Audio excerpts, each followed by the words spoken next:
What's up, everybody? It's me, Johnny G, and welcome back to another Arknights Zwillingsturme event update. This is going to be our fourth episode of doing this. I'm recording again, and I'm actually recording this on the same day, or starting this at least, because this may be multiple parts again, multiple days worth of recording, but I'm starting this the same day I just wrapped up my part 3 recording a little bit ago, but being that I'm running low on time, I decided to record again. And I'm on ZT-7 of the event, so I've got 7, 8, 9, and 10, but there's also a tutorial stage that's coming, I believe, immediately after 7. So I want to get 7 done, get the tutorial stage, and then we'll get 8, 9, and 10, hopefully relatively quick, and then we have a story bit after. But there's a lot of story and stuff coming up, and a lot of things to go through, so I want to try and get all this done. Hopefully, I might actually be able to complete this event before the end of, before the end of it. So we'll see. We're going to get started. ZT-7. Here we go. Ooh, that recommends Elite 1 level 60. That's going to be hard.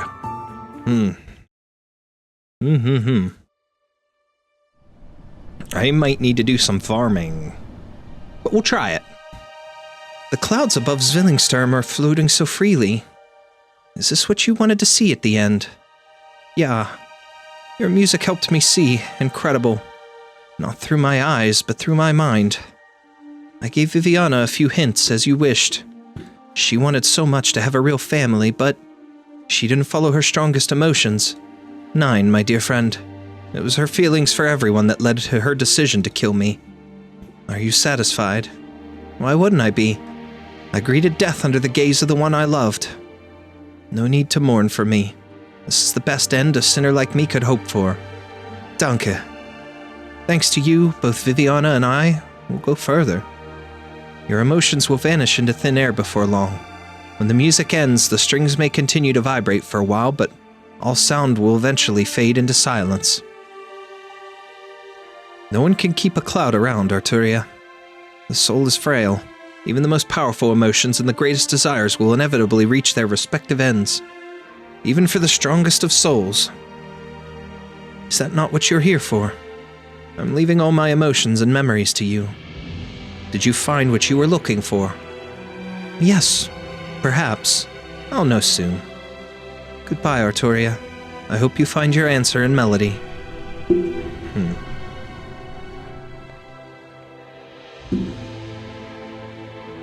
Cora Lowenstein, my gentle and stubborn friend. I was glad to have you on this journey. I'll work to achieve the future we sought together. You and I will meet again in melody.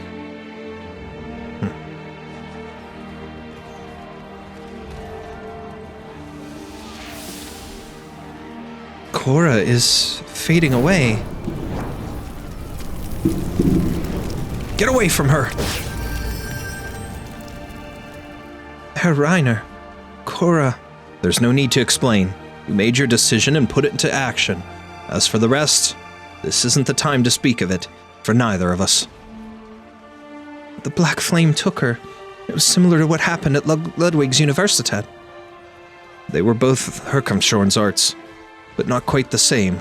The caster in that incident was an imitator who activated them by force, but this power feels almost like his own. Red-black energy rumbles in the clouds. It does not impatiently tear, swallow, and spread. Instead, it paces, watches, and waits on that throne in the clouds. Do you see it? The great Herkamshorn has heeded our call and granted us an audience. He has called forth the staircase leading to the Eternal Spire, the Genesis Horn. The followers of the Witch King laugh. They play the most piercing notes on their instruments, aiming them at their own chests and throats. In response, the black clouds extend several tendrils towards them.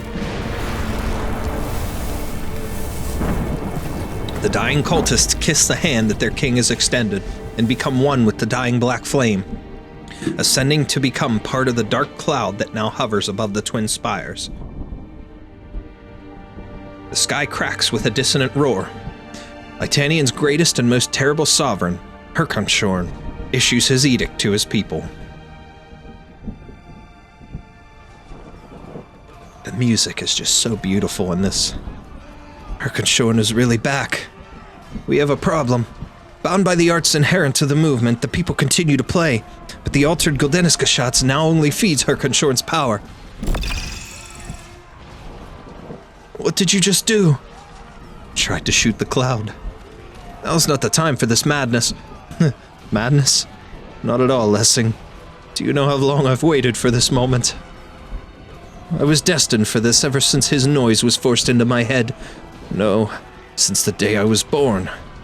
You told me to fight, to face my responsibility and sins head on, and you were completely right. Herkenshorn is my sin, and it's my responsibility to face him. I just need a way to drag him down from his palace in the clouds, or wherever he is. Or could I send you up? What? An invisible thread catches him by the collar. It is light, gentle, and cool. Suddenly, it constricts. Ugh! Who are you? Rude to yell at someone who just saved your life, don't you think? Ermengarde. The black flame, it landed right where I was standing. Listen to Lessing and stop shaking your wand at the clouds. He can be a little stiff, but he's more reliable than most. That was awfully sudden, Ermengarde. Were you expecting a schedule? A timetable? I rushed all the way back from Kasdal. Look how much wear and tear there is on my cube thing. My hat got all dirty too. Mind if I clean it with your horn? Yes. You're no fun. Just keep your hands off my horns. How bad is the situation? Extremely. I don't even need witchcraft to tell you that much. The place is filled with threads that don't belong to it. It's so messy, not even a lich could clean it up. A little rain wouldn't solve anything. Are you a lich too? Do I not look the part? You thought liches were all old men with long white beards, dressed in robes covering head to tail, with skeletal staves in their hands. I thought liches would have more refined vocabularies. What happened to the old man? What fucking... Is that supposed to be an insult? Thought they'd have more refined vocabularies. Wow. Anyways. You know the first thing about him, don't you? Of course he went straight into that cloud. He strode back from the border of Leithanien the moment Herkenshorn opened his eyes on the throne. Then he pulled on all of our threads, too. I'm sure even the liches of Kasdal could hear his cursing. How many of you are there? Everyone who could come. Do you realize how inconvenient this is? It's like you were planning to move and had loaded all your scrolls and talismans on the truck, then the very next day you hear that your old home is getting blown up. I mean, can't you Leithanians keep things together for even a single day without us?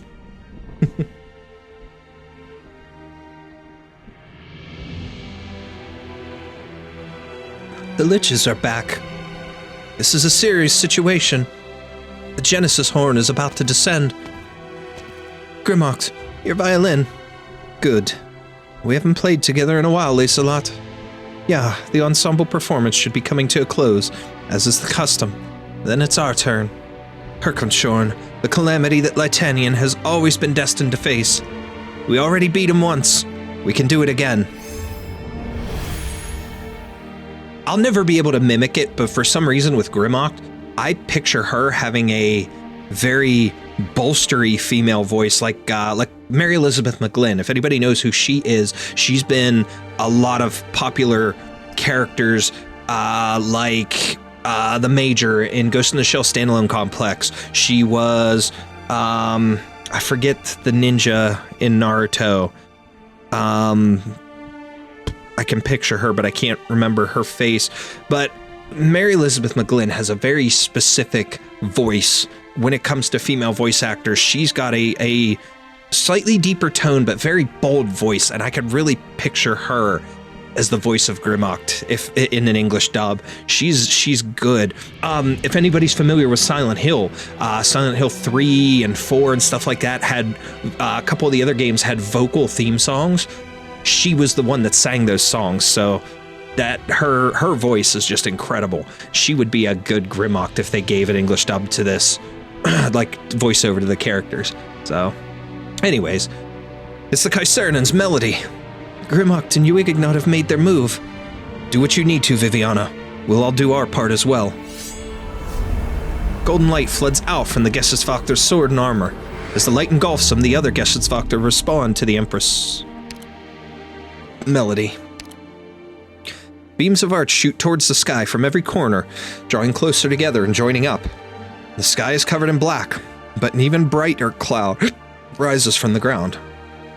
Under the golden arch, the sound of an organ gently covers those beneath the twin spires, while the violin's passionate, soaring notes pierce the roiling clouds like a sword. Dozens of hands weave thousands of threads, plucking at the melody in the sky and the wind, making them even clearer. The twin empresses, the Gesichtsvachter, and the Liches, all the guardians of Leithanien stand together against its former king, now returning from the void. It's so well written, and like I said, the music is just so beautiful. The chaos grows. Only the Kaiserinen's melody can fight Herkenshorn. Melody? Organ, violin, and cello. I can't hear the cello. It's a part of the noise, not at all like ordinary music. Your ears are accustomed to hearing music, but mine are equally receptive to all forms of sound. The conclusion is clear. Arturia has escaped from prison. Piercing noise. What is this? The falling black flame. It's standing up like a human. Is this the work of the Originium arts, or? The unfortunate truth is, I probed them with witchcraft, and there are fragments of human emotion contained in the art's energy within. Are they still alive? Of course not. Even we who deal with death on a daily basis couldn't survive with neither a body or a soul. What we're seeing are merely shadows of their former lives, or as the fanatics would put it, echoes. Good for them. I guess their dream came true. It's not good news. Normally such echoes can only exist in, how do I put this, a space where flesh and blood cannot exist, or anything else tangible. Where there is no concept of life or death, no passage of time, the only thing that can survive there is information. Under normal circumstances, echoes are simply trails of information that exist only as lingering illusion. But the emotions I felt in that black flame were flowing. Get to the point. You're as impatient as a block of wood. Fine, you're not liches. Long story short, reality is being encroached upon, and Herkenshorn has really spruced up that little pocket dimension of his. His consciousness probably lives on within. So, you said you could send us up? Absolutely. But are you sure about this? Like I said, no one's ever been inside other than Herkenshorn. If he can exist there, why couldn't I? I might as well try. To be young and daring. After dealing with boring, depressed old folks and the mercenaries of Kasdel for so long, I forgot you Leithanians could be interesting. Unfortunately, not even liches have a way to send the living into that space. Entering the Genesis Horn requires a stable connection between the two dimensions. It's like me calling out to my teacher and him answering in response. Could the bleeding of those masked loonies actually wake him? Absolutely not. The old man spent over a decade trying everything he could think of, from ancient Sarkez witchcraft to the latest Leithanian arts, all to no avail. He even tried bringing the Temple of the Liches directly to Zwillingsturm, until our other masters came together to stop him. Can you tell where the source of the problem is? It's right in front of us, the Twin Empress's spires. Would you like me to exile the Twin Spires along with everybody inside? I mean, I could. It's not even that hard. I could exile all of Zwillingsturm if you want. If that was a joke, it's not funny. Fine. Then when it comes down to it, you won't be relying on us liches to act, right? Your Gesichtsvachter has drawn the curtains. What would they do if the Genesis Horn goes out of control, to the point where even the Twin Empresses couldn't stop it? They'd destroy the Twin Spires along with the entire amphitheater. Here it comes again!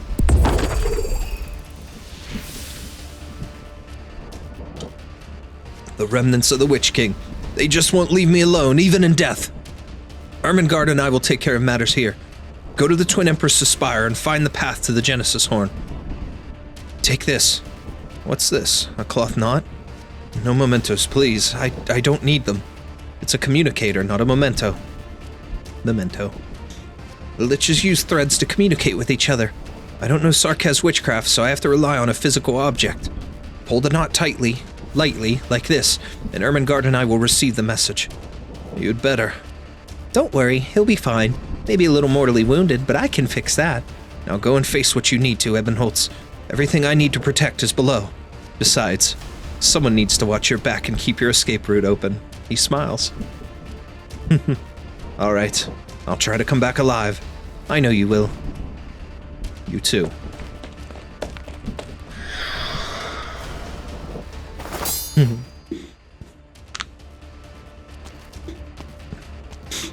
Who goes there? A Sancta and an Imperial caster. Hello, my name is Viviana Drost. The Imperial casters are all on the bridge below fighting Herkenshorn along with the Kaisernen. I didn't expect to run into anyone on this floor. Operator Ebenholtz. Wait, you're also with Rhodes Island? Huh, what are the odds? I'm an executor of Laterano's Naudorile Hall. We have a cleaning agreement with Rhodes Island. I was permitted to access some operator records while aboard the land ship. Rhodes Island? I have a few friends with a lot of history with that place. Does that mean we're on the same side? They've caught up. Do you hear it? Above, near the top. Yeah, it's getting clearer. A cello. Yes, it is Arturia's music.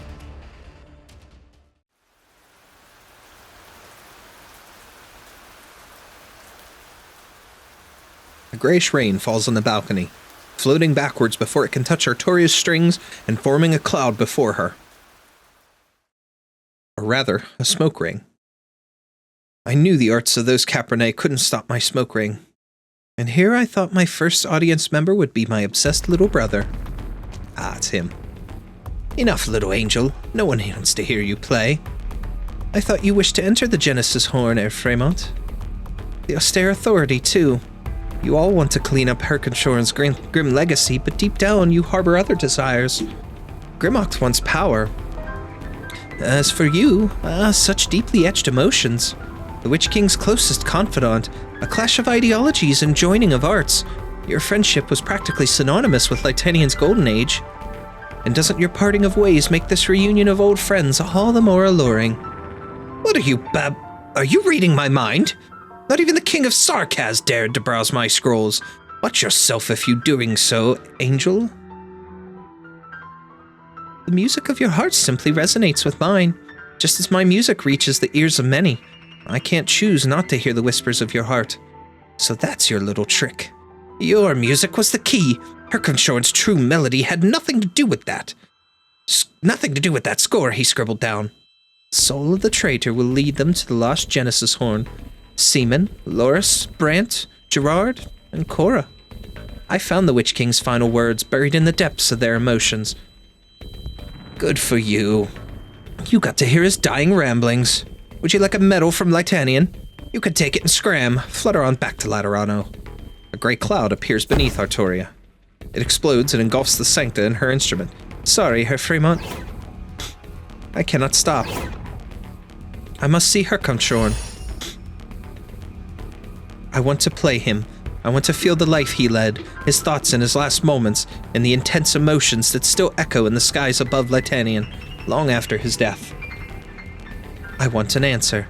Your parlor tricks will only hasten your death, Sancta.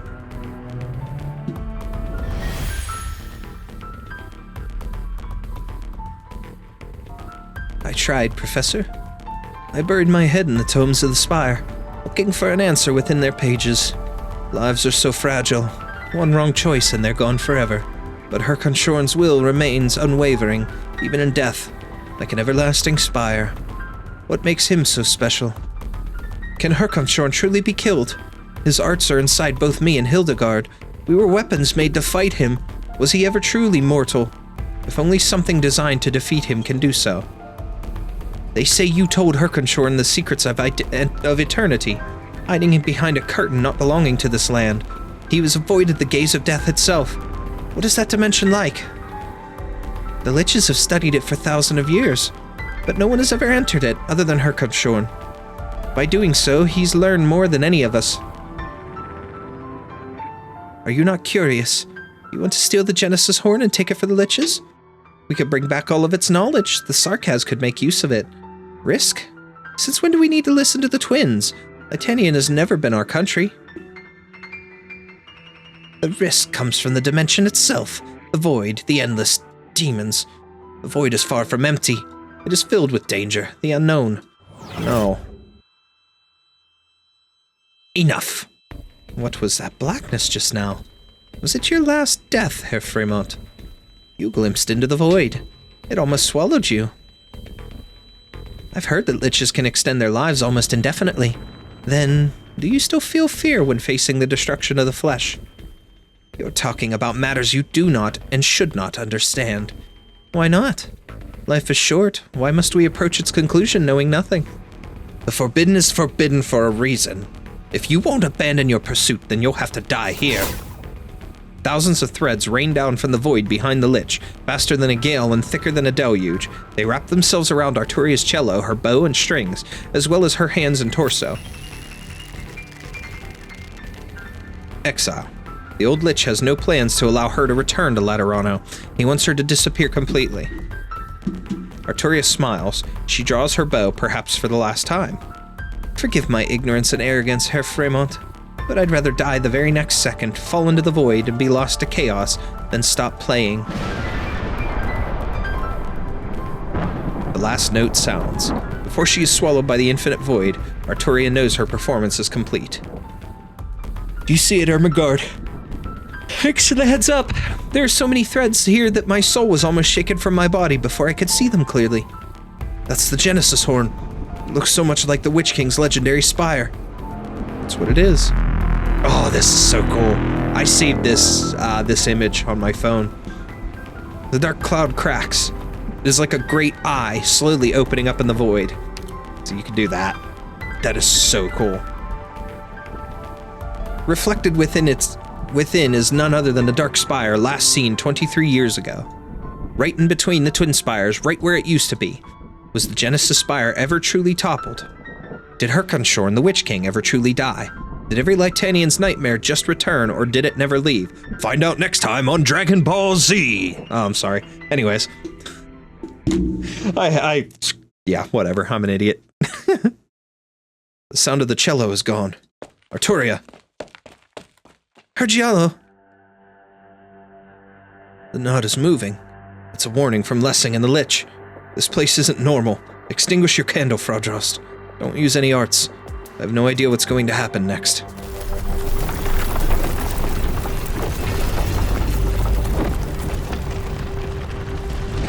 There it goes. The stairs, they've changed.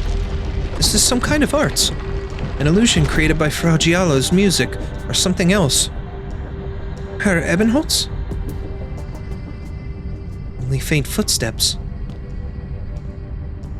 Soon, not even that. The spiral staircase continues to extend further and further until its end is no longer in sight. Am I walking up or down? Viviana feels her consciousness grow distant.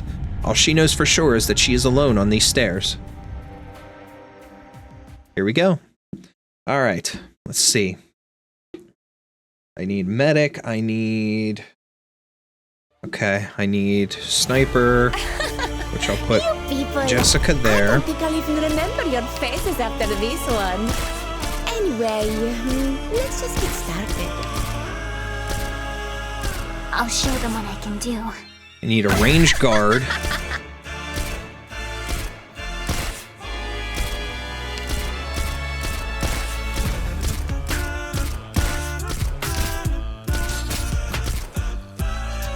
I'll show them what I can do.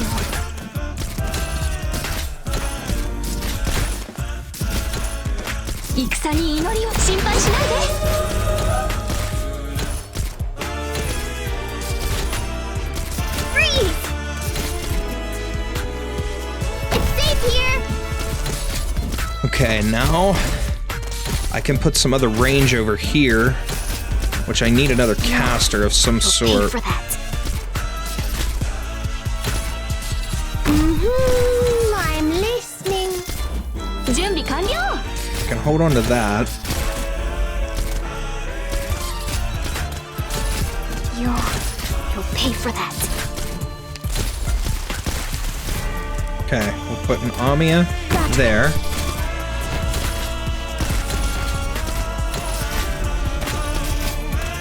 We're able to obliterate them. Can you do it? Beautiful, beautiful, beautiful. There's the enemies. Freeze!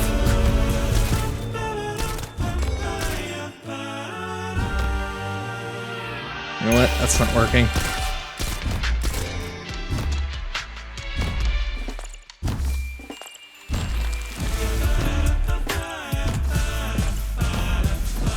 can't put anything else up there. I'm right here, Doctor. And she's just outside of Amiya's range. What's the battle plan? What I can do is I can put Bubble there. I know what you're thinking. She'll be healed perfectly. You'll pay for that. I can do this. I can have multicaster.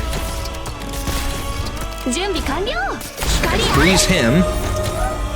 Make sure everybody's fully healed. Why aren't they attacking him? That's weird. Nobody's attacking him. Because he was frozen, that only allows her to attack. That's weird. Oh my. Oh my. Change that.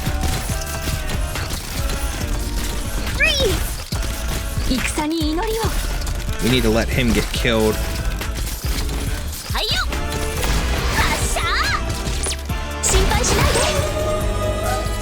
There you are. Who just got... I'm right here, Doctor.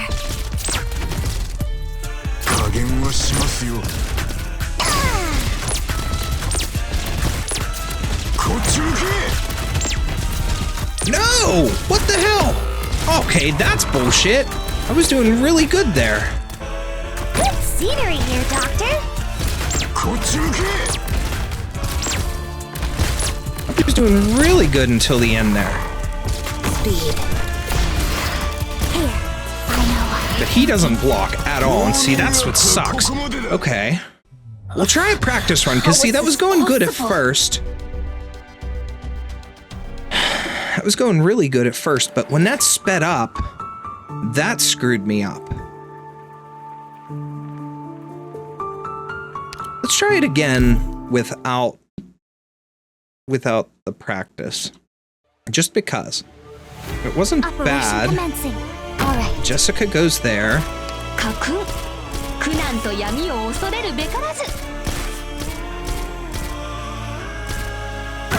One step Lap back. one there.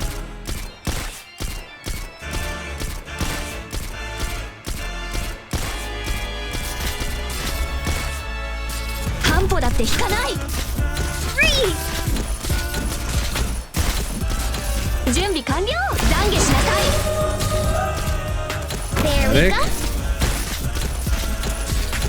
Not one step backward. Okay. I'm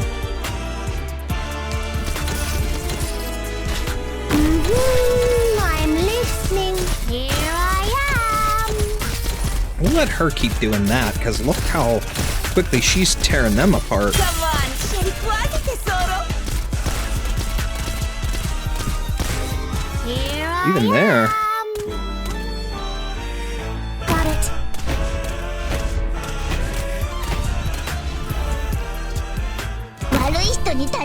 We'll double up there.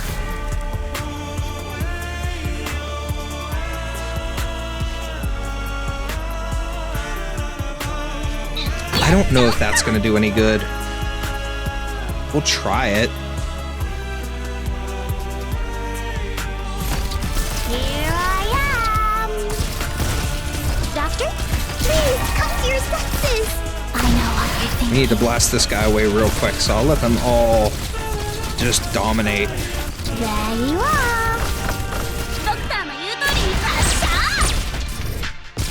We'll speed it up. Here. Freeze. Whoa!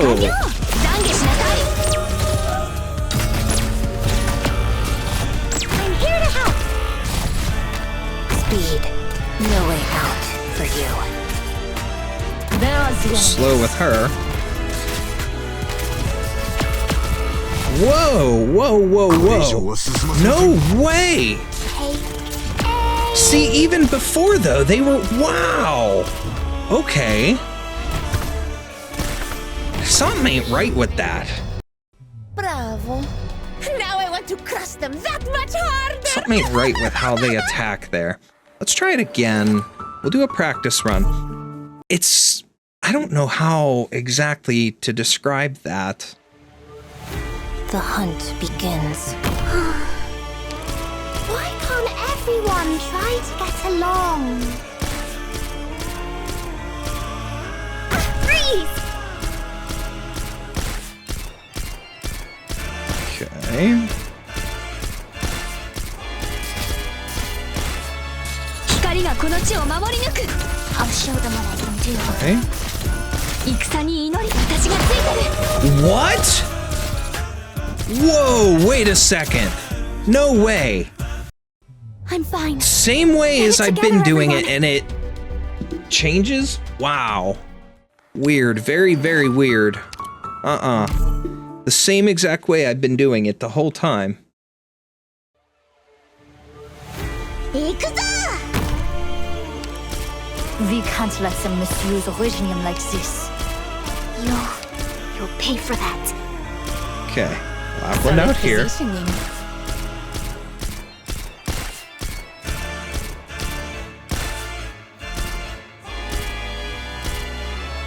I'll show them what I can do.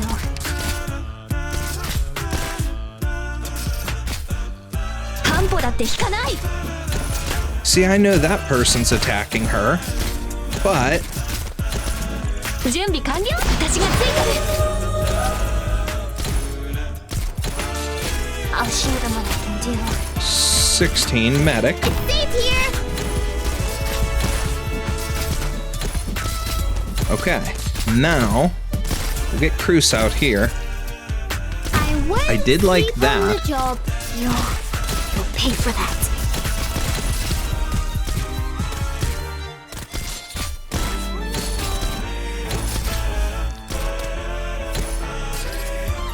Here I am.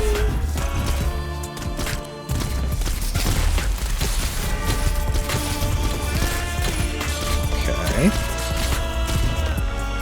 I'll show them what I can do.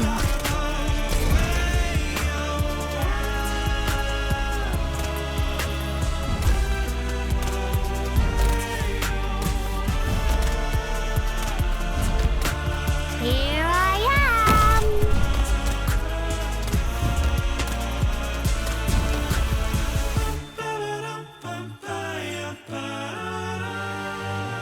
Got it.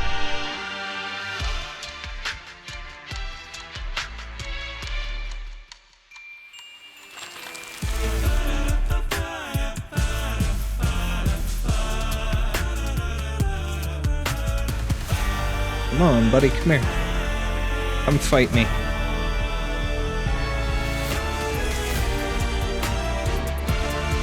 Aim. The power of the earth.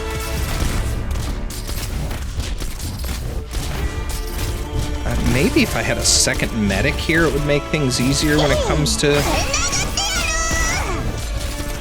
There you are. I know what you're thinking. I don't know.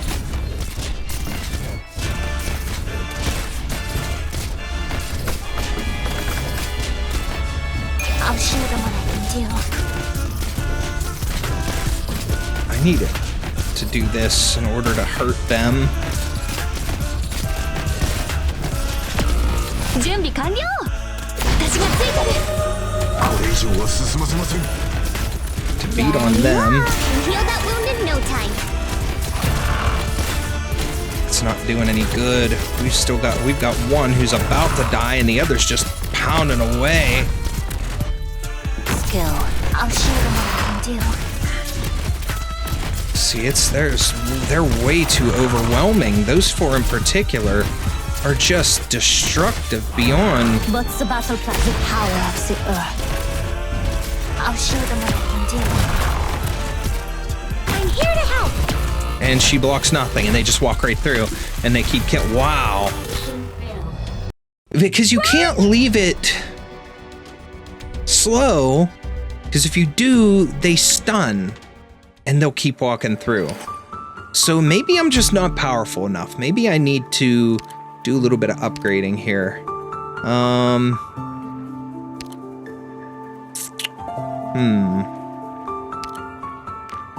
I need to get as much of the LMD as I can.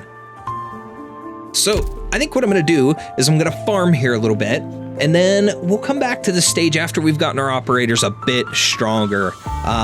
Definitely, I need to work a lot of this here. So I'm gonna try to auto deploy. I'll see if I can do the ZT-6, as tough as that one was, and we'll give it a try so I can farm some of the currency, get the LMD out of the shop here, and then I might go farm the battle record stage for a little bit, and then we'll come back and try this again.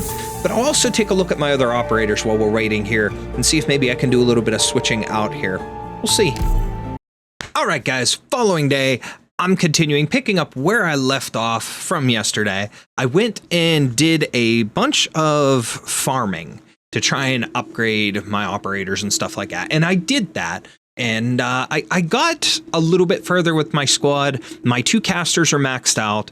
My 2 snipers are maxed out. I maxed out Earth Spirit, my supporter, as far as like their levels. I didn't, elite 2 them or anything like that. But I went through and I put some effort into those.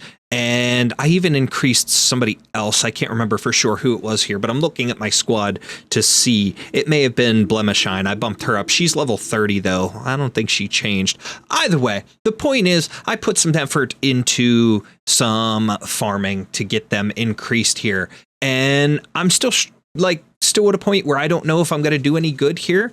I may need to do some more farming, and I used up all my sanity potions. So I went and bought a bundle of OP on this account just so I had some Originite Prime that I can spend on sanity, basically. And I've got my sanity completely increased. I'm going to hold on to the rest of the OP just in case I need it for that tonight. But we're going to continue because this is the last night that I have to work on this event.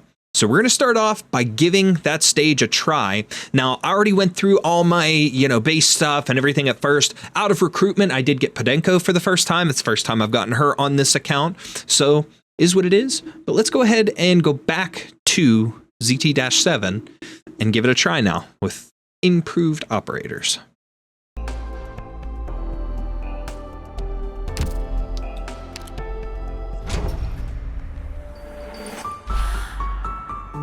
Okay, here we are.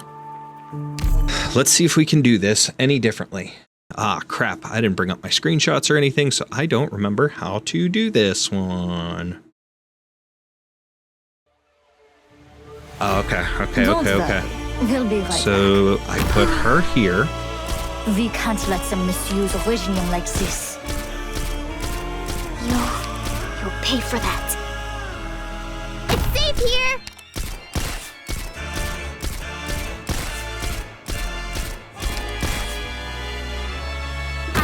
Put Cruz there.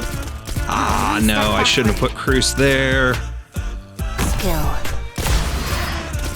No, that was a dumb. All right, we got to restart already off the bat because I screwed up my positioning. Everyone. That's all right. Let's try this again. Because after this, we have 8, 9, and 10, and we have a tutorial stage. Listen, everyone. So. Stay calm. 16, 17, 18. Put Pookie out next.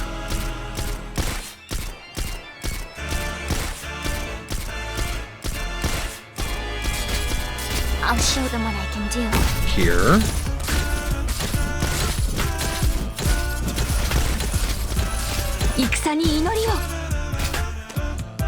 Get them all 3 in the area here. Boom. Medic. You'll pay for that. Cruz. Here. Sleep on the job. She's doing a lot of damage here. I've just got to figure out how to get this time properly because that last group of enemies really made things tough.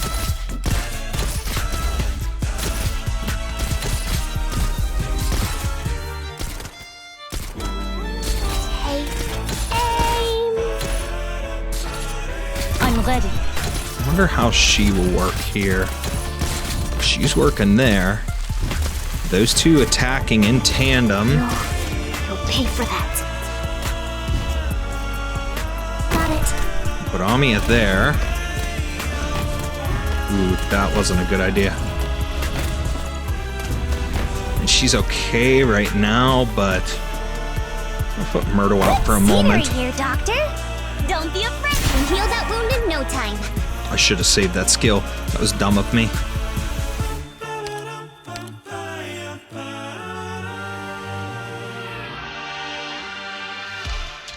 Charge my DP real quick with Myrtle. Ooh, don't gather around me, guys. Here. Maybe what I should do is pull Amia. Or click out here, because she can target anybody there. Ooh, Or pull Myrtle. What's the battle plan? You shouldn't have set foot here. Just try me. Put Red there to attack this guy.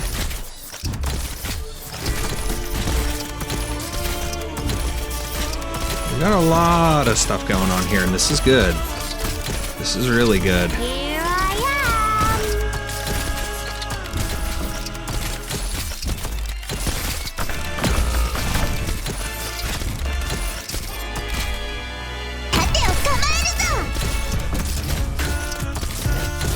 Here I am.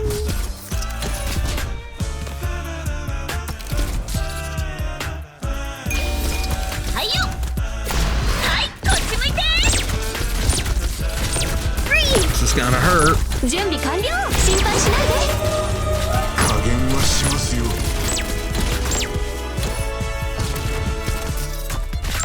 Freeze! See, because if I release that, they're gonna stun. And I can't have that. Doctor, I need to keep everybody healed. Not one step backward. I've got to keep them from stunning, and that's my biggest issue here. Bimba. This ends here. こっち向け Oh no. Myrtle, I'm here to help. you get in there and fight. This is not working. This is not working. Crap. So it's still not Sorry. working. I'll fight harder next time. I did a little bit better, but it's not working the way I want it to. I wonder if I avoid attacking top row, other than having Cruz pointed there, if I just point everybody down. We can give it a try. I don't know if that's gonna help. I may even need double medic to keep this up, which I don't know who I have that would really do that. Freeze! Maybe I could get Midnight and have him take care of Topper. I don't know. I really don't know. Freeze! 光がこの地を守り抜く。準備完了。懺悔しなさい。I won't sleep on the job. Here I am. 16. There we Okay. Maybe instead of click there, click up here? Or her You'll pay for over that. here to, you know, slow down here a little bit? I don't know.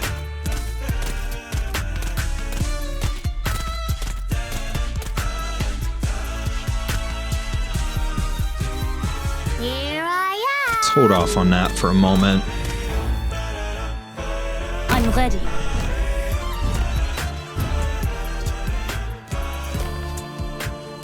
Got it. Run that maybe.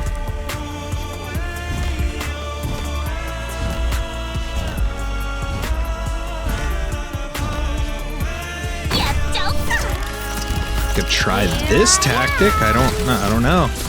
What's the battle? This ends here. 懺悔しなさい。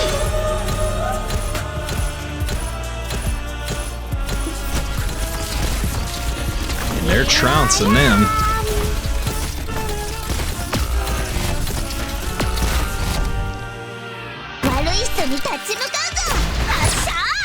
Are you afraid of me? 加減はし Freeze! I'm here to help. Hold them back. Okay, that did nothing. So that was ass. That was a bad attempt. No time. We let one through. Bravo. Now I want to crush them that much harder. Okay, give me a minute. we're gonna look at strategy here, and we'll see if maybe I'm switching at the wrong time or what. But I may have to go through and do a couple practice runs of this, or again, do a little bit of farming. Let me take a look and see. All right, we have gone through a ton of farming in hopes that I can at least beat this stage. And what I'm gonna do is I'm gonna try KyostinV's strategy. So I know I've talked about having some screenshots and even his video and stuff like that up that I've kind of been trying to use the positioning and stuff from, and at least an idea of the base strategy. But I think I'm at a point here where what I did was I farmed and I tried to upgrade some of my operators, but also I built a team, a low-level team based around some things that he was showing, and I kind of mixed in some of my higher level operators. So we're gonna go ahead and try this and hopefully see if it works. We're using a third squad here, and I'm just hoping that I can get this to work in a similar fashion. So we're gonna try it, but no guarantee of anything here. Injections ready. Prepare for battle.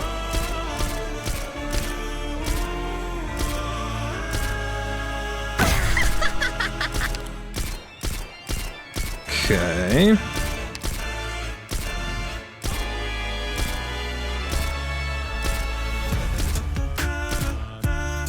Yeah, fine. Standing by. You'll pay for that. Okay. Oh, no. This is a screw up already. Death is in my eyes. I screwed up and lost my medic. That's all right. Or lost my medic, lost my blocker. Please hold on. We can do this, but it's going to be a little bit harder. Can you do it?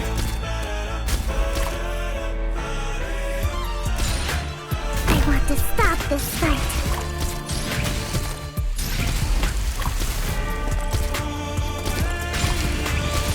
First aid box is fire!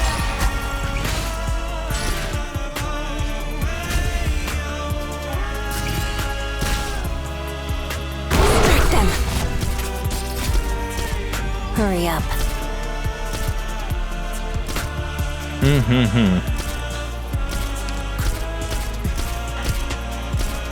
First aid box is ready. 光がこの地を守り抜く。 Not one step backward. Okay.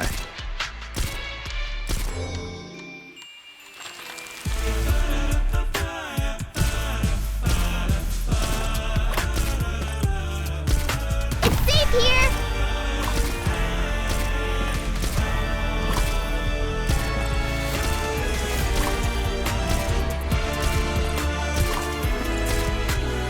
I don't have her, so...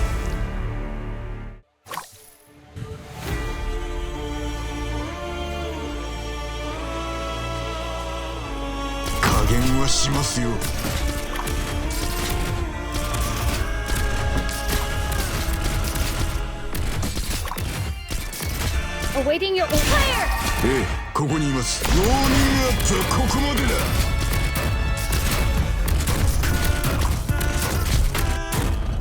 Come on.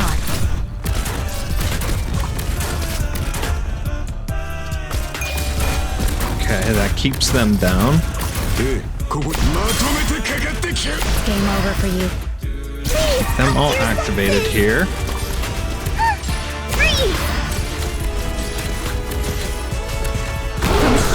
We use red to help block for a moment. 私がついてる。どこに向かい？こっち向け。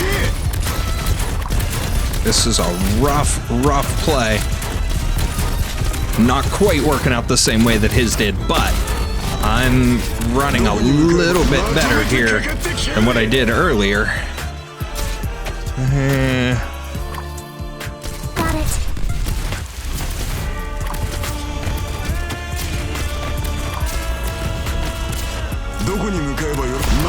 I don't have a defender out here, so I'm kind of in trouble. Big time. Awaiting your orders. Fire! put her out there, even though that... I'm right here, Doctor. First aid box is ready. I don't know why I have to keep activating mountain skill unless something changed. Doctor? What did I You'll have lose? wound in no time. Oh, red. That's alright. Hurry up. It's game over for you.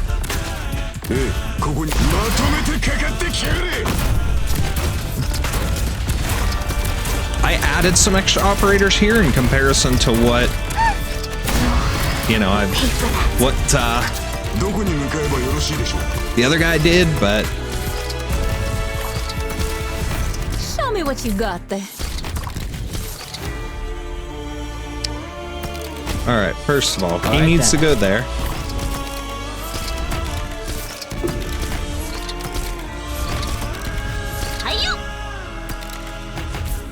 These are the last two.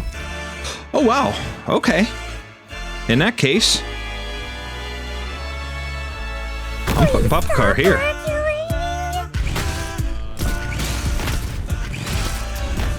It's going to be slow, but we'll take care of him. We're going to beat it this time. Finally. Let's go. We'll speed this up this way. Excuse me. Are you afraid of me? Even the dead can't save you. Let's go. Finally. All right. Onward.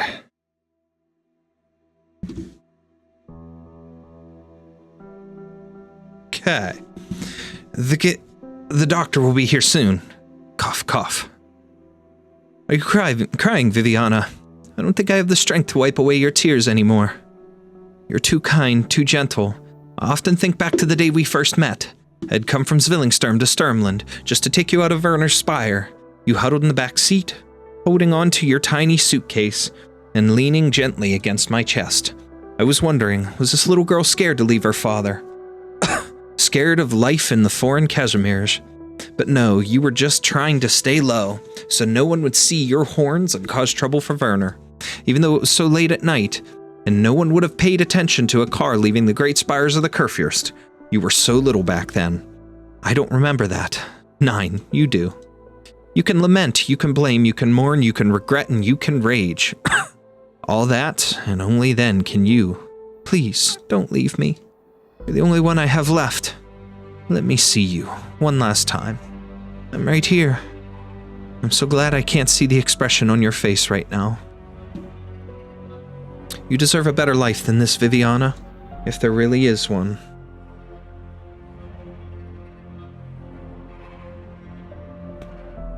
Okay. Tall as the Empress's tower is, it is not endless, or so she believes. The spiral staircase extends before her, but direction itself seems to be torn apart by some unknown, irreversible power. She keeps moving forward, but she can't make any progress. Viviana is tired, and when one is tired, it is easy to notice what one has lost, not unlike the 22 years of her life. Are you lost? Viviana looks up. She sees a young Capernae woman whose face is filled with curiosity and concern. Sorry, I must have bumped into you in my hurry. It's all right. Are you okay? You look very pale. I'm fine. I was just thinking about something. Do you know this place well? Yeah, I live nearby. Where does this lead? Didn't you come here on your own? Where it leads is entirely up to where you want to go. Take care now. I'll be going. Where I want to go. Viviana's fingers brush the handrail next to her. Ochre paint covers the emblem of Urtica under a thick layer of dust, so bright it could have been painted yesterday. The Witch King. She recalls the historical novel De Glut. When the Witch King first ascended to the throne, he gave his builders a blueprint of the Genesis Spire, a monument so great the likes of which Leithanien had never seen. Simply gazing upon the plans was enough to make one short breath as though standing before its foundation. The Witch King was scrupulous about every last detail of the Genesis Spire, down to the materials and paints used for every fence and railing, which must never fade in color. It would become the sole symbol of Leithanien. Has the Genesis horn fully descended? But that woman just now. Viviana comes to a startling realization. The Cabernet woman who just passed by was like one of the young people living in the outskirts of Zwillingsturme. In the prime of her life, busy and tireless, her voice emanating the warmth of a fresh cup of tea. She should not be here, neither at the Empress's Spire, nor in the Genesis Horn. Viviana turns around. No one is there. What about you, Viviana? Why are you here? Why did you come back to Leithanien? Why did you leave? You couldn't say goodbye to your father. You couldn't return to the spire of your childhood, that tower you memorized along with the rain and wet moss. You watched Cora die in your arms. You couldn't take her away from this dusk-scorched city. What can you stop? What can you change? What can you possibly accomplish? If the Witch King isn't dead, he sits at the end of this endless spiral. Would you beg him for enlightenment, like those fanatics? It really does sound a bit absurd.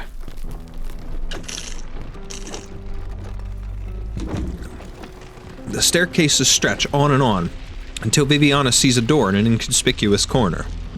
A tiny, familiar door.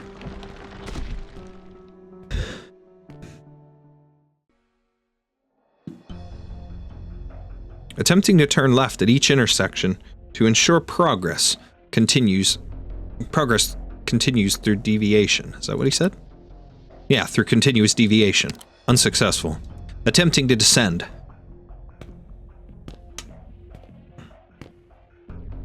Failed to reach bottom of staircase after 45 minutes. Attempt unsuccessful. Federico has spent a long time on the staircase of the Empress's Spire. He stops in his tracks after yet another failed attempt. At the most basic level, arts are a rigid form of order. The twin empresses would not have hired a mentally ill architect to design their spires, and no artificer, could have recreated such orderless architecture. The judgment was impaired due to my experience at Ludwig's Universitat's Sonata Spire.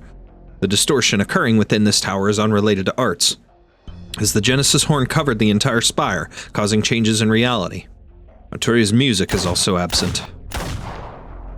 After a brief pause, Federico pulls out a shotgun and fires in front of him. The sound of the gunshot fills the space, but the projectiles vanish right before his eyes, as though wiped away by some formless something. Herr Sancta! As he hears the sound, Federico sees the projectiles again, now moving with a slow and clear trajectory, like a rock skipping across the water. Ripples spread, and everything beneath the surface is revealed. Look at that. Phew! Put away your gun, please! Put away your gun, please! I do not require you to repeat yourself. I've heard something similar from everyone I've met on this mission. Of course you did. This is Zwillingsturme, not Laterano. Loris always liked to talk about Laterano. He said that when the Sancta go out, they bang any buildings they don't like, and bang the buildings they do like even more eagerly. John and I used to think he was making things up because he didn't like his hometown very much. Anyway, look around you. Zwillingsturme is an old city. Any brick or tile could have a score or poem etched on it by a drunk artist from a century ago. Federico quickly assesses the site before him.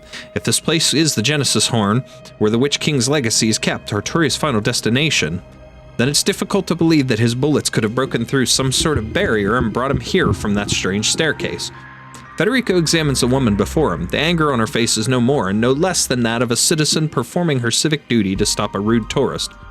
Do you understand me, Herr Sancta? Put away your gun, please.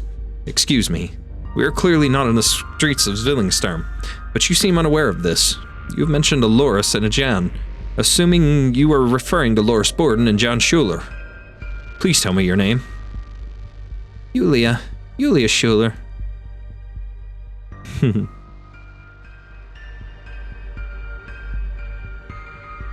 This is inside the Genesis Horn, the Witch King's resting place.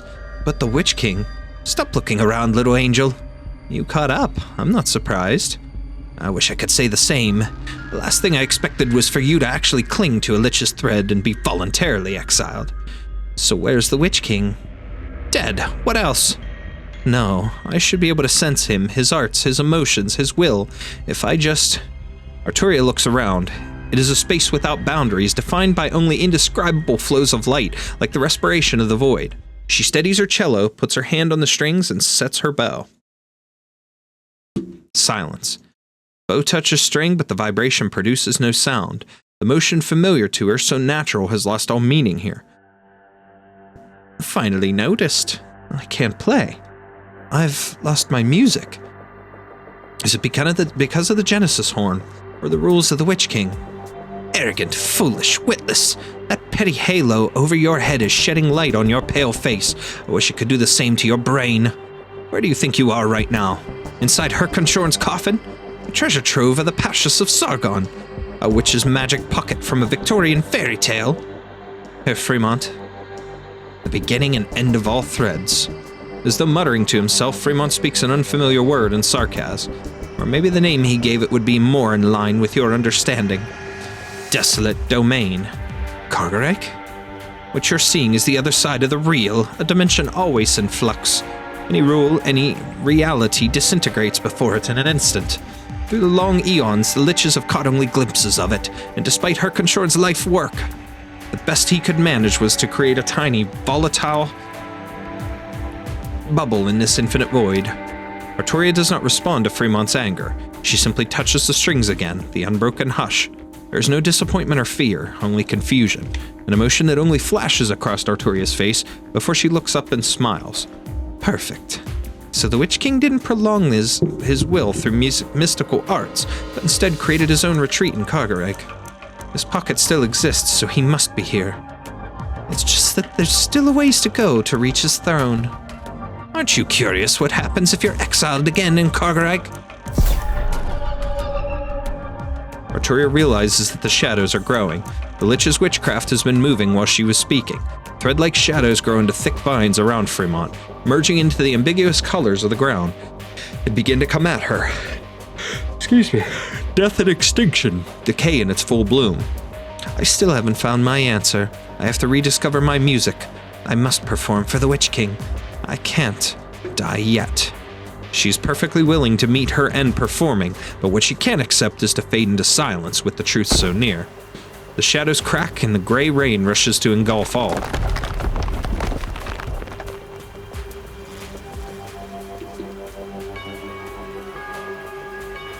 Der Wiener Irrtum rings.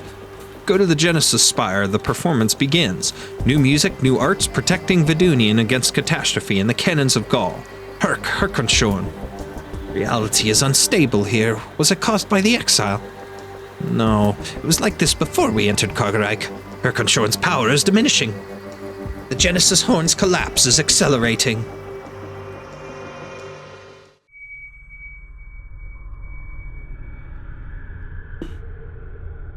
I'm still alive. The melody, it's gone. She clung to the one string of the sound distinct from the environment and escaped the threads of exile.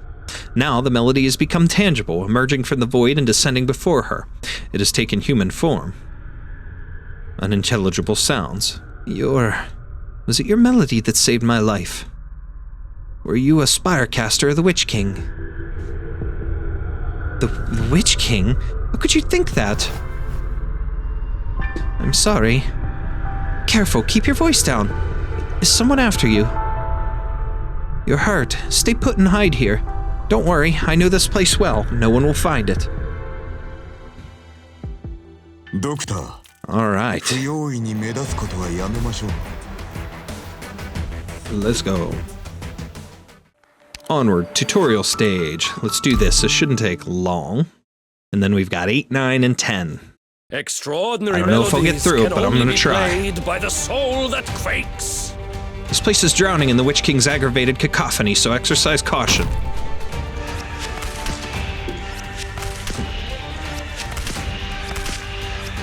There's a tuning node here, but it's protected by a screen and I can't hit it. Huh? That's pretty intriguing phenomenon, actually. The arts and sounds absorbed by... meh, whatever. Basically, you gotta attack this thing to get this thing to shoot. But at the same time, a new sound has been born from it. We can use this to attack the node. Fascinating. It seems like the energy absorption phenomenon is disappearing.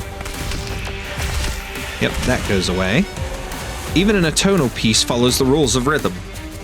Let's see if I can counter a repetition. Success! Now we can produce that phenomenon anywhere on the battlefield. You may attack it to continue capturing nodes. Shall I open?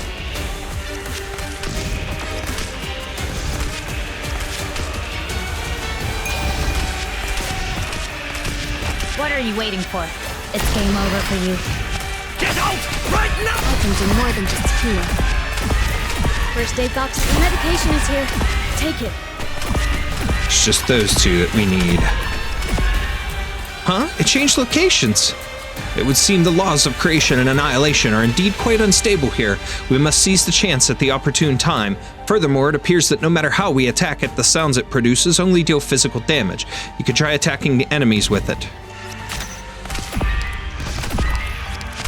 Yep, and now that'll help finish the enemy off.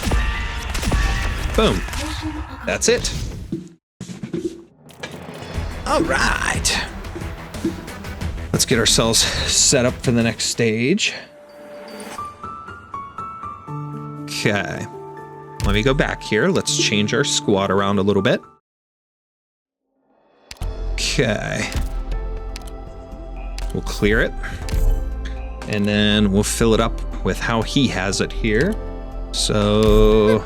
But I really Beagle. don't know any. I'll do all I can. Ansel.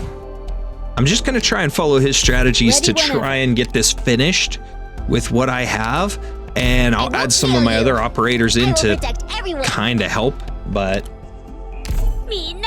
the only thing that I don't have done to these is any kind of skill mastery, of course. And I Just give don't your orders and I'll have... carry them out.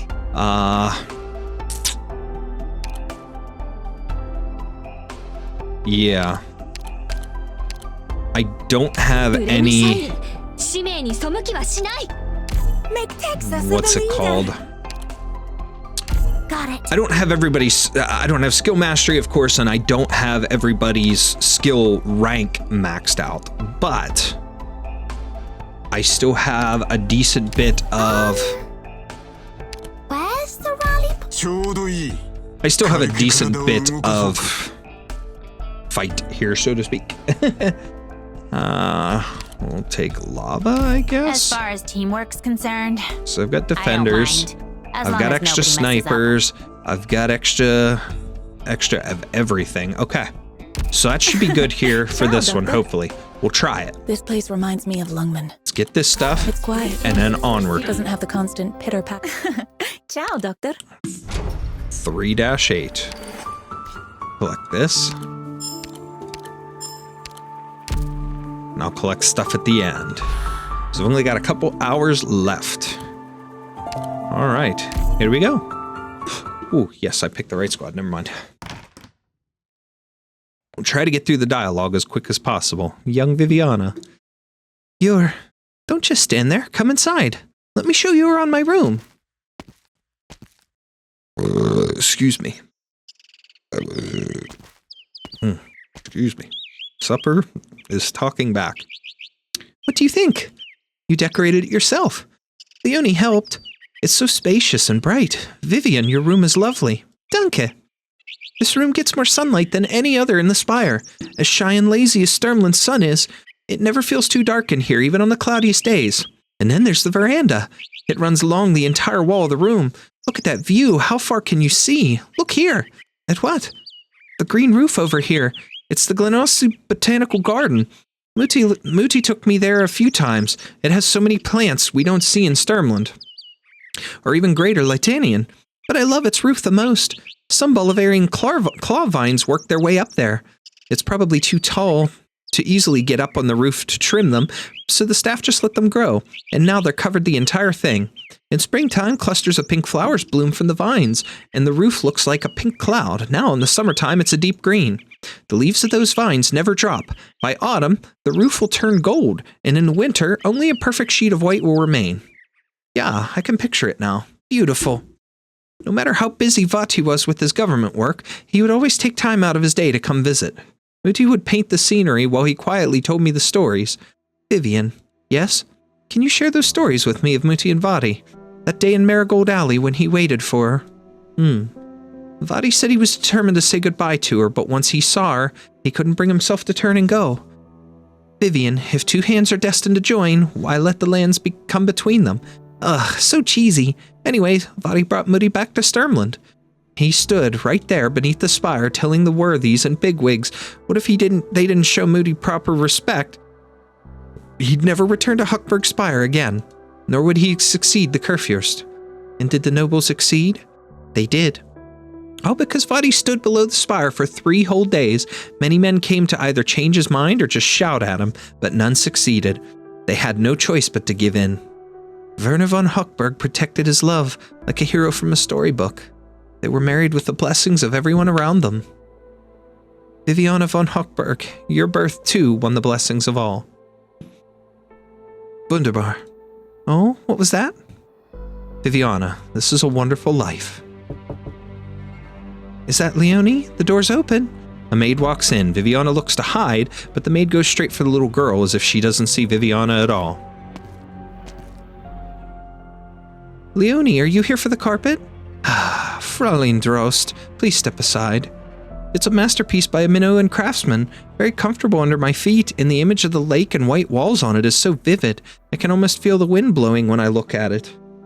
Moody loved this carpet. She worked long and hard, scribing so many poems for others just to be able to buy it.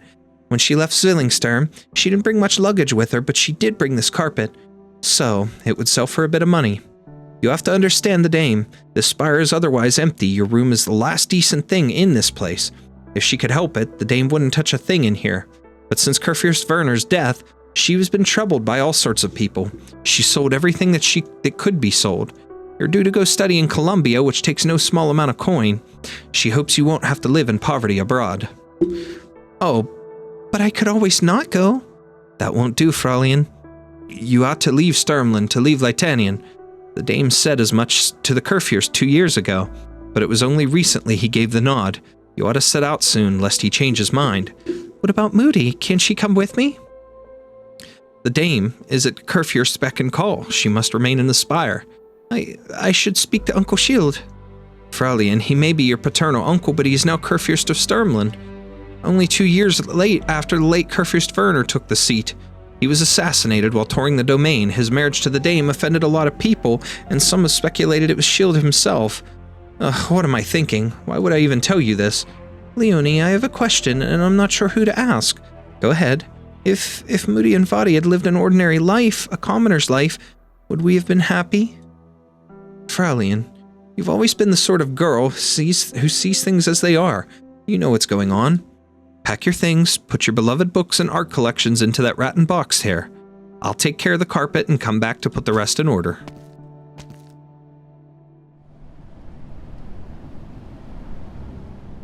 The Alafia girl looks out at the city below the veranda. The wind is her only company now. They say that the roof of the Glenlossie Botanical Garden is beautiful, but what's there to appreciate when the night shrouds all? Frau Giallo? It seems I really can't hear the voices anymore. No obvious wounds on you. Can your hearing be impaired? No, it's just much quieter than I'm used to.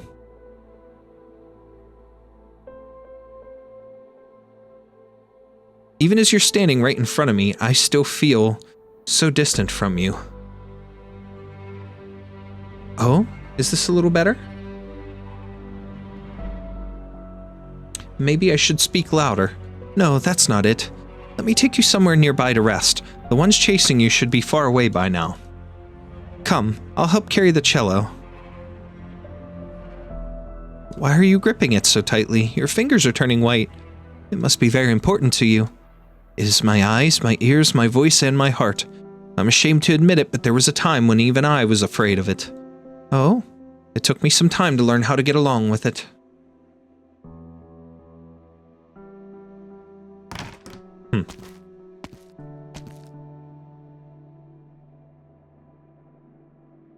Sora, why are you sitting in a dark corner with the lights out? Amita Luciana doesn't know you've come back. Why did you skip cello practice after rowing in the park? Oh, I'm sorry. I seem to have kicked your cello. The instrument is expensive. If I've damaged it, I have the money to compensate you. Fede, take it away from me, will you? Hide it anywhere you like. The study, the attic, in storage.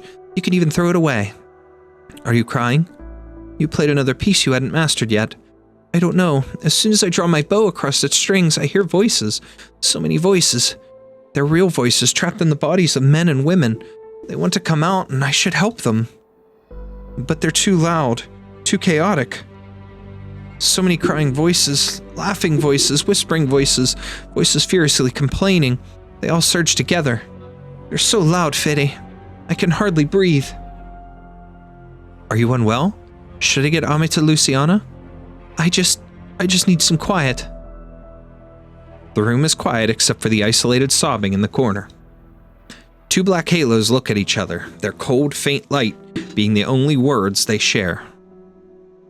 Just be quiet for a while, just so my head doesn't hurt so much. Just for a bit. I will get used to the voices. I just haven't mastered the skill yet. It didn't take me long to learn how to row a boat today. All I had to do was row it through the thick fog of the island in the center of the lake. A song comes from the far shore.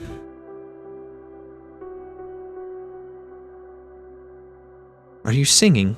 It's a folk song popular with buskers on the street. It's got a nice sound to it, but I'm a little tone deaf, so when John would come home from after being bullied, I'd comfort him with this song. Thank you. You mentioned this street just now. Oh, yeah, Carl Schmidt Street. The people of Zwillingsturme also called it Marigold Alley.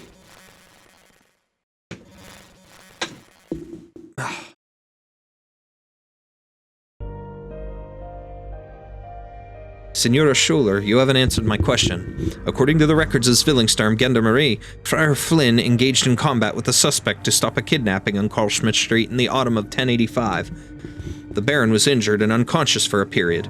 When he awoke, both the suspect and the abducted Capernae woman, 27-year-old Julia Schuler, were missing. Loris Borden took over the case and conducted a series of investigations, finding no promising leads. He found the Baron's testimony suspicious, and with the only certainty being that the Baron was the last person to see you.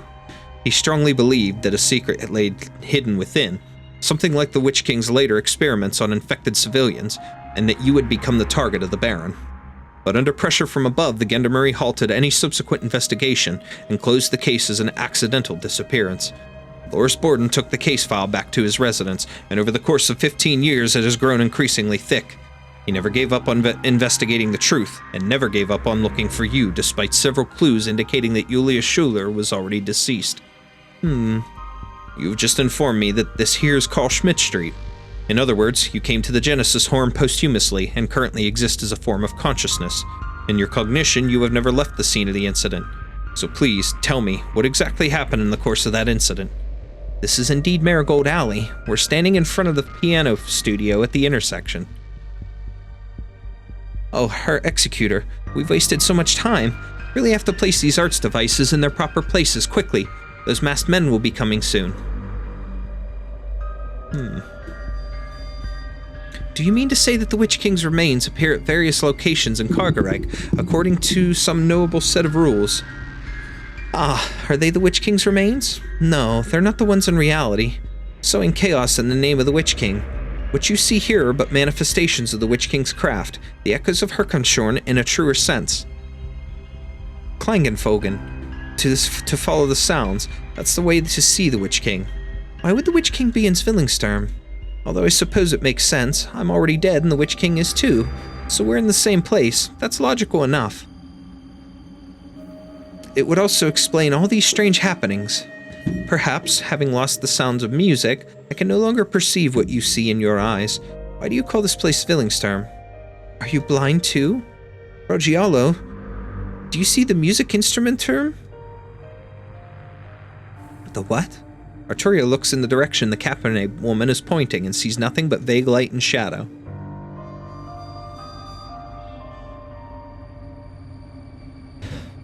Reich's Music Hochschule has towers. Die Musikinstrumententurm, but only 11. Reich's Music Hochschule is the most famous landmark in Bachschaft. Each spire of the Royal Academy is inspired by a musical instrument and was named for it upon completion. There are 11 instruments, and where Harbach presided over his Glorex capital project, a grand urban plan, he added 11 more. 22 instrument spires corresponding to the 22 districts of Zwillingsturme, like a perfect symphony orchestra. Huh, you know your stuff. Yeah, but there are only 11 music instrumententurm here. Instrumententurm, yeah. This is not the Musikhochschule of Zwillingsturme, but that of the Witch King's time. And behind us is a tilted spire, circular, the color of jade. Der Schieferturm der Ewigkeit, the Leaning Tower of Eternity. It was originally the spire for some Kurfürst or the other. It began to lean due to changes in the strata, and with the support of the magnificent arts of the spirecasters, it maintained its baffling tilt without collapsing. The music of Leithanien architecture was destroyed in a catastrophe 4 centuries ago. Not only that, I see der Wiener Irrtum, das auf den Kopf gestellt Straff gebaut, der Tür des Wissens, der Schönbrunturm, countless spires from different eras, forms, and functions. I've only read about them in books or heard of them in stories from my elders, but here they all stand. This isn't Zwillingsturme, but it's not Vidunian either. I think the most proper name for it would be Leithanien.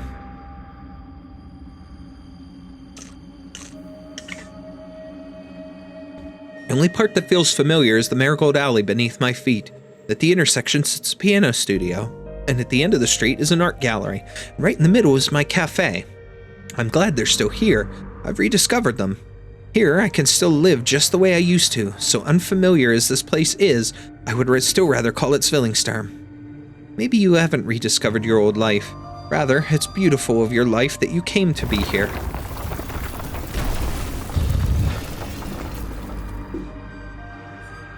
Oh?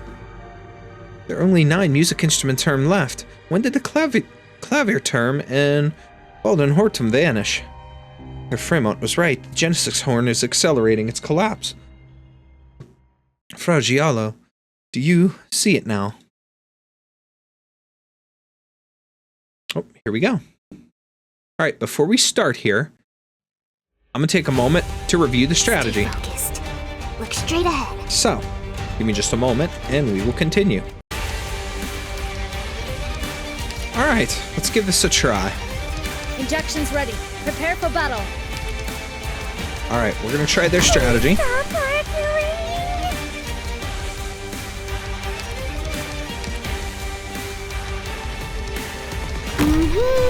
I'm listening. Alright, we'll put Priest there. Aim.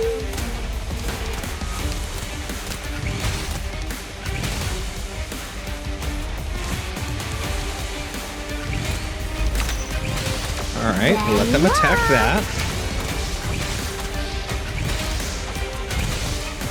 Medic here. We can retreat that. Now we need Beagle over here. Target location reached. We'll save skill. We're in good shape right now for that.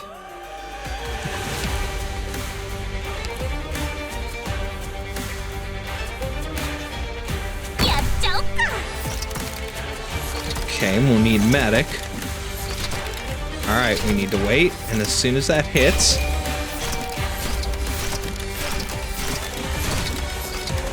we'll add some attack over here to help out. Here I am. God, can heal that wound in no time. Alright. Add a little extra attack over there too. It's kind of screwy because Jessica's attacking them now.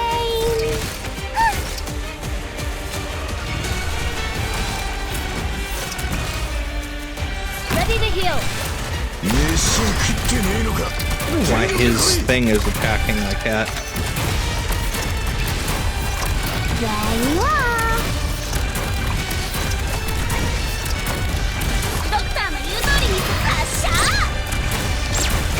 Okay, this is working so far.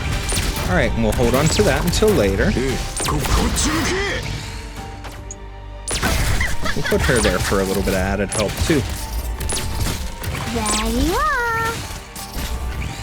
Perfect. I think we're in good shape now. We'll hold on to that.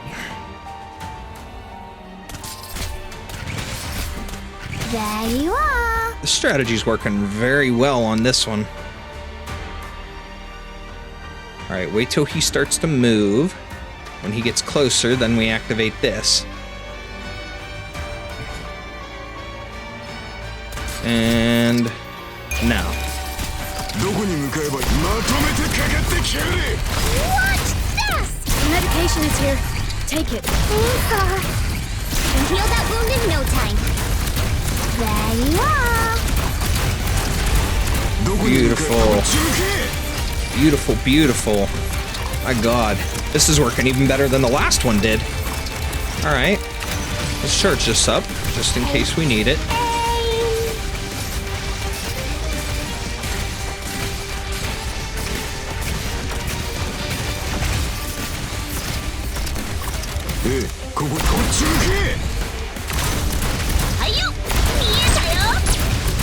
I may need to throw somebody else out over here.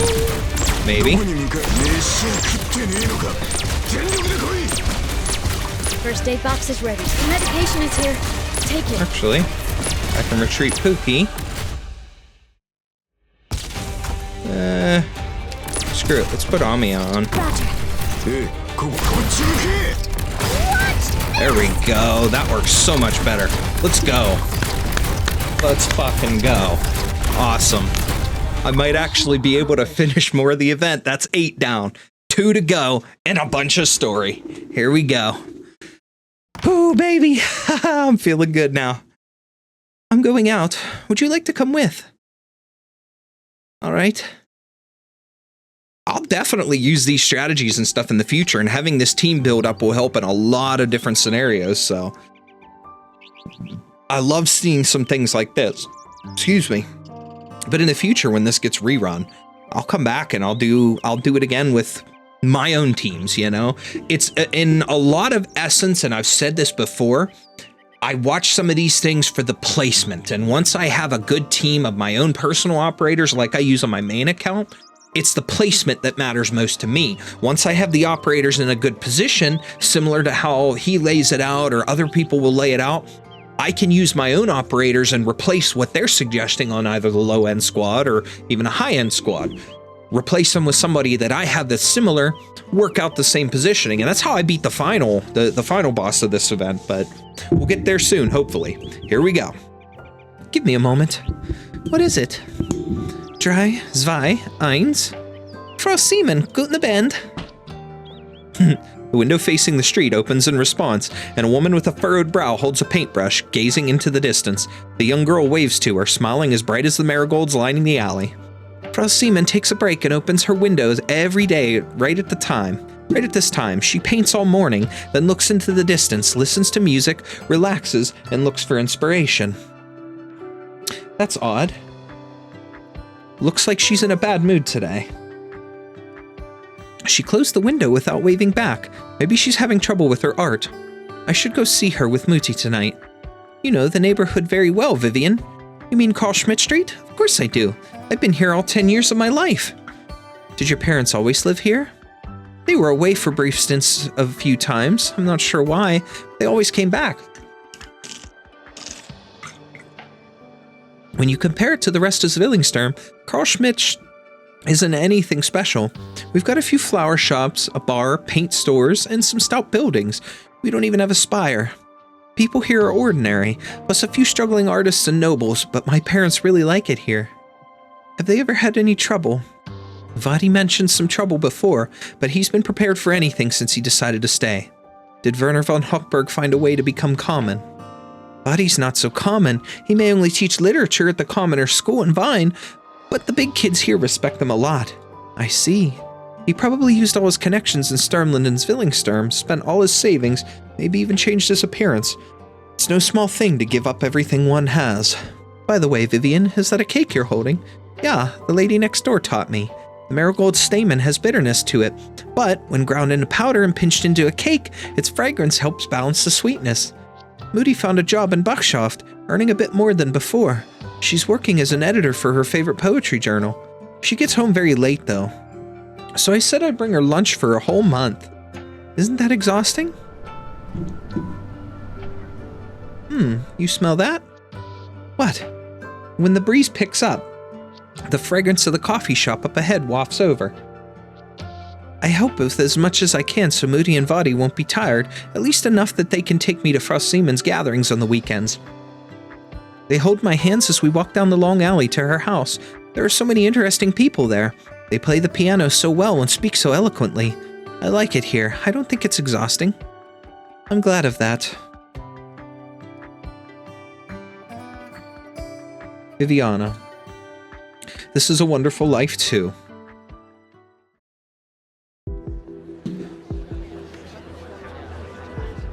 What's this? Wasn't that Lucinda?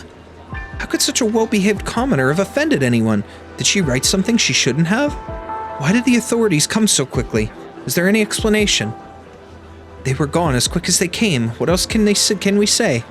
Be careful what you ask. It probably has something to do with her husband. Werner? I've heard he's actually the heir to the Kurfürstenturmland, living incognito with his wife and daughter on Carl Schmidt Street for the past decade. I've gotten along with them so well all these years, I'd never have guessed. He's hidden himself so well. Oh, how could that be? Rumor has it Werner didn't show up to class this morning. Who knows if he was taken away by a Hochberg vassal or the Empress's voice. Odds are it was Frida Seaman who gave him up. That woman's out of her mind. Shh, keep your voice down. The cake thuds as it falls to the ground. Viviana hears sobbing. The fragile shoulders before her tremble like flowers battered by the wind. She holds the girl's hand tightly. Vivian, don't look.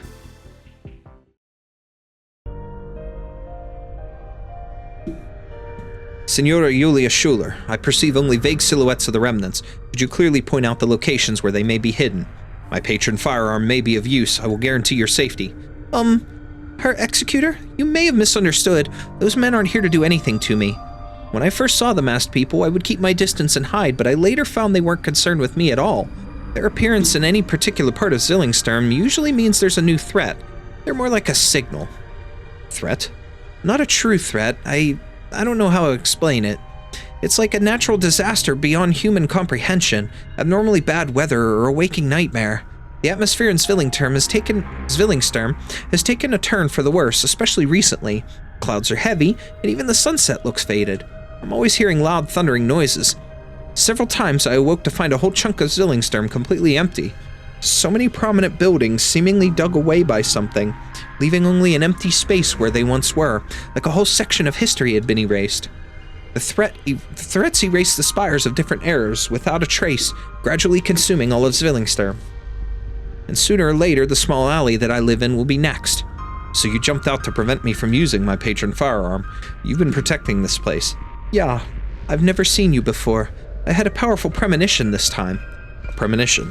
Such feelings are usually nothing more than psychological indicators. Without backing and logic, it is difficult to take action upon them. But the Witch King's remains have indeed appeared. Her executor, when you live in a place for 5 or 10 years, when you become part of it, you develop senses like a foul beast and can smell the storm before it comes. You would aid the echoes of Herkenshorn. No, this is my own thing. Even if they didn't appear today, I'd find a way myself. But how will you fight against those disasters, the weather, or the waking nightmares? With those arts devices you're carrying? The truth is, I've been going to different places at around this time each day, especially to those blanks and the edges where the buildings have vanished. That's dangerous. But I collected enough devices from those places. They seem to be some sort of echo device that collects arts information. Frau Giallo, if the masked men truly are the echoes of Herkenshorn, then these echo devices must be what the Witch King used to deal with his enemies. They'll surely come in handy. Are you going to renovate the street yourself? Marigold Alley is on the outskirts of Bodenshof, very inconspicuous. No one comes here deliberately except for some tourists, painters, and wandering poets.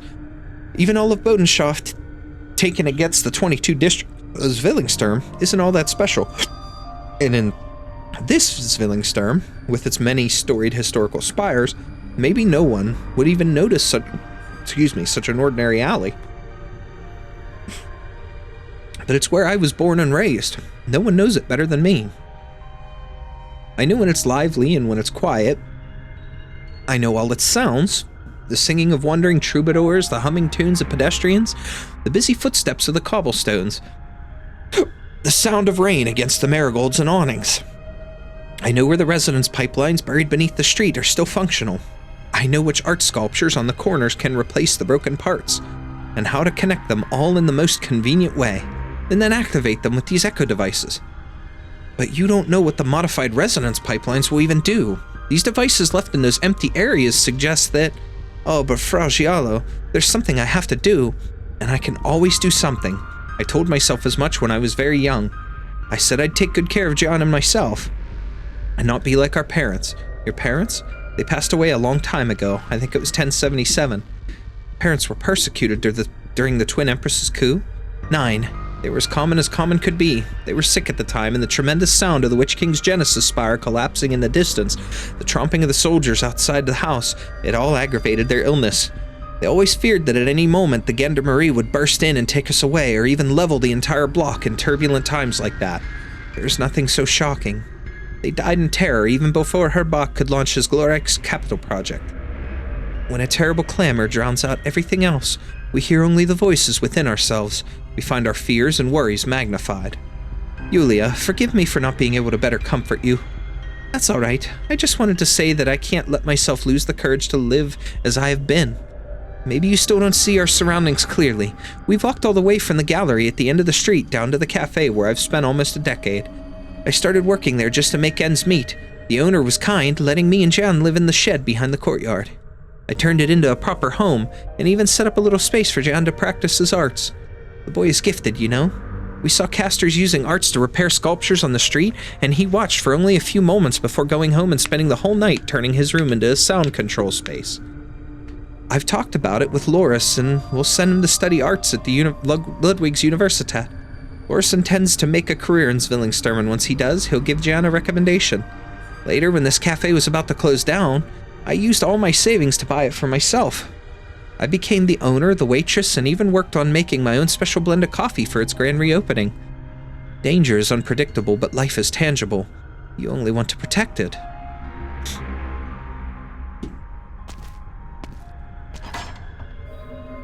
From the piano studio in the corner to here, there are a total of 8 resonance pipelines, and these echo devices happen to fit in the interfaces on them. I told you they'd be useful. That is logical.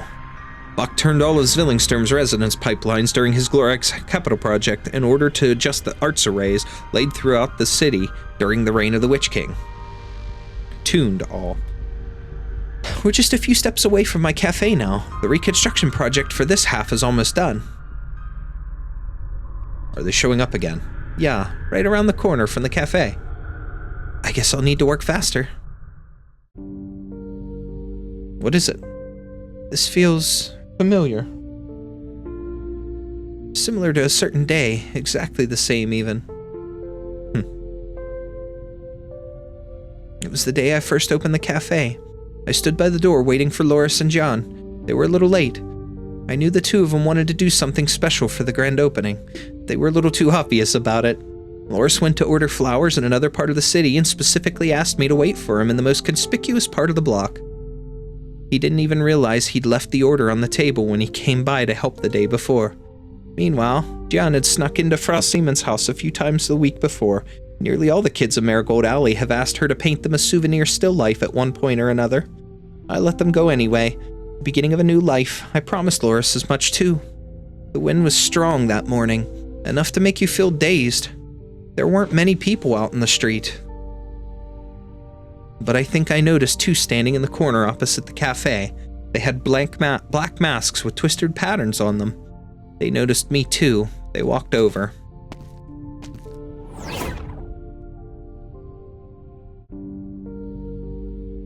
The Witch King's remains. That explains why you perceived the patterns in the Genesis horn as manifesting a concrete form. This was your only connection to the Witch King during your lifetime. Loris' speculation differed wildly from the truth. You just happened to be at the scene while the Witch King's remains were taking action. The city council had no intent to protect a nobleman. As one involved in taking action against the remains, one can only imagine Friar Finn's ultimate fate. But early in the reign of the Twin Empresses, Zwillingsturme needed to disassociate the entire case from the Witch King and his remains. They halted the investigation, concealed the truth of the matter, and hastily closed the case. That was the most efficient approach. What do you mean? Julius Schuler, your death was entirely coincidental. I have uncovered the truth of the case.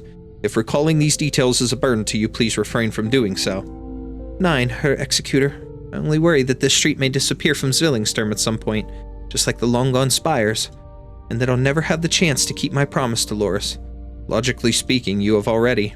Herr Executor, have you ever made any unfulfilled promises?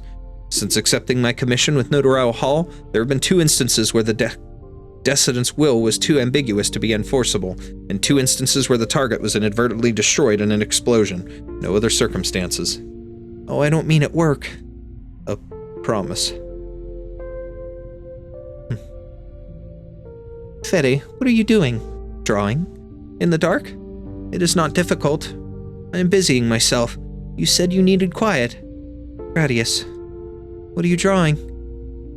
Laterano, by night. Why would you want to draw Laterano by night? Because the room is dark. Sir, the nasal tone of your voice has grown lighter. You stopped crying. You said you would gradually master your playing. I believe in you. Everyone says you have a talent for music. In general, talent should not bring pain. I will master it, Fede. I have to. Are you going to finish your drawing? You seem to be having trouble. Well, I've completed the overall outline. Now I need to refine the details, but when night falls on Laterano, where's the first place to light up? I don't know. How about you wait for me to master my method and play my first piece? It won't take long. Then I could take you to the highest point in Laterano to see for yourself. That would answer your question, wouldn't it? All right. To me, a promise is a form of contract. When I made that contract, my cognitive abilities were not yet fully developed, and I was unclear of the obstacles she faced, as well as the painful meaning behind overcoming those obstacles. An undefined chaos. She herself was the first victim of her music. Therefore, understanding the full extent of her changes and preventing her from continuing to spread chaos is the responsibility I must fulfill. Herr Executor, is that why you've come to Zwillingsturme too? Is the person you're talking about also a Sancta? Arturia, female, 168 centimeters tall, straight black hair, a mole below her left eye, carries a custom-made cello. She arrived here before I did. Have you seen her? Fra Giallo, you may not want to follow me any further. Why not? You just said that from the gallery at the end of the street to here, with your cafe just ahead, all the residence pipelines will soon be restored. What is it you're keeping me from? Excuse me. I believe he's the one who hurt you. He's a Sancta as well, yes, but he seems difficult to talk to. Federico, so he's here too. I appreciate your concern, but if it was my little brother who hurt me, you'd have found a few more bullet holes. So your siblings? That's hard to imagine. Federico will definitely catch up to me. The discovery of gaps along the path one's been following inevitably causes confusion, but for him, that confusion isn't a ripple, it's a crack in the ice. Neither of us can stop until we find answers. All right then. Phew, this is the last bit. The piano studio in the corner, the gallery at the end of the street, the beginning and the end, all the residence pipelines converge here. Yulia, I know what you want to say. This might not have any effect at all, and if so, I'll think of another way. I can't just let myself hide in my home, waiting for the storm to pass. The echo devices are all in place. Now it's time to activate the residence pipelines. Without direction, without daylight, everything is covered in shadow. The Genesis horn seems to be forever shrouded in mist, but Arturia perceives the illumination of the pipelines like a flame in the dark. Rolling out from the two of them, from near to far, the surrounding scenery gradually becomes clear. She sees everything as clearly as in Yulia's eyes. A street lined with marigolds, countless peculiar spires. The place is not chaotic. It is one that exists beyond time and space, a grand construct. At the same time, music flows into her ears. It is the music of all Marigold Alley, and also a part of a grander movement. A composition that belongs to Herkonshorn. Yulia, my cello is silent, but I've heard your innermost thoughts. They're touching. Allow me to express my gratitude. Arturia bows to the Capernet before her. And now she appears in front of the Witch King. So the most common soul and the most powerful are both written on the same sheet of music. The eerie winged sculptures prostrate on both sides of Arturia, supporting towering stone pillars at angles defying mechanical explanation. No, the pillars are suspended in midair. A palace, solemn and majestic, befits a king. At the end of the steps, a man stands motionless with his throne. Red curtains sway and cast layers of light on him, veiling the monarch's countenance. But the infamous twisted horns belie his name. There he is. I've seen you in so many fragments of history and legend. I've crossed paths with you in the memories of so many, including the Liches. But it wasn't until I saw Yulia still alive that I caught the faint sense that this journey could really lead to a meeting with the man himself. Allow me to introduce myself, Arturia Giallo. Salutations, Otto Dietmar Gustav von Urtica, Herkvenshorn, Your Majesty the Witch King. I was very impressed by everyone's performance. It was fantastic. All right. So, real quick, before we move on to here, let's go ahead and get our team built. I'm going to build it similar. He uses... I don't believe I have enough stuff. I can promote her. Your approval means so much to me, Doctor. This promotion I don't believe I have enough stuff to bump her up full. Yeah, I can only go that far. Thank you for your that's guidance. All right. What I'll do instead, I will do... Doesn't ask for Myrtle. I could try Myrtle. Don't anyone wander away. All right, we'll do these. We need Melantha. Understood. Instead of Midnight, I'm using my Pookie. Come here, Pookie. Where you be? Oh, you're already in the team. Wait a second. Let me clear this. Make it easier. All right. So actually, I'm gonna put her in first. Put Texas on my team. I don't have a Texas, so I'd put her on your team. Understood. Anyways, I'll follow your orders.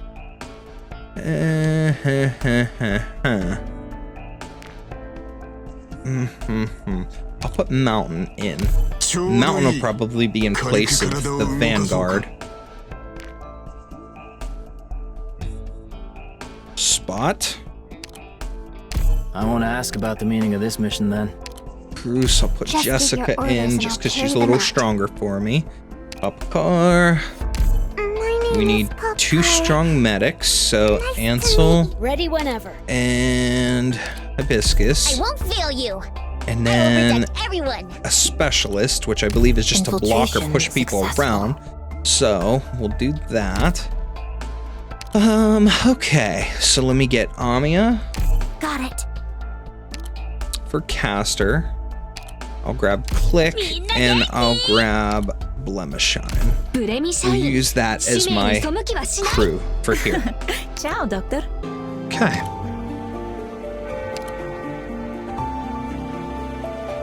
All right, here we go. Just muted. Okay, yeah, we're good. I just muted my site. So, let's go on to ZT-9. We are getting there. Here we go. Ebenholz. Herr Giallo, Frau Jost. Ebenholz is uncertain when he got separated from the others. Crumbling structures fall periodically from above, and the stairs beneath his feet spiral endlessly. He can only move forward. He is alone. Indefatigable. Indefatigable. I don't know how to pronounce that. Indefatigable? Something like that. I'm fat? You are despicable, Ebenholz. You've interfered in our judgment, wasted our time, and hindered our cause. You're practically the worst sinner there is. Forgive me if I don't look as sorry as I feel. So would you join us for an audience with His Majesty now? Or would you seek to prevent his return to the mundane world? You do not have what it takes. You could not do it. That should have been clear long ago. We should have known. It's obvious His Majesty's blood is so strong, his soul so tenacious. The voice of Mundane was but a byproduct of his music, and yet it alone had brought you to your knees with the pain it inflicts. You were born weak, far too weak to live up to any of his expectations. That is to say, you're the ones forcing those wretched noises into my mind. Then in the end, is it me who bears responsibility for all of this? You should be thankful, Ebenholz. So they'd known you from the beginning that the voice of the mundane wasn't the key to His Majesty's inheritance. Would the twins have granted you the title of Graf Urtica? No, even before then, you'd have died in the cradle. You should have taken pride in your title, but more than that, you should be ashamed of it. Yeah, I feel the same. and so be gone.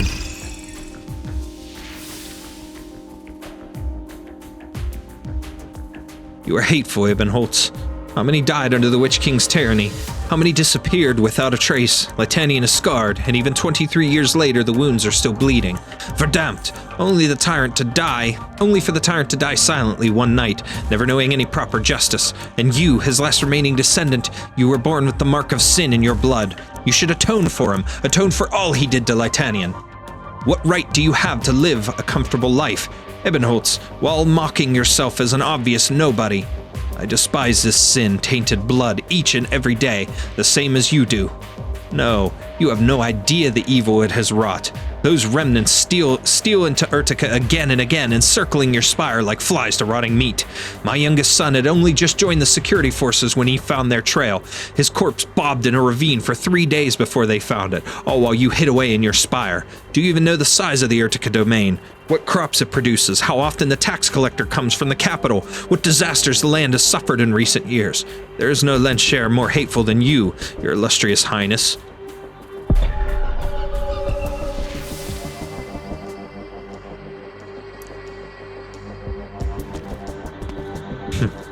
He has no time for their stuff, he says. Screw you, I'm moving on. Stop, go no further. The braver you are, the more ridiculous you look. You are pitiful, Ebenholz. Do you remember Gertrude? Before she died, she left some real nasty curses. She cursed Weisheim, Leithanien, the Witch King, and she cursed you. Her curse was, word for word, may the madness of Ebenholz's bloodline haunt him forever. When you came back to Zwillingsturme, I thought to myself, damn, that mad woman's curse really came to pass. The stubborn kid couldn't escape the vortex of fate. Of course, he would never give in to fate, but this time he'll have to fall into madness to break free of it. You should feel relieved, shouldn't you? The voice of Mundane has troubled you for over a decade, but even before then, resisting it, you've been carefully guarding it. But even more than resisting it. You were guarding a bomb, afraid that it would blow at any moment, afraid the wrong people could use it to hurt the innocent. That was a heavy burden and extraordinary fate. But in the end, it was just noise, a totally non-lethal headache. Go home, Ebenholz. Gertrude's curse has already fizzled. 9. I can't bear it. Because this is an even more debilitating curse. In the end, your struggle isn't even worth mentioning. Your resistance is meaningless. Those who sacrificed themselves for this, those tears and smiles, you've carried in your mind forever. How will you face them?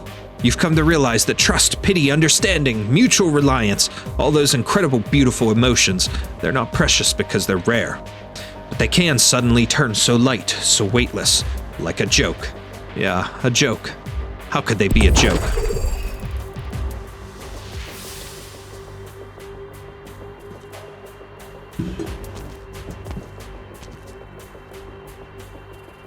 Nothing will stand in his way. He looks to the spire. I knew it. I knew you'd be here. You've been dead so long, but you still fantasize about letting this wicked spire descend upon Leithanien again. You won't succeed. I will use all my arts, wave my wand until it breaks, manipulate my originium dice until they shatter. If you still have flesh, I will destroy it. If you still have a soul, I will annihilate it. I will interrogate you, curse you, and I will kill you. Witch King! Powerful line. And there he is. Ebenholz has found him. Franz, do not touch the notes in the air. The witchcraft I've integrated into the melody here, which I have deleted, still contains a terrible power that will last until it completely dissipates. Calm your emotions, evade the will of the ancients from a millennium ago. Do not let your mind be distracted. Ebenholz tightens his grip on his wand, but cannot say a word. He has read all about the Witch King. Not too long ago, he was even imprisoned in his room. He knows the history. The notes flow slowly about the space. The melody known as Syracusa is leaving the movement that is Leithanien. He hears what sounds like the booming of loud thunder, pouring rain, and surging wind. The will of Leithanien is turned into a power that matches heaven and earth, washing repeatedly over the small room. Even standing at the door, the surging energy presses firmly against his heartbeat. The man at the center of the room does not turn to look at him.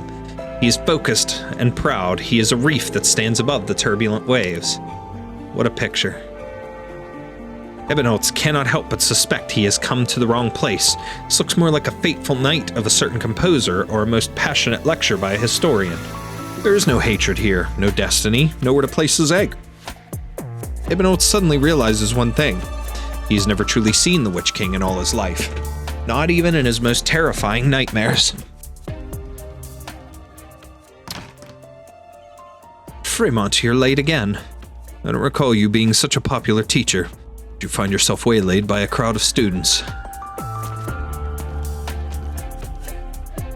First, if a teacher's temperament makes you hesitate in the face of knowledge, that means nothing more than these youths claiming to be Leithanien's finest are in fact fit only to tend the ivy that climbs their spires.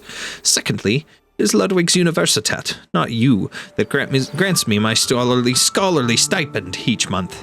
I am not at your beck and call. Or should I not talk back to His Majesty the Great Herkenschorn like this? This isn't the first time, nor will it be the last. Next month, Kurfürsten from across the land will begin to arrive in Vidunian. Time is running out, Fremont. I hope that when their audiences conclude, they will each take copies of the amended Guldenska back to their respective Kreis. You're known far and wide as an exceptional monarch, even called a once-in-a-millennium ruler by these sheep and deer. Are you really so eager to set your own prestige in stone? What's next, bringing the Kurfürsten's armies and civic powers under the direct control of the Imperial Spire? We've already discussed this. When I first arrived in Leithanien, the Kaiser at the time was already troubled by the Syracusan question. How long has it been? Now the wolf pups dare not make but slightly bigger moves. You've only just ascended. Why not take some time to choose your robes for the upcoming ceremony? I've already chosen. Are you still worried that amending the Guldenska and accompanying policies could plunge the realm into unforeseen turmoil? I don't care what happens to Leithanien, but moving my library would be a tremendous pain. You've been studying the movement ever since you became Kurfürsten of Einwald. We both know precisely what it is, and why no one dared consider amending it for 1,000 years. The 3 main sections, the 10-fold melody woven into one, is a truly superior piece of witchcraft created by the arts masters of a prior millennium. It is the supreme will of Leithanien infused with the power of countless sages into the creation, contemplation, and protection of this land. It is as close as we could possibly come to eternity. Eternity. Setting aside the Minoan philosophers musing on the questions of whether or not to find a man can step into the same river twice, I think only the liches are particularly fond of using that word. And only you people truly understand its meaning. Eternity. The immutable, the immovable. But eternity does not mean immortality. Indeed, the sages who crafted the movement 1,000 years ago accomplished an impossible feat. That is when this land came to be known as Leithanien. But it's more than just the name of a country. The idea of Leithanien is what allows the people here to both prosper and suffer together, engraving elegance, harmony, morality, and beauty into every breath we take. They, of a millennium ago, crafted a superior vision for the country, making Leithanien into the truth of a land. But all truths eventually decayed. Decay, and our current friction with Syracusa is the greatest proof of that. But I will bring a better future to Leithanien. The new Leithanian ruler produces the movement and looks at the lich. Eternity, immortality. Herkenschorn's voice is not heavy, but Fremont hears these hefty words shatter and reassemble between his lips and teeth. How arrogant of you, how very Herkenschorn. But how can you ensure that Leithanien under your rule won't face even greater crises? The future you're bringing will be truly immortal. There's no composition that can't be written, no arts that can't be surpassed, no will that can't be overcome, no unknown that can't be conquered. Immortality lies in renewal. To this day, both the ocean and the sky remain shrouded in the fog of cognition. And this continent is the limit of what Terrans can know and perceive. But the knowledge you've shared tells us that even the loftiest clouds and deepest sea trenches are nothing but reality, imprisoned by time and space. And beyond this reality there exists another side of the world, a realm of emptiness, elusive and dangerous. If the questions are endless, then so too must be the answers. The Graf Spire in Urtica is too small, so I built the Genesis Spire in Vidunian. It is already the tallest in Leithanien, but not necessarily across all the lands. But I will never stop. That is the difference between myself and sages past. That is immortality, Fremont. I hope that when you build a new spire, you'll make a few extra rooms so you won't need to use my own secret chamber just to modify a piece of music. I will. Now then, let us begin. I'll go activate all the residents' capture devices. It will all be clearer once we dismantle the melody later. Her Conshorn sits firmly on the chair in the center of the room, unfolding the movement. Fremont nudges aside priceless ancient tomes to make room for the witchcraft matrices. By the way, Fremont, what is it that you call the other side of the world? The beginning and the end of all threads. Pretty name. Their phylactery grants liches an almost unique ability among the races.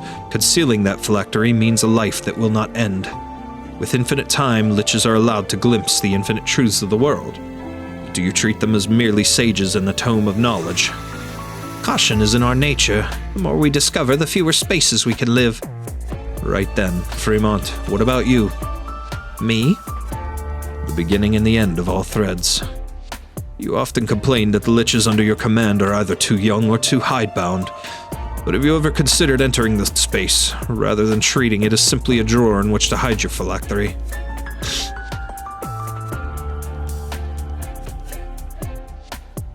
A terrible chill sweeps over Fremont. A faint but dazzling light blooms atop Conshorn's scepter. He has already begun to play the Goldenische. Fremont's hands have not stopped either. Lich and Capernae, king of the royal court and Kaiser of Leithanien. They have always moved in tacit agreement. Even in the tensest moments, the two could insert discussions on various topics, philosophy, music, and sometimes even the climate and cuisine of Leithanien. Conshorn had raised the matter so naturally, a true secret threatening the mortality of the liches. If he used his exile to its fullest extent, the life threads could dissolve all of those notes in an instant, annihilating the defenseless man before him. No one else knew that Leithanien Kaiser had come here. He would have enough time to tell the Lich Court to flee the country. But Conshorn had raised it so naturally, casually bringing up the secret that had remained hidden all those long years. After a long while, Fremont bursts into a hearty laughter. Wonderful. As it happens, I've also encountered some bottlenecks in my study of that space. If you're really interested, Conshorn, I could lend you my phylactery. Ooh, excuse me. That's enough, Conshorn. Don't you find the nostalgia nauseating? It's enough to make me want to vomit last night's leftovers. Besides, I'm running out of time. There he is. It's been a while, Fremont. I'm sure you remember what you've borrowed. The time has come to return it. Oh, here we go. All right. Again, we're going to keep trying this strategy. Stay focused. Look straight ahead.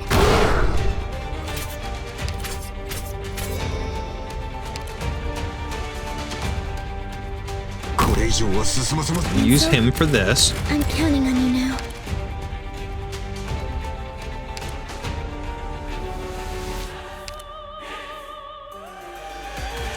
Okay. Her there. And then I'll need a medic.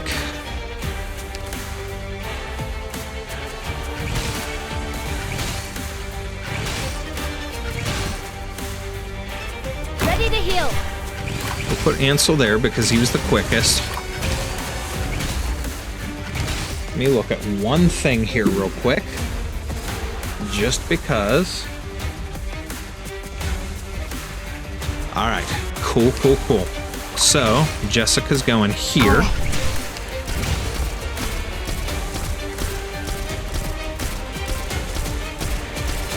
I can pull her.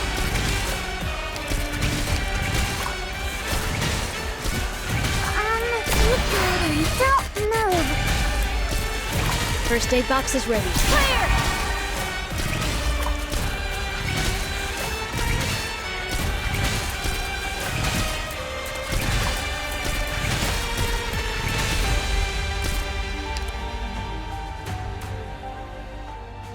Hold on. I'm just trying to follow this as close as possible. Yes, I need my Pookie out here. Solid positioning.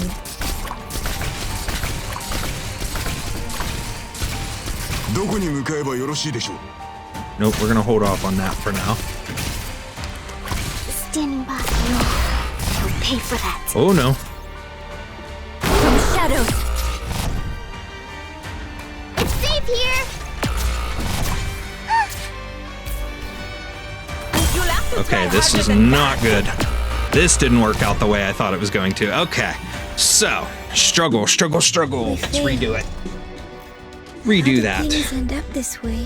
Because I did screw one thing up there. All right. I screwed one thing up. That's all right. That's all right. That's all right. Okay. Let's try this again. I know exactly what I need to do. All right. All medicine has been prepared. From shadows.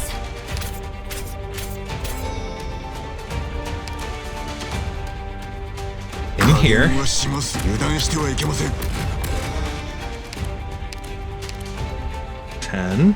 Her here.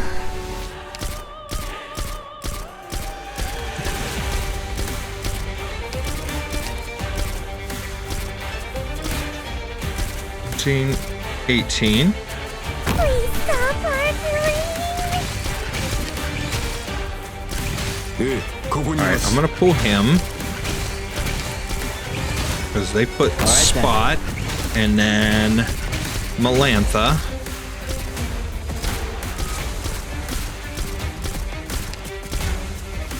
I'll do my best. And then we have a medic, which is gonna go up above. Ready to heal. Okay, Jessica's gone, so we need the other medic here. There we go. Pull Simple and clear. red. Right, Oh man, Pookie needs to go out. She should have already been out. First aid box is ready. Okay.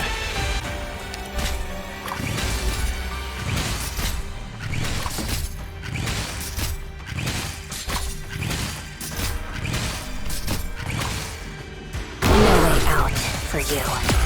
Oh my, that did absolutely nothing. Doesn't matter to me. Holding a shield is tiring, pal. And that got screwed up real bad, so... Don't be afraid. Please come to your senses. Wow, okay. これ以上は進ませません。 See, that's what's screwed up. I was supposed to be able to change that. Okay. We're making progress on figuring it out, though. All right. Relax. You're doing fine. Yes, we are doing fine, Spot. We're gonna redo it. We're gonna get this. We're not so bad right now. All right, let's try again. All right. First things first. I see my order. ドクター、忘れ物しないで All ね。 right, let's put him there for now. Let's start off with Mountain. 9, red. Death. Save us a lot of time if you just surrender. Excuse me, Jessica. All right.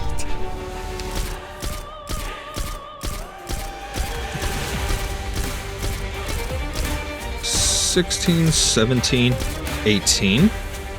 Pop a car there. This fight.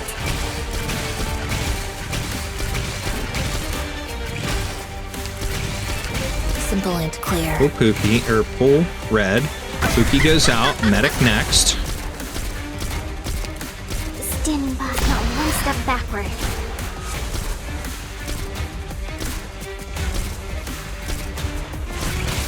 All right, we'll put her There out we for go. medic this time. ここにいます。 We're gonna pull him.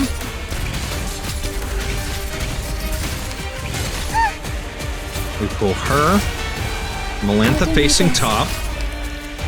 Spot next.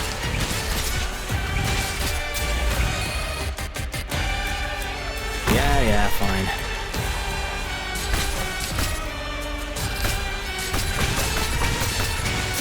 There we go. There we go. Right, keep moving. Don't move. Don't be afraid. We'll heal that wound in Keep no them time. healed. Just try me. Doesn't matter to me.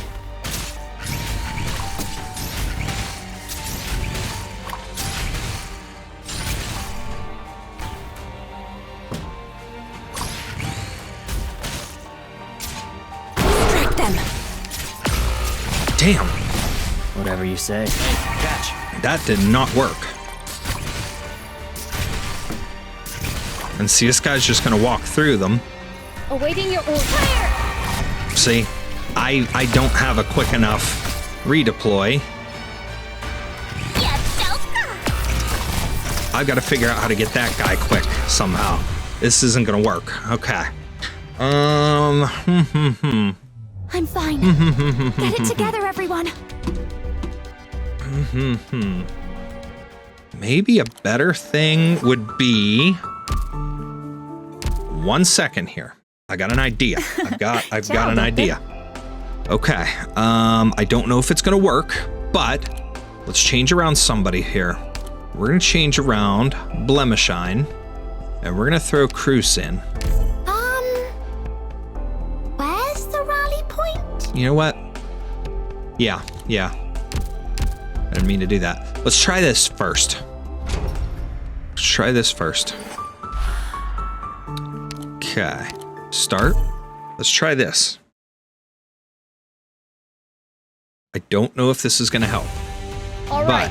All medicine has been prepared. これ以上は進ませません。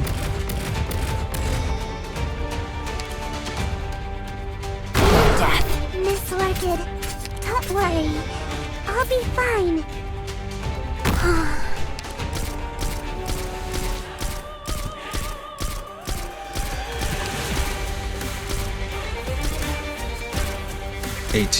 Pop the car. I want to stop this fight.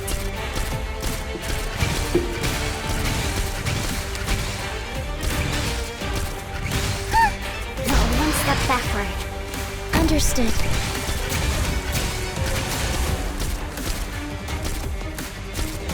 Twelve, 13, 14, 15, 16. All right then. Okay. Pull her. Ah, she's not gonna work then. Crap. 1, 2, 3. Yep, she's not gonna work either. I was going to try and aim Please hold on. for sniping that real quick.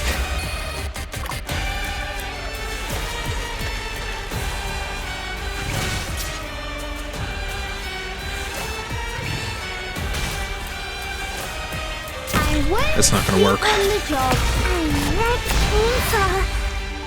Got mad.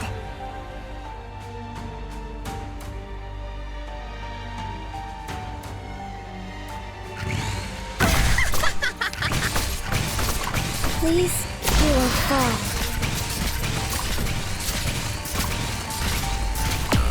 No way out for you. So many weaknesses.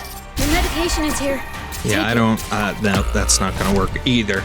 I need something with a little bit longer range to be able to hit that, I'll because fight harder next time. that guy here, see, they used gravel, and I have red in place of gravel. Excuse me. All right, so I farmed a little bit. I bumped up gravel. She's elite 1. I have the barrier skill. Let's go ahead and continue. We'll give this another try. We'll see if this works, matching the way he did things. So we'll go into the event here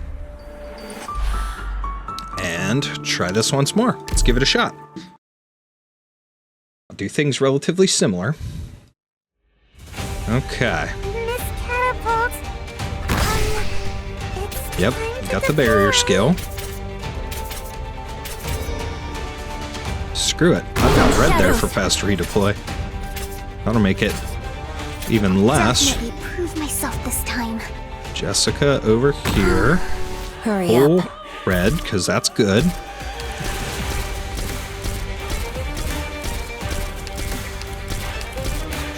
Okay, pop car here. Stop this fight.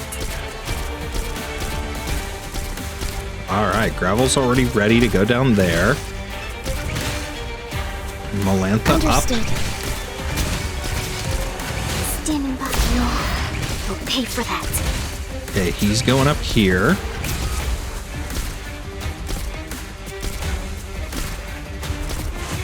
$16. All right then. She's almost got him. Poof. Standing by. Pull her.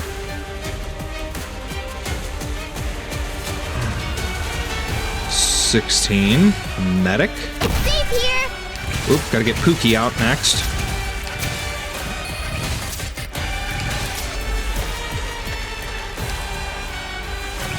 $17, $18.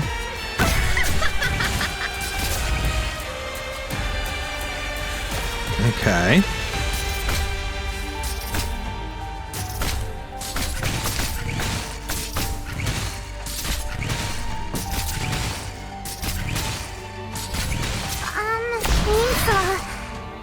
Heal that wound in no time. Okay. Good enough.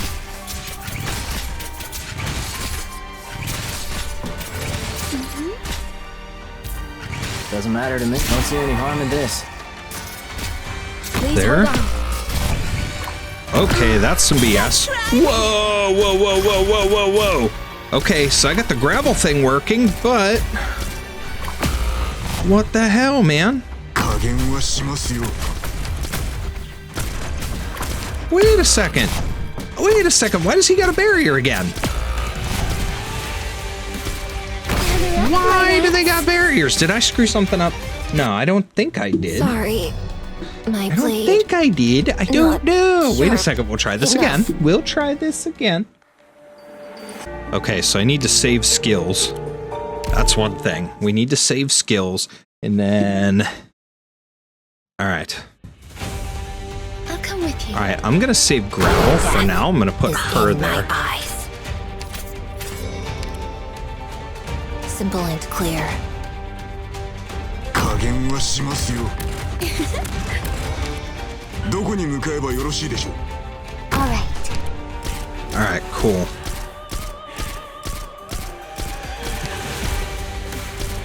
Alright, we're gonna slow this down. I want to Pop stop car, this just fight. like.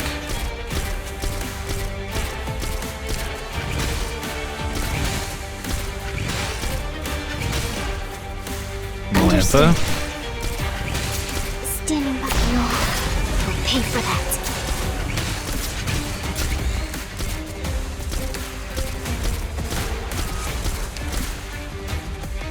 All right then. Okay, we're getting there.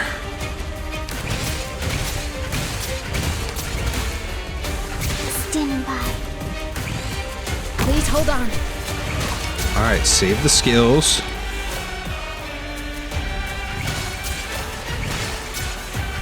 We need both medics out.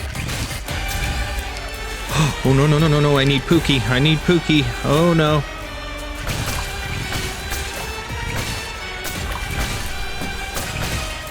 First aid box is clear.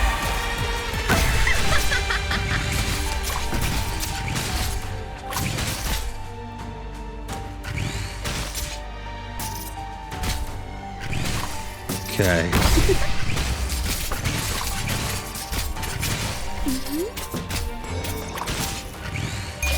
Any orders for me? What are your fall? Don't Don't see any harm in this. heal that wound in no time. Yes. Use a caster instead. Use click for now. Oh my, this is working this time.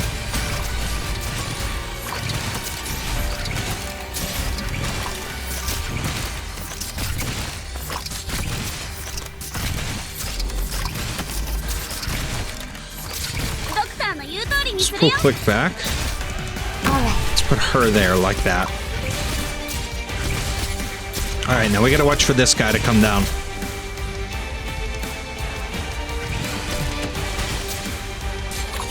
Block him for a moment.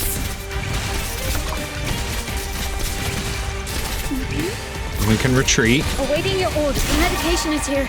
Take it. I'll do the same thing with red, temporarily, Hurry up. and then retreat her. 加減はしますよ。 You'll have to try harder than that. Please, come to your senses. Roger. Standing by. So many weaknesses. Show me what you got there. Not you, Pookie. I'm right here, Doctor. Pop a car. Move. You will fall. We'll put her there. Keep attacking. Gravel, you got this. I think we got it. I think we got this stage. Oh, let's go. Let's go. We got it. We can pull her.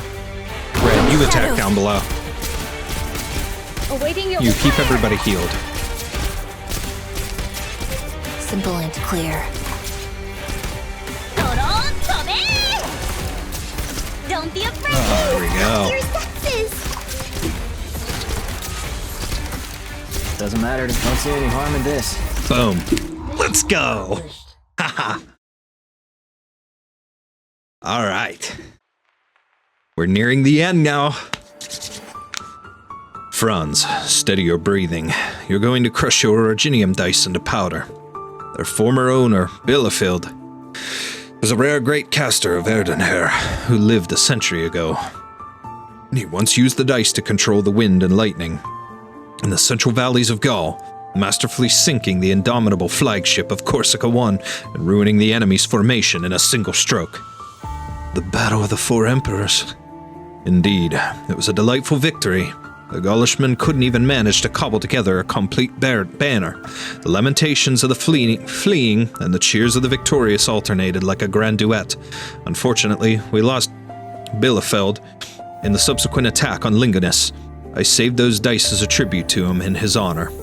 If the will of the caster wavers, like the grass in the winter, how could he ever hope to control the wind and lightning? Ebonholtz remains silent. The Witch King's tone is calm, even gentle. It was a feeling not unlike he had discovered. A child who'd stolen an item from his home, stopped them, and explained to him the item's provenance after the necessary scolding. How long have you been gone, Franz? Gone? The weakening golden melody seeks an exit from the secret chamber, with Ebonholtz and the Witch King standing outside the door. Before them lies a steep, dark red staircase.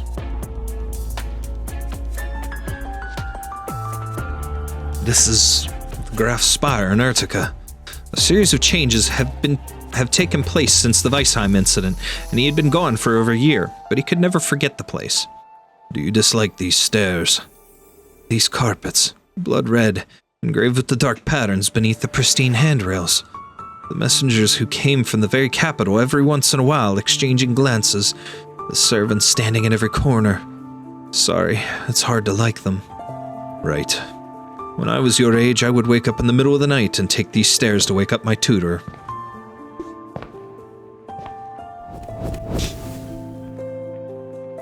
The Witch King ascends the stairs. The sound spreads far down the long corridor as the lamps and the walls light up one by one, illuminating the path beneath the feet of the spire's owner.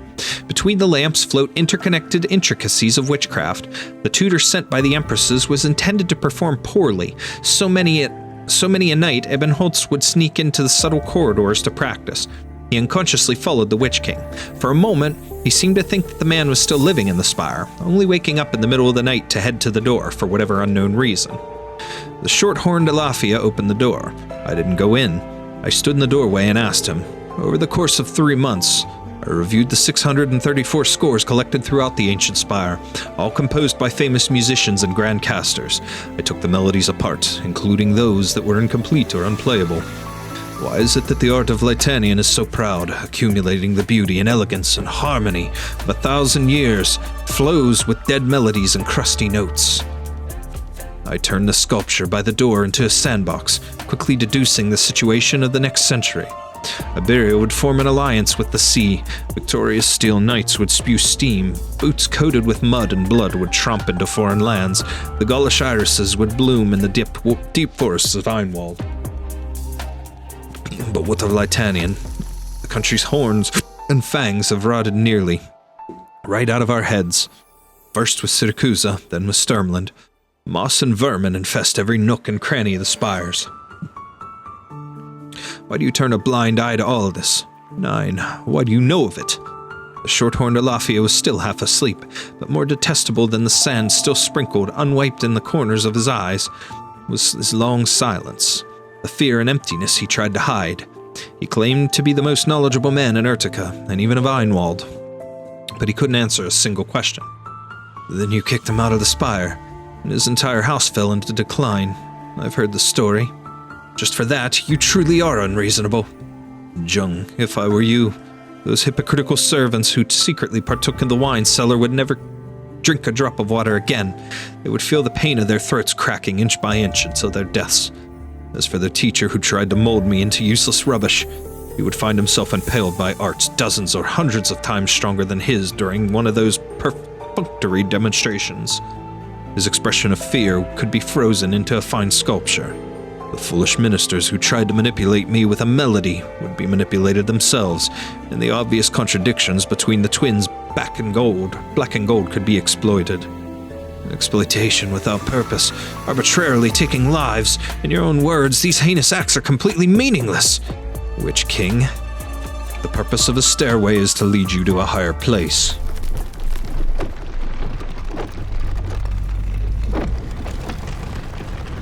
I despise these stairs as well, but because they are too short, Graf Urtica's spire is so small with such a narrow view.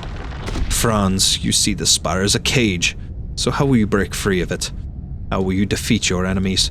Who are your enemies?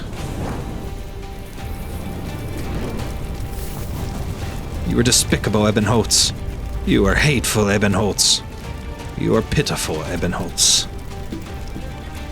Is it them? Nein, of course not. Then is it the Witch King? Is he the nightmare that's troubled you for a lifetime? Nightmare, the increasingly empty house, the white-haired child holding his trembling hand on his knee, softly singing a song that begins with "The sky is blue and fine."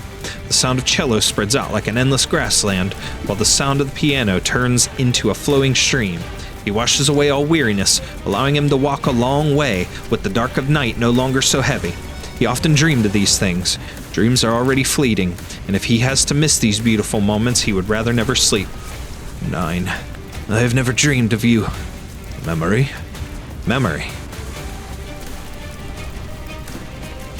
Fall des Hexentürms, Triumph der Goldmond, Vorspiel Zwillingsturme. The theaters across the country must perform certain plays each quarter, all with similar themes, with Urtica being the old tyrant's homeland. Such plays were put on twice as often, and as Graf of Urtica, he was required to attend all of them. How many times did he sit in the audience, watching the Witch King perish during a duet of justice, shortly before leading a standing ovation?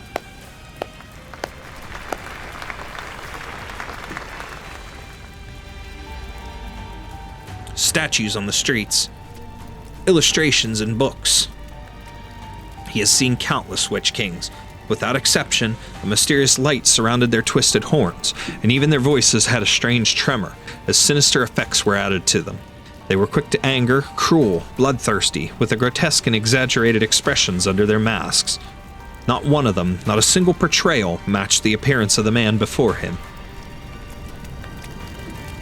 The ambitions of the masses need adornment, their desires need release, their hatred needs relief. And you, Franz, the larger the shadow that obscures your fate, the more your failures have to stand on. Every one of you is happy to imagine such a Witch King for the purposes of that arbitration. Imagining, you say, the cruel decrees, the inhuman experiments, the fires of war, all the suffering you inflicted, the countless innocent lives lost, all of it. You call that imagined? We're talking about you, Franz. You've never made the slightest effort to represent the people you now claim have died.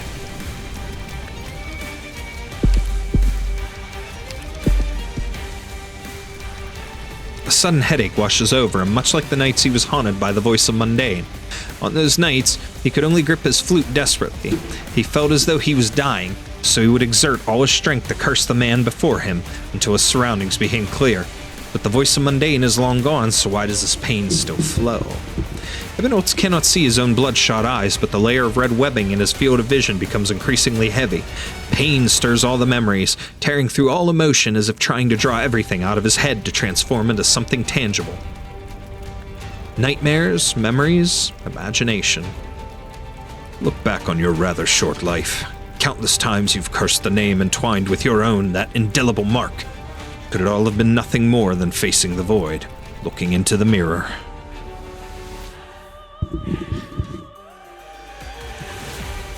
Witch King is dead. And by the time you were born, by the time that night 23 years ago, and his death was genuine, what meaning is there in calling a dead man your enemy? The terrifying experiments of your childhood, the pain that's lingered throughout your life, the cold eyes and mockery of your so-called representatives and servants, the criticisms and accusations of others. Do you still dwell on these things? 9. You know very well that compared to what I've lost, all those are insignificant. Correct. You don't care. You really are upholding the promise you made to him. You've prepared to walk through the long night, bearing it all. But Ebenholz, why after all this time are you still in such pain? Accepting a punishment is not the same thing as finding redemption. Why can't you forgive yourself, the man who has always been protected to the very last? Why can't you let go of the sacrifices they made for you? Why do you continue to indulge in self-flagellation, unable to move forward? Because there might be yet even more precious commitments, even greater sacrifices, even deeper regrets, and even longer suffering ahead. You can't help but doubt. You can't help but fear. So then, Ebenholz, who is your enemy? But Ebenholz, if you don't move toward the light, we can never walk out of that night, and the night itself is meaningless.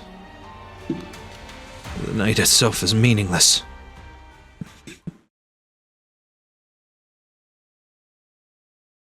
Sehr gut, Franz. You have defeated your enemies and broken free of the spire that was your prison. The Witch King waves his hand in the golden melody as it finally released, flows towards the door like so many harmless fireflies quietly drifting in the river of history. They pass by Ebenholz, brushing against his clothes and hair with a touch ever so gentle.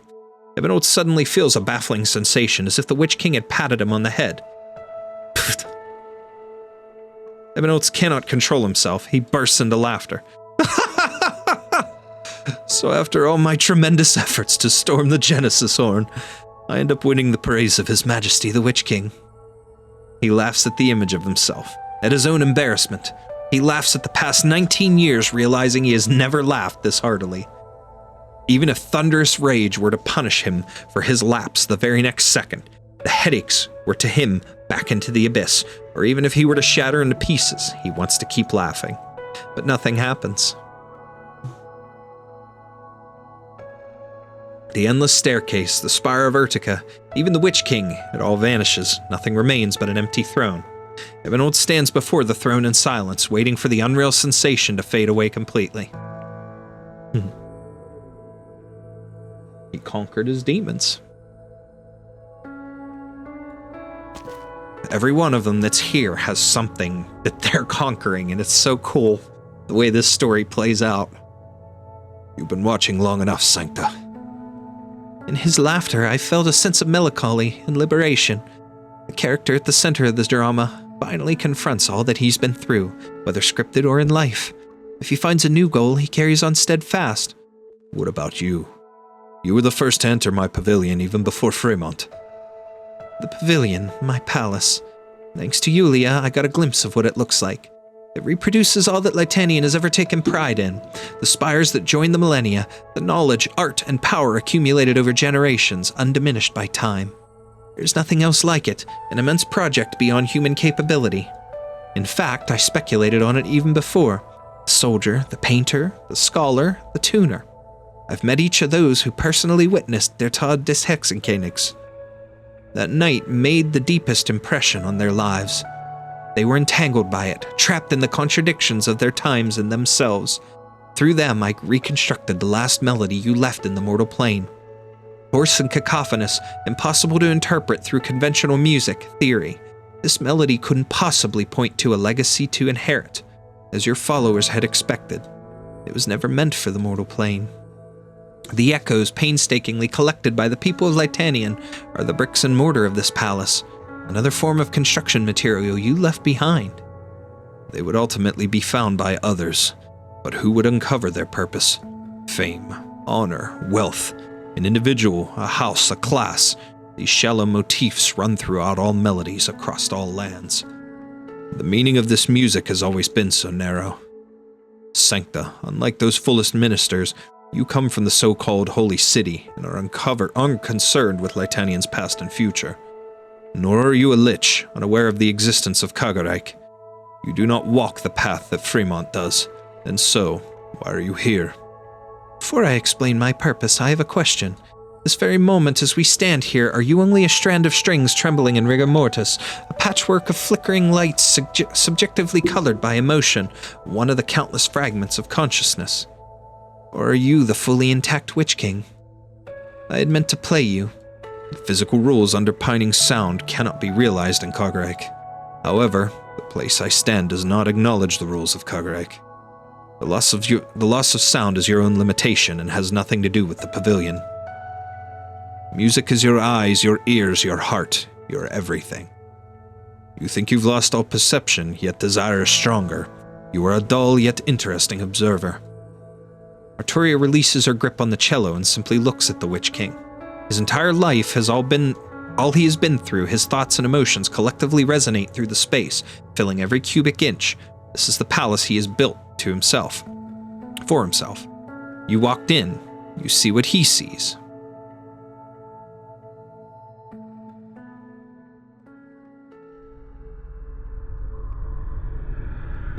Arturia sees what she had read in the old Lich's memories, the blackness. Infinite blackness, or rather chaos.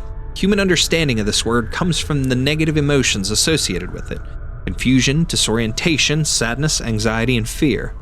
In reality, it normally refers to a state that is difficult to describe or an object or concept that cannot be established. But this is the only word that can describe the scene before Arturia. Desolation, a land of annihilation. What sits behind the material world, the vector of collapse. No visible boundaries, no discernible direction. Sound, light, shape, color. Things that do not belong in the same dimension mix, stack, and stretch. The cursed life form and their environment are symbiotic, even mutual bodies. Annihilation is the only ecology here. Chaos surrounds the Witch King's palace, like sunlight and air surrounding a bubble that could burst with a touch.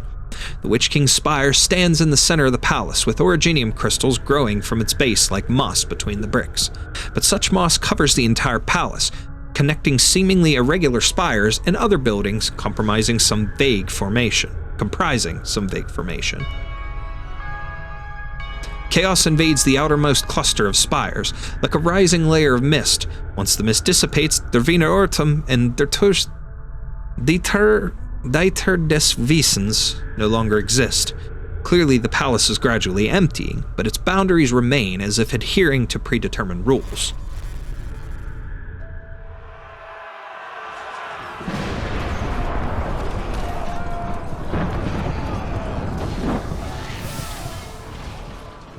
My casters, my musicians, do not resist the storm of lightning and dust. In years past, they destroyed the Gaulish fleets, and now they will push back this chaos.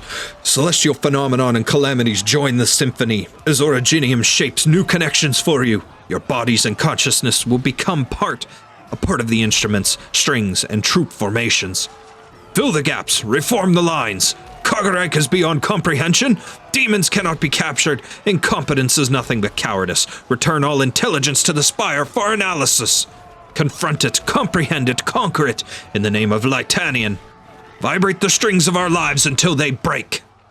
The King of Castor stands proudly on his throne, with all the spires at his command. This founding of a nation occurs simultaneously with the push and pull of war, as it did in Leithanien history. Amid the unending chaos, the Witch King is the only comprehensible order.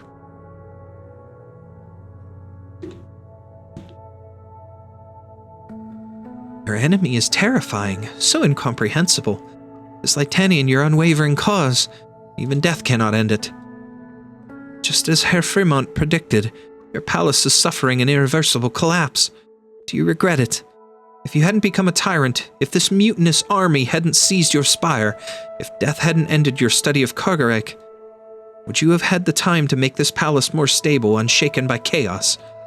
Do you ever wonder if you weren't the Witch King, if you didn't stand on the shoulders of Leithanien?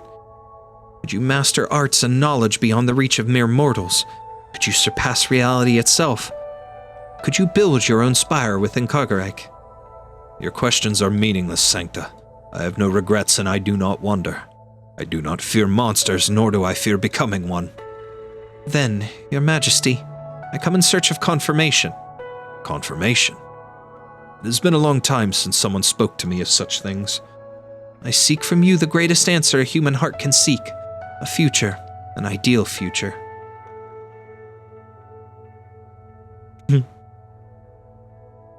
Why are you standing there like a fool?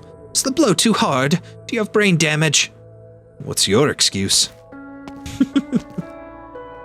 Oh, what a comeback. A rude little goat you are. You saw him too. Did you win? Win?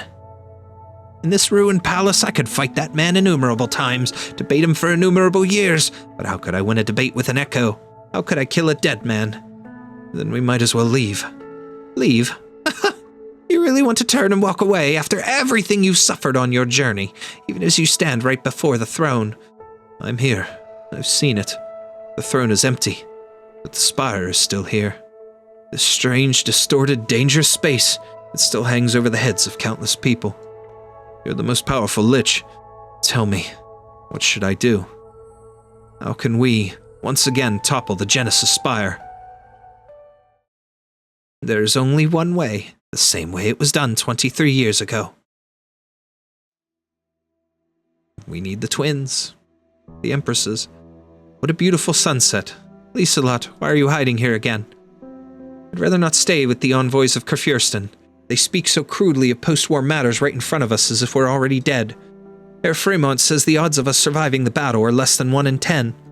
Since the day we were born, every test we've taken has surpassed the expectations of those old men. But the battle with Herkomshorn isn't another test. It's the only chance we have. Then we will seize that chance. We have Herkomshorn's witchcraft, Gaulish technology, and the Lich's blessing with us. We are more perfect, we are powerful than anyone else alive. But we can still die. They haven't turned us into immortal war machines. They gave us human bodies and feelings, making us like unto them, pushing us toward that end since the beginning. Let's think about something happy, Hildegard. If we can really kill Herkomshorn, what would you do? What would you want to do? You don't need to say it, I already know. You want freedom. Every time you pick up the sword, it's for the same reason. You can't stand these arrogant nobles, the ones who don't even treat us like people. You never could. What about you? You can guess, I'm sure. Who knows me better than you?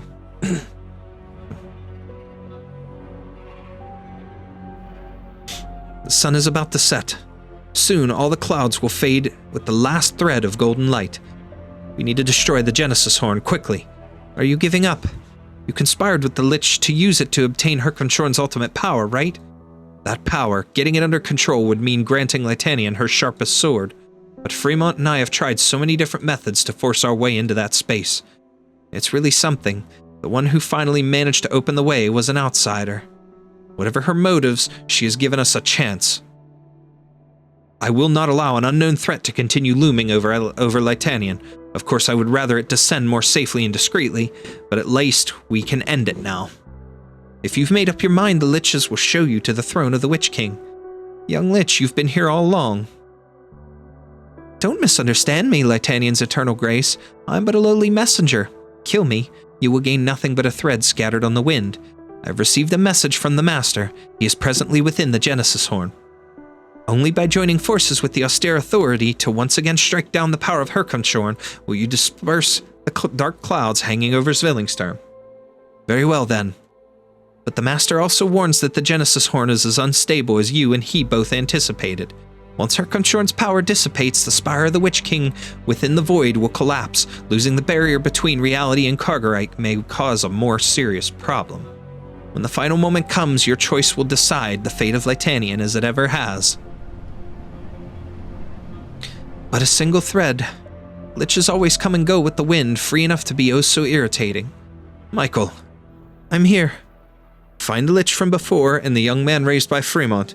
Do what you can to protect the people in the amphitheater, in the off chance that... There is no off chance. You and Uigignod will surely return victorious. Once more, what is our mission?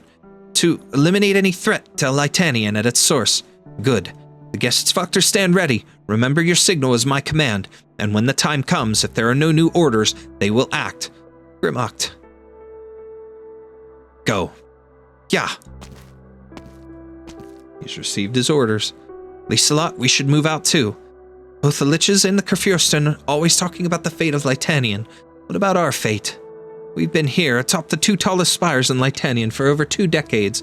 Does Leithanien really belong to us, or are we still just her chosen vessels, carrying the fate of the country on sword and shield? Let's deal with the problem at hand first. That's a sentence I've heard too many times now. Our duet remains tacit, but this is the way we were born, no? So long as we play, we cooperate. That is the mission we have been given. No matter the time, we will always have our understanding. Indeed, I have no doubt that we will once again achieve victory for Leithanien. But sooner or later, you will have to face me, to answer me. Hildegard, when we kill Herkenshorn again, what will you want to do?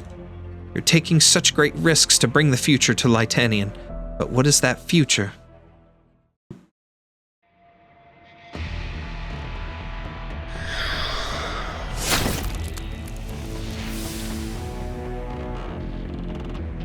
It's getting louder. You can't kill the echoes. They died a long time ago and they're emerging from another space. The twins are ready to enter the Genesis horn. The spatial turbulence will be more intense there. We'll need to use the strings to hold the horn, but who knows how long we can drag it. Go. This is something only a lich can do. As for me, I must cover the old man and Ebenholz's retreat. Only by blocking these dark things can the people be safe. That's the only way those who've entered the Genesis horn can return safely. Do you need me to stitch up your wounds for you? 9. The pain keeps me awake. I nearly forgot. Right, that's what allows you to move undisturbed by the notes. Unlike the other Leithanians in the amphitheater, you've mostly succumbed to the altered tune of the Godeniska. That's a good thing too. If they heard the sounds of the remnants emanating from the land of the dead, they'd lose their minds. The Geschäftsvachter and the twin empresses are doing what they can to weave melodies and defend the people's sanities. Once the Kaisernen stop playing and enter the Genesis horn, only the Geschäftsvachter will be left. Their arts are very strong, but arts are arts. How can they resist the chaos of the void? The same goes for you, Lessing. Both your body and will are being consumed. Your blood will run dry. Are you saying that I'm not an immortal lich? So what if you were? It is precisely because we're liches that we understand the absolute nature of chaos, and it's like unto boundless knowledge. Then, what should we do? Admit our insignificance and helplessness, do nothing, and wait for a greater power to crush us? Wait for your chaos to devour us? I won't. I'd rather take my life into my own hands and listen to the sound of the last drop of blood falling from my wounds as I collapse. Stubborn. I still remember all those years ago when the Master rescued you from the Gendarmerie. We all thought you were minutes from death. You were so small, so thin, so fragile. Like you would shatter if touched by a strand of thread. But you survived, covered in scars, with a temperament more and more like the Master. Danke. It was you who helped me survive, just like the liches have helped Leithanien for so many years. The twins are moving. I should find the other liches. Lessing, my unorthodox little brother, I'll listen for your voice on the wind. I just hope that I find with my threads won't be your dying breaths. What I find. Sharp noise. The dead don't feel pain or exhaustion. They surge endlessly from the cracks between reality and chaos, repeating the last howl they gave before death. Once the movement is gone, will it be just you making such noise? It sounds truly awful. He slowly unwinds the wrappings of his longsword. Cloth is long enough to use to cover his ears. But he doesn't do that. After so many years of hard work, Lessing has grown accustomed to focusing all his attention on the edge of his blade. The theme of Leithanien will be rewritten by each and every one of us, and before that is just a battle. Victory or defeat, life or death, none of it bears consideration. I really There we go. did it. I managed to We protect did it. everyone by myself. On to the 10th. So now, first of all, let's collect our stuff here. One more to go. Before we do that, let's get our squad. Ciao, Doctor. Okay. So, first things first. They have Myrtle. Okay. Don't anyone wander away. He's got Malnar, which I don't have, but I'm going to be using Pookie in place because that's how I used it. That's how I worked with it before. Jessica. Just give your orders and I'll carry them Jessica instead of Cruz, but I'll probably put Cruz on there. Cardigan. out. Awesome. Finally, my time has Spot. come. I want to ask about the meaning of this mission then. medics. So we got Hibiscus I won't fail you. and I will Ansel. protect everyone. Ready whenever. And then he's got Lancet too, but I don't know if we're gonna need Lancet too. I mean, that's just kind of an extra, but I'll still take it just in case. Medical supplies confirmed. I'm Battery charge confirmed. Going to put Ready for deployment. Amia. Got it. I'll put Cruz Where's the rally and point? Mountain. ちょうどいい。 We'll roll with these. 体を動かそうか。 We'll try this as my squad, and we'll see if it works. Here we go. Okay, let's get into this. We are on the final stage. Here we go. Let's see if we can do this. Did it on my main account. Can I do it with a much weaker team? Phew, you scared me. Vivian, what are you hiding under the covers for? Are you writing a letter? Shh, Tante Cora's about to come. She'll be angry if she sees me awake this late. Who are you writing to? Vati? I pestered Tante Cora for 2 weeks before she finally agreed to sneak me out to a poetry recital at Ludwig's Universitat, and I want to tell Vati about it. I was going to write it tomorrow, but I'm afraid it'll be too late by the time we get back. Not that I have any way to send them, I'll just store them somewhere safe, along with all my night novels. But why? Since I decided not to eat candy anymore, I have to put away those childish fantasies too. But didn't you always want to be like those knights, with their shining sword spears sparkling like the sun? Did you want to visit that radiant, glowing country?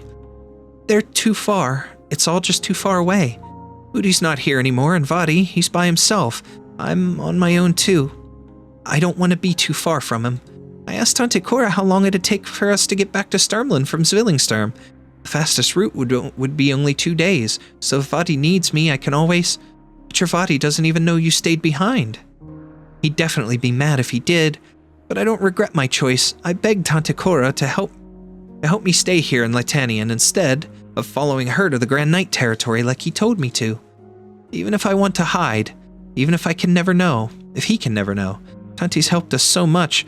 My Muti said she's super strong, super brave, and super gentle. But even so, I'm sure she needs people by her side too. She's always been by herself. I can't do much, but I can at least hold her hand. I know exactly what you mean. Viviana, I can't say you made a bad choice. You're giving up on more things, but at the very least you'll have fewer regrets. It's Tante Cora. I think someone stopped her to talk. I'll go take a look. You should get to bed.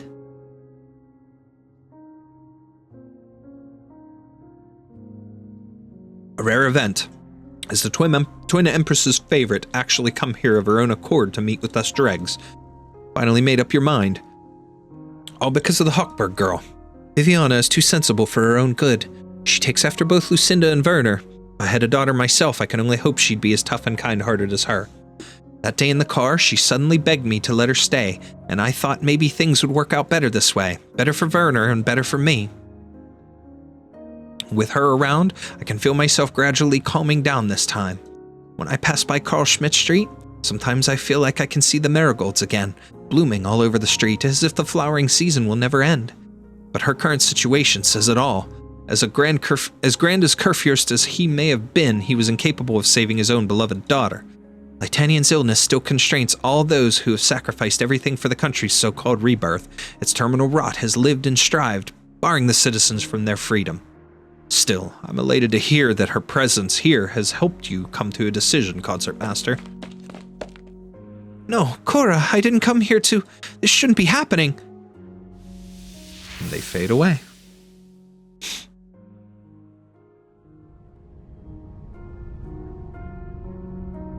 Everything before her eyes dissipates. Once again, Viviana finds herself on the spiral staircase. She had thought that an earlier solace would prevent the inevitable, so that tragedies wouldn't have to fall upon the lamentable woman behind the door, or at the very least, that she could say her goodbyes before it was too late. Countless doors simultaneously open up before her. They line up in succession, meandering towards an unclear horizon. She recalls every Viviana who is behind each of the doors. She sees every candle and its firelight through each of the frames. Her parents, or perhaps she herself, make a different choice each time. Life after life, possibility after possibility. If Muti and Vadi didn't have to hide their love for each other, if everyone had accepted us, maybe they'd all have blessed my birth instead. But we've been happy forever. If Vadi could manage to rid himself of all his identities and duties and live a simple, ordinary life with Muti, could he have gotten a much better ending? If you'd have contacted McKee sooner and used the KGCC's resources to return to Sturmland, even just a day earlier, could you have at least seen him one last time? If people could see you as someone ordinary, looked at you without scrutiny, mockery, or pity, if you'd found more perfect image or just the right words, if you'd written the brilliant marigolds and gentle silhouettes before you, if you could just be accompanied by books and peace, would it have been less painful? You deserve a better life than this, Viviana, if there really is one. But why? Why does every last one leave me so disappointed? Viviana hears the sounds of something moving. Doors collapse, distant but clear, like snow losing its grip on a mountaintop, the beginning of an avalanche. Is there such a thing as a second chance? She walks towards the nearest door, a new one, just like every other she has walked into. Will there be a better choice behind this door? A more satisfying resolution? Fewer regrets? With that in mind, she has already opened the door.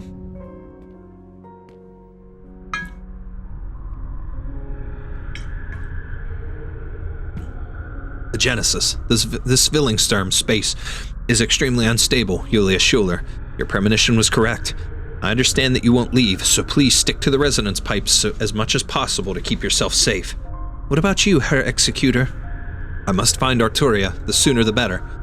Frau Giallo should have already met the person she wanted to.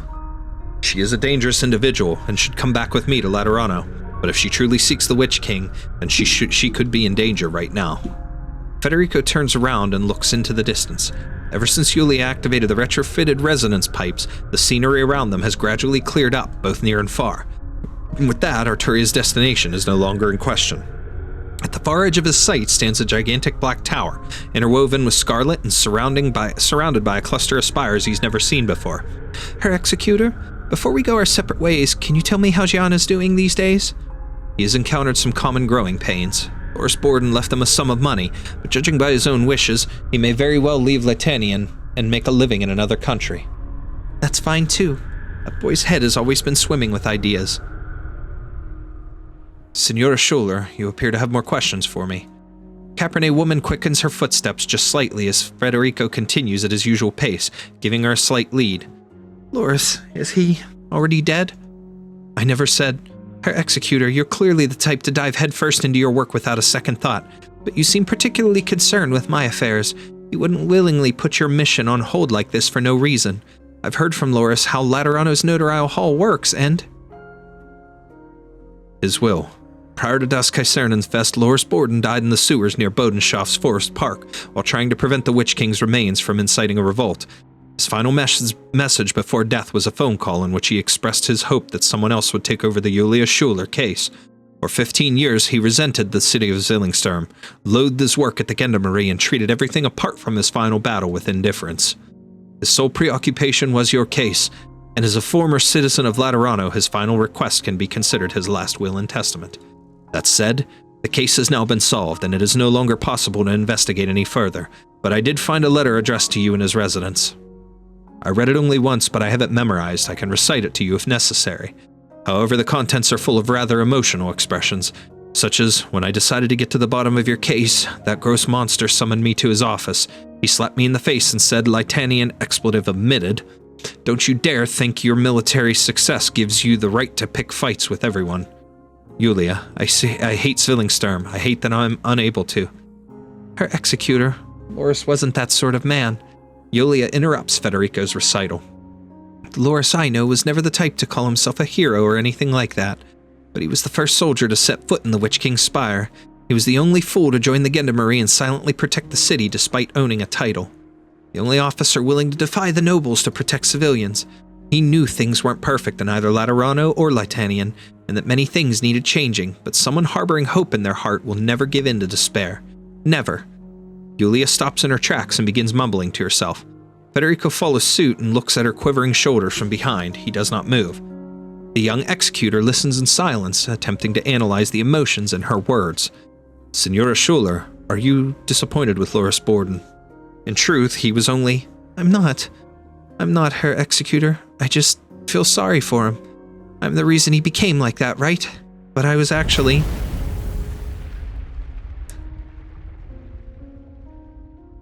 Pipe organ suddenly sounds from the distance, followed by a huge energy pulse. Federico subconsciously pulls out his gun. Going to accept his proposal. Federico turns back to Yulia. An insipid mist flits through his hands, and the Cabernet woman before his eyes no longer exists. Only nothingness remains, as it always has been. Loris was planning to propose to her all along. The reason he was so tied up in that case, it was personal for him. He loved her. He suddenly recalls the flower from the Sanctimonium Ambrosi. Back then, he felt that the flower could be the answer to his confusion. Now he finds himself in a similar situation with no one in front of him. The primary difference is that he is still unable to comprehend the truth of the situation and the place he is in. A place devoid of laws or solid footing, only endless dangers and unknowns. This was Yulia Schuller's second death. My preliminary deduction is that she was caught in a wave of abnormal energy caused by a violent impact to the Genesis horn.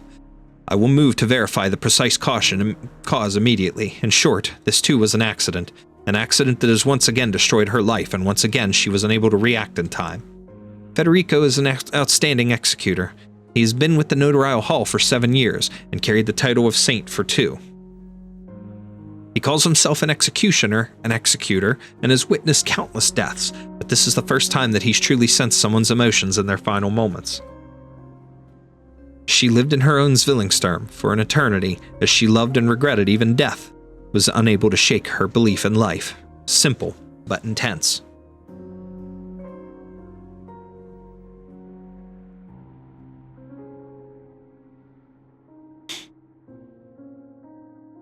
Your silence ails me, Sancta. Yulia, the twins created by Leopold and Fremont are currently attempting to brute force their way into my pavilion. Frail consciousnesses cannot withstand the resulting energy waves. No, it's not just her. Arturia turns around, even though there is nothing else to see. Suddenly, the energy blows away a layer of mist like a breeze, revealing the breathing footsteps, joy, and grief hidden beneath. These emotions are now... No, they've always been here, all over the pavilion. The soul is like an instrument, then at this very moment she feels the vibration of countless strings, a chorus. I could only see Yulia because of my acquaintance with Loris, and I had only brief contact with her. But there are so many ordinary souls living inside your palace. They exist as information and walk as Leithaniens. Form and identity, nothing more. But reminiscing is a luxury I do not allow in my pavilion, Sancta.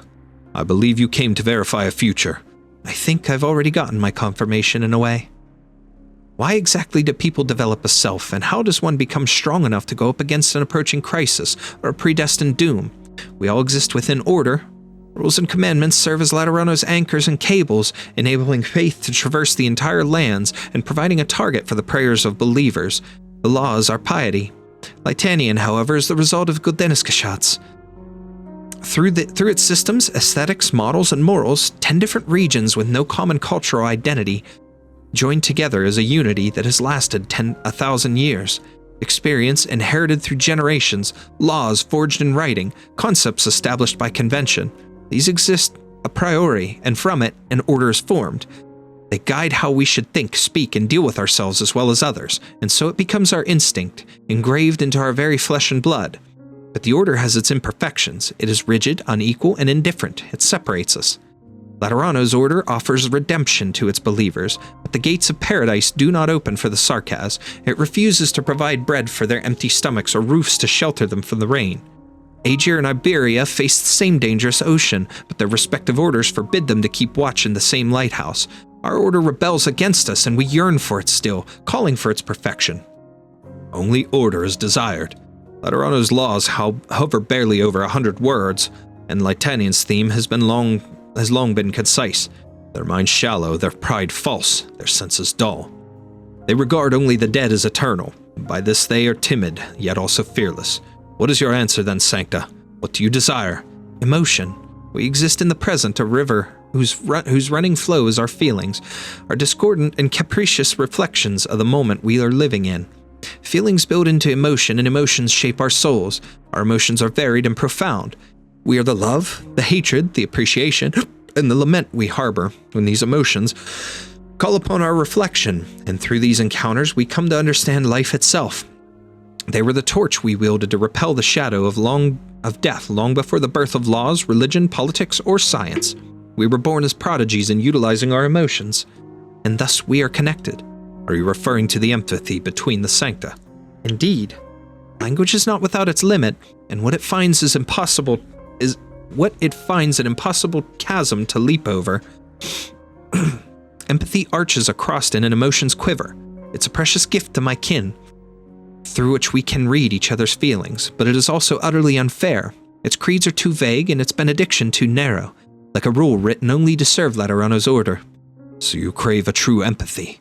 You seek an empathy from within with a wider yet deeper range that you call an emotion, that connects everyone on all lands as one. An interesting delusion, Sancta. I've searched, I've tried, and failed. Would you imagine it? In a dilapidated monastery, Sancta and Sarkaz have been fighting side by side against life's miseries and their own wavering faith, all to protect a hard-earned garden. But when true disaster came knocking at our doors, we found that our kin, who has understood and accepted us for 6 decades, still harbored doubts in their hearts, fissures in their faiths. We were always strangers, nothing more. Emotions are as real as the fragility of our minds. We are good at avoiding pain, experts, even, at muting ourselves on it. Conversely, this helps mask our own feebleness. As a result, people cannot feel what others feel. Tragedies will always transpire as long as this barrier remains, and you and your music endeavor to unshackle people by confronting them with their true hearts, just as one would polish an instrument on sandpaper. You attempt to strengthen their souls by guiding them through their regrets.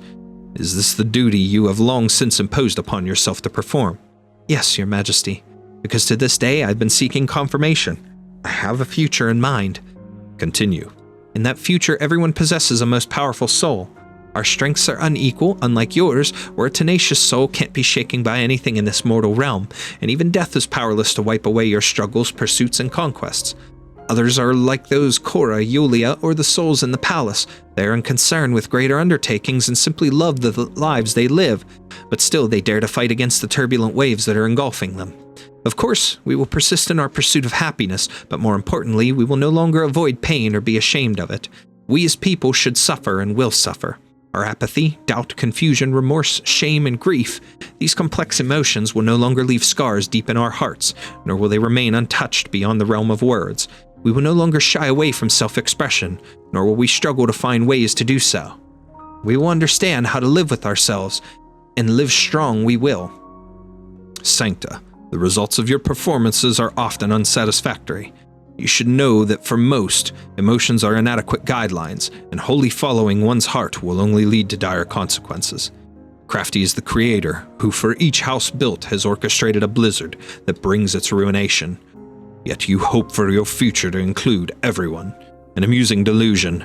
No, Your Majesty, it must include everyone. Indeed, your existence is an exception to the laws and reasons that govern these great lands. Born from order, yet ruling over it, your incredible personality, formidable strength, boundless knowledge, adventurous spirit, and subversive insight, all condensed into an essence of one. You have glimpsed beyond the horizon of perception into the black woods of mystery, and even wield the power to traverse the unknown in your hand. They are also the root of your madness, your downfall. These extraordinary qualities and the nigh unattainable achievements built upon them, they cease to exist with your demise.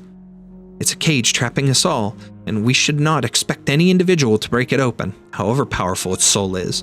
Therefore, everyone needs a strong soul. They need the power to empathize. We will be able to share our knowledge, our experiences, our abilities and insights, all our emotional bonds. Then there would be no crisis able to undo our ties, no defeat able to wear down our rapport. There will be no truce unrevealable, no pain incomprehensible, no obstruction unsurpassable. Our power comes from our individual strengths. We would be distinctly ourselves, yet as one. And when adversity and the unknown are at the gate, they would find our sanctuary unbreakable as our collective emotions have formed a wall of steel. Thus, I am here. If a strong soul can truly exist, strong enough to resist a predestined doom, then by no means should I ignore it, the future. Much have you witnessed and experienced, and devoted you are to the power of emotions. Why then did you not seek it from yourself, Sancta? Bump bump. Are you reading my mind? You've been doing this from the moment I arrived at your throne. Is this your performance? A performance that befits a performer like you, Pilgrim. Everything in my pavilion I command at will. They are mine. Accumulated guilt? Unreconcilable sorrow. Hopeless disappointment. Powerful courage. Endless regret. Unwavering affection.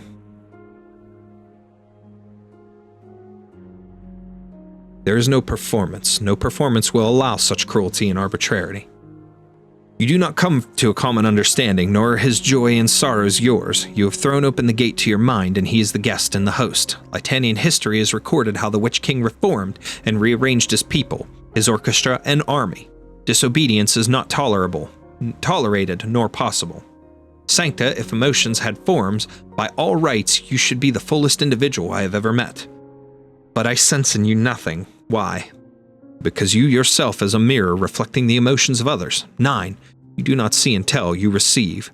You are a receptacle whose content is overflowing with the emotions of others, with no room for your own. You feel what they feel, but at the same time feel nothing. You undo the knots of others while further tightening yours, a state that resembles only chaos. Arturia feels a pair of hands on her.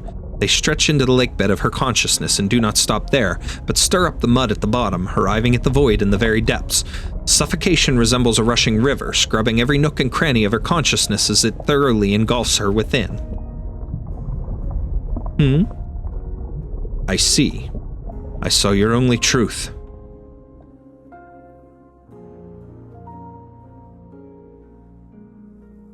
The Witch King remains silent for a long time as he stares at the person before his throne. Arturia has never felt her heart beat as fast as it is now. Sancta, the future you describe does have its value. Perhaps I will find its place in the river of time. However, you are the one person furthest from your utopia. If you are just a receptacle, just a mirror, if you cannot even see the reality you have neglected, then you have reached your end, before your path has yet to reach its. Your Majesty.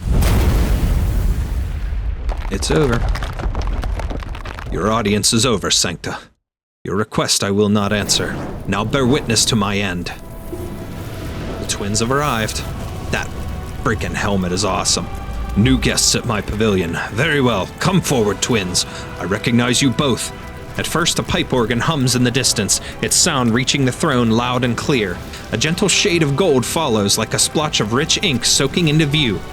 The color climbs over the palace walls before melting the pavilion down. Brilliant rays of light dye the clouds aureate, and Zwillingsturm's glowing sunset illuminates the black spire that had long ceased to exist. You truly are attached to that throne, Herkonshorn. 23 years ago, when Hildegard and I made our way here, you were sitting on it just as you are now. Summoned here late at night by a creed, your subjects crawled beneath the steps as your melody shredded their souls away. Not daring to make one move, you were more disciplined to even take notice of them. Judging by your attire, you have both proclaimed yourselves the Kaisernen of Leithanien.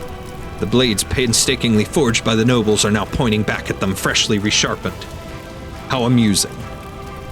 I won't deny you. Lazelot and I were born from your arts. Our flesh and blood, as well as your power, were born from the nobles' boring ambitions.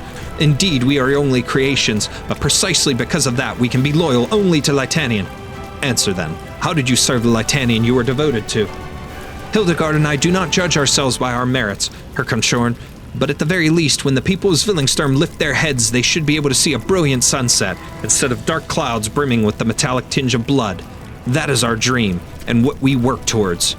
How naive. Do you wish to continue indulging yourselves in the illusions you weaved, and enshrouding your minds from the truth? Humanity is shackled by repulsing rules. Our legs cannot walk, our eyes cannot see. And what kind of future can you possibly bestow to Leithanien, given your wayward minds and narrow sights? Is the Witch King, who nearly drove Leithanien to the brink, actually rebuking us for our incompetence in giving her a future? Lieselot, we don't have much time. We performed together on every one of the 23 celebrations of Leithanien's rebirth, and your skills have never faltered. I hope I can put the same trust in your combat practice. You and Leithanien have my shield, Hildegard. This is a cool image. I admire your experience, courage, and achievements, Harkonshorn. You overthrew prejudice in the old order, more firmly entrenched than the spires are now, and brought opportunity to every Leithanien. You gave the nation unprecedented vitality, and were to be revered as the greatest monarch in its history. But then you pushed the country into war, erected even more terrifying spires, and inflicted suffering 100 times more painful to the very people you have given hope to. You were ruined by your own desires. Harkonshorn, your widespread standards, our harmonious melodies, and our arts and morals make Leithanien what she is. But you rocked her foundations, undermined her survival, and made her your own vassal. Your meddling turned the entire country into resonance to be exploited, and it is only righteous that everything you have explored or mastered belongs to Leithanien. So we're here to retrieve it. A spire that remains only as a shadow should not exist in the first place. To think it actually lingered over Leithanien these past 23 years. What did you call it earlier? Your pavilion? A palace? No matter. Today will be your last, and this place shall serve as your final grave. Originium clusters surge from thin air, first hitting Grimmock's blade before fragments splash onto Yuignod's shield. Black and red unite into one, a dazzling gold and intense purple. Their arts are condensed to their very limits, like unchangeable primitive blocks of color. They collide, but cannot blend into each other, and only splash before the throne, seizing every inch of space.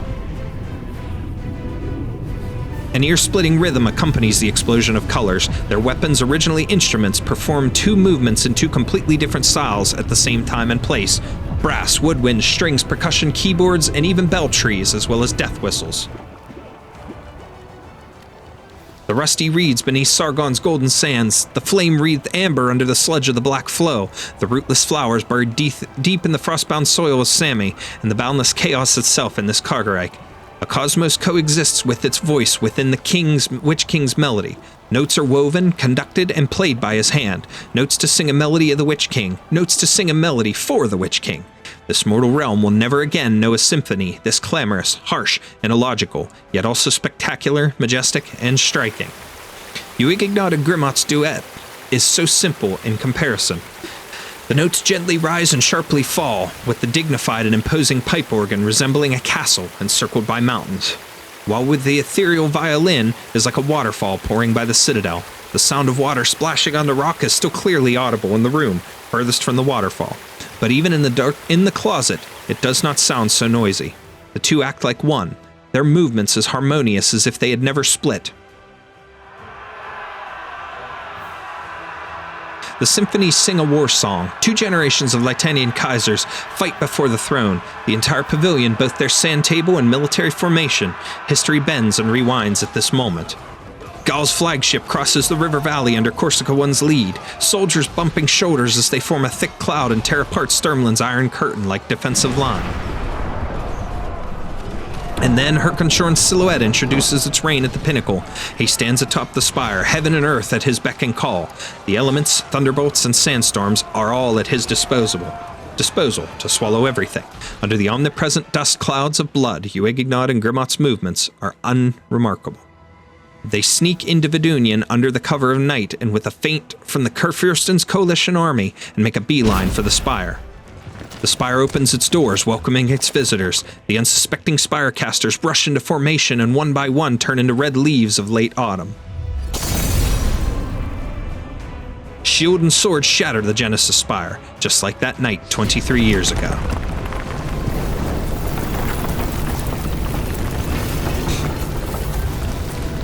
My pavilion and everything in it are disintegrating, dying. The pavilion, this imperishable hall, is not my creation, nor the work of anyone else. It is the accumulation of mankind's immeasurable sacrifices, technology, arts, evolutionary experience, every choice, every regret, every affection, and every resentment, every hope and every despair. Every thought and every prayer, the birth and death of every civilization, everything remembered and everything forgotten. The pavilion is humanity.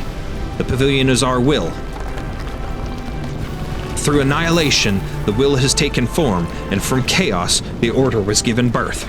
A will true to reveal origin, a will firm to conquer the source, Originium. The beginning of annihilation and the source of chaos were both mine to wield, and thus I compelled Originium to reveal the nature of its being, to present the fact of its origin. But I became aware that no matter how Originium grows, overwrites, recreates, it speaks the same truth, a truth laid bare right before our eyes all along. It says the Creator, who was at the source of making was also a creation. It says the Dominator reigned long before its domain came to exist. It says hope is lost and eternity is no more.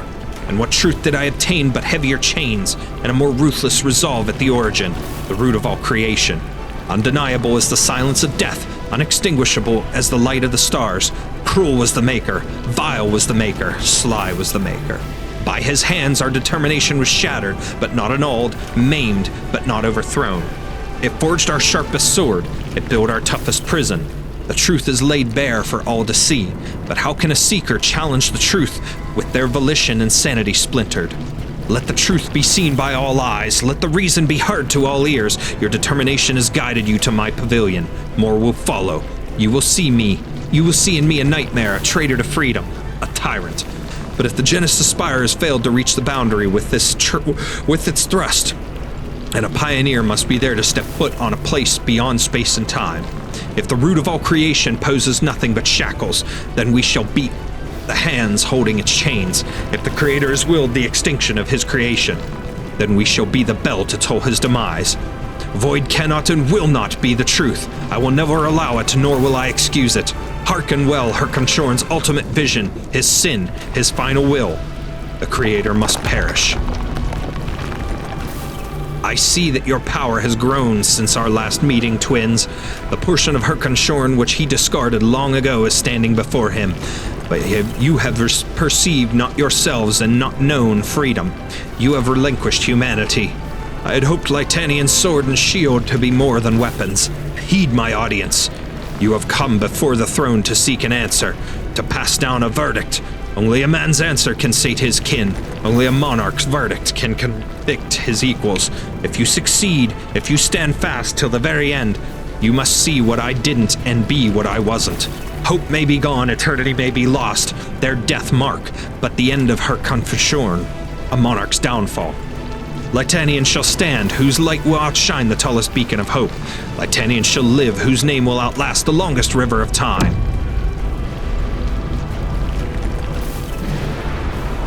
Lots of flashing lights. He sees a rhapsody, he roars a fanfare, he demands a concerto. Now thunders have joined the chorus. Okay, here we go. Can we beat it? We've got very limited time. Stay focused. Look straight ahead. Very limited time right now. Solid positioning.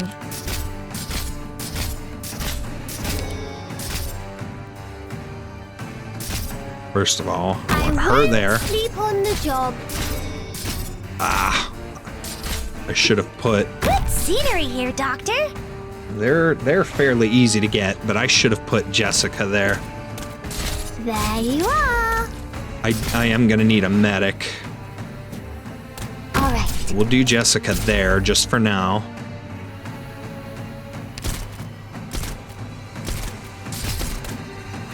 Ready to heal. Take aim. Ooh, we're counting on you have her to again today, charge. little apple. I'll put him there for a moment. I'll show them what I can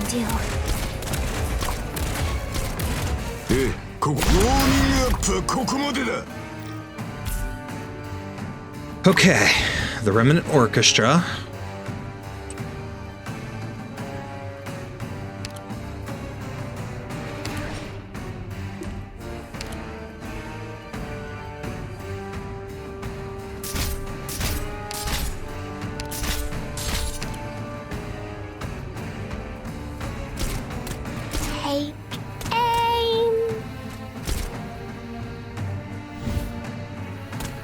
I've got to wait.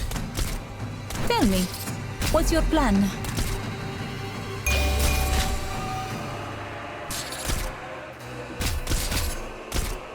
Understood. Here I am.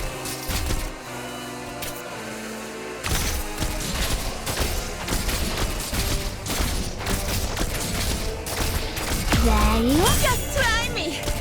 Clear! All right then.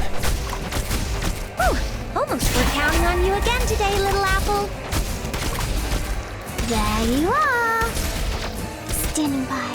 Freeze!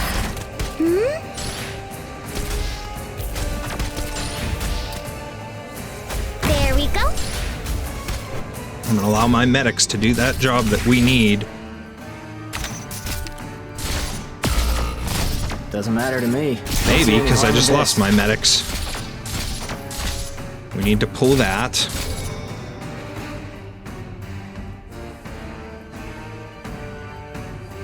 Wait for that. Here I Okay, am. pull that out. Shit. You joker. I'm losing them there. Nope. I'm not going to be able to beat this because I'm running out of time. Got it. 加減はしますよ I'm mostly running out of time on this because of the fact that, yeah, because of the fact that I'm, it is 3:48, so I'm not going to be able to do this. Please hold on.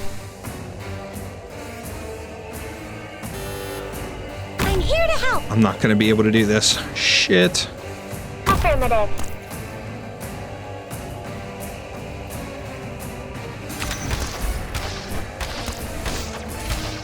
There is no hesitation. There we go. I have nobody to attack this. I'm screwed. That's it. Damn it. I followed exactly how he did it, but I don't have as powerful, as much of a Don't powerful worry. We've successfully attacker. retreated. I will clean your wounds now. It might hurt. Let's try it Please one be more brave. time. I don't know if I will have enough time to beat this because I've literally got 10 minutes before this event ends as I'm recording this now. ドクター、忘れ物しないでね。 Alright, I need my Solid Pookie positioning. protected.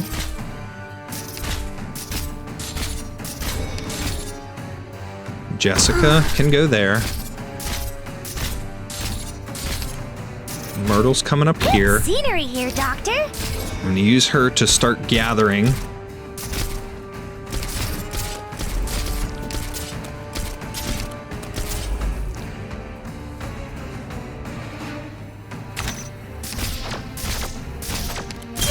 Ah, that was so dumb of me. All right then. Freeze! Whew, almost we're counting on you again today, little apple. 加減はしますよ Ready to heal. Ansel, you better heal her, you どこ butt に向か nugget. うウォーニングアップはここまでだ Doesn't matter to me. Don't see any harm in this. I won't sleep on the job. I can pull her, because I won't need her anymore. I think...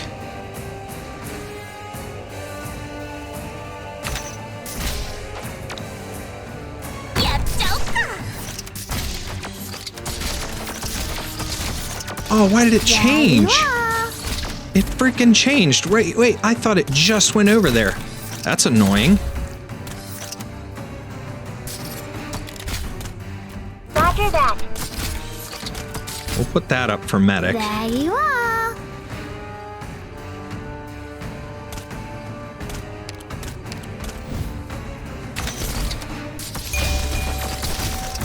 ここにこっち向け Clear! You'll have to try harder than that. Got it. No, you'll pay for that.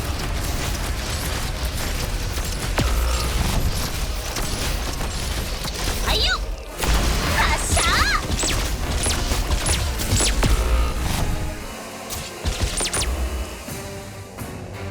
will protect us all.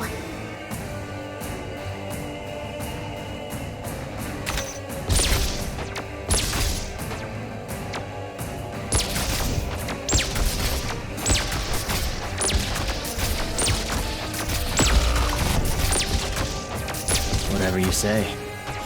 Don't see any harm in this.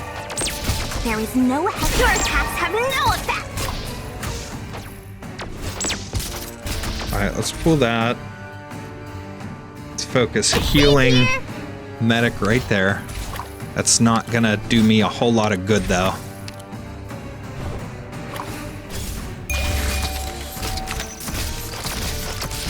Oh man, let's just keep pouring it on there. Just try me. Good scenery here, Doctor. First aid box is clear. There is no effect. Your attacks have no effect. Keep that pouring on. Keep that attack going. We got 2 of them so far. I'm listening. We need one more. And we got time. Don't be afraid. Please come to your senses. Alright. Cool. I have to get serious now. Alright, we'll let her go. There is no.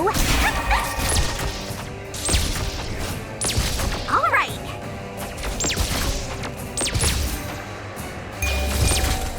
First aid box is ready. Awaiting your orders. Oh, that's him.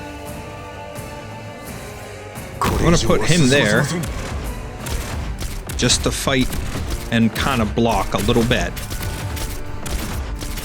Standing by.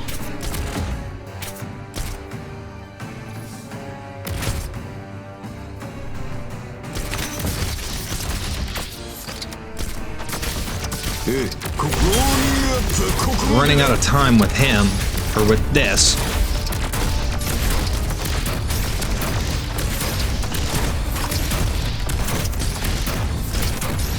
Alright, we can pull that. So we gotta focus on fighting these guys. Ah, Myrtle. Roger. There is no effect. Your attacks have no effect. Awaiting your order. Medication is here. Take Freeze. I'm not gonna beat this. I'm out of time.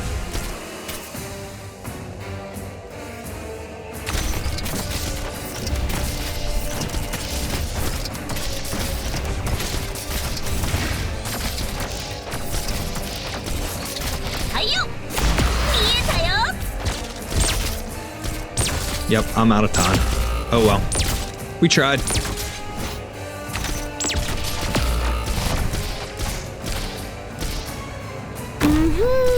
I'm listening.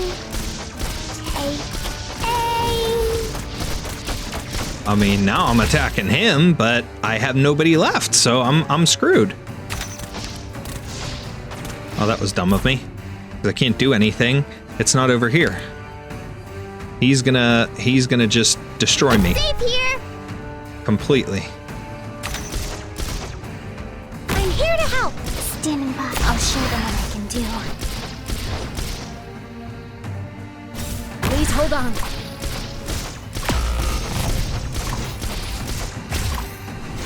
Yep, I'm toast. There's no point. Affirmative. I can beat up on him. I'm done. Mission failed. Is what it is. But you know what? I beat it on my main account. I am proud of that much. Is what it is. It is what it is. Oh wait, it's got 3 hours remaining. I wonder if this means, this must mean, it must mean Pacific time. Okay. So, I do technically still have some time. I don't know if I'll get it, but hey, screw it. We're doing decent. Let's give it another try. We'll keep rolling at it. Okay. Operation commencing.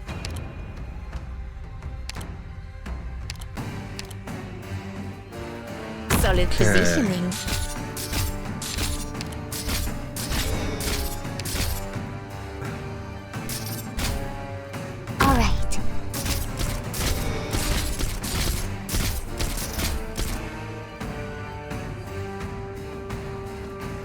We'll keep them Sleep on the job. on like that. There you are. Myrtle here.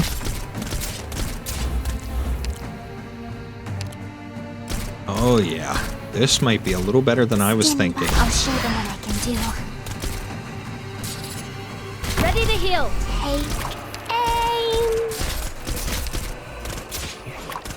You'll have to try hard. We're counting on you again today, little apple. It's safe here. All right, dual Here medic. I am.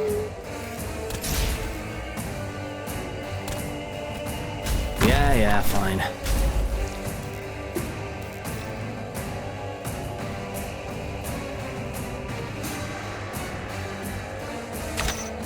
Here I am.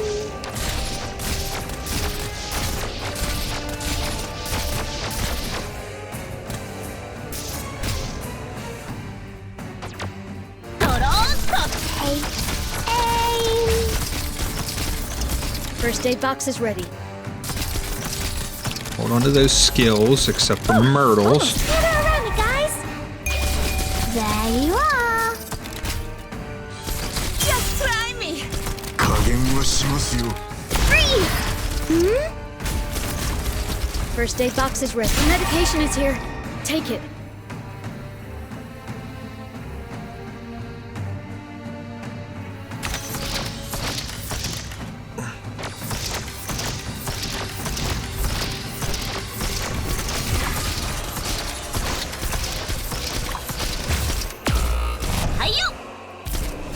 Okay, that's some bullshit.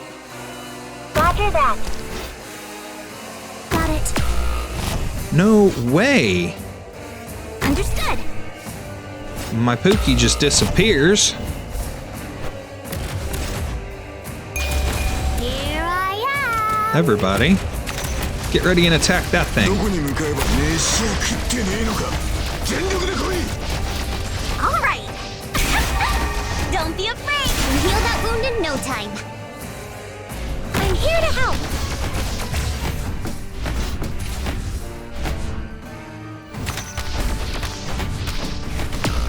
Shite. Damn it. Why did that fail? I did the same thing as last time. Ready to heal.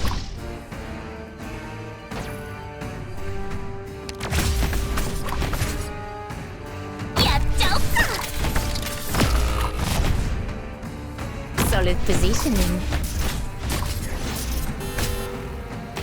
All right. There you are.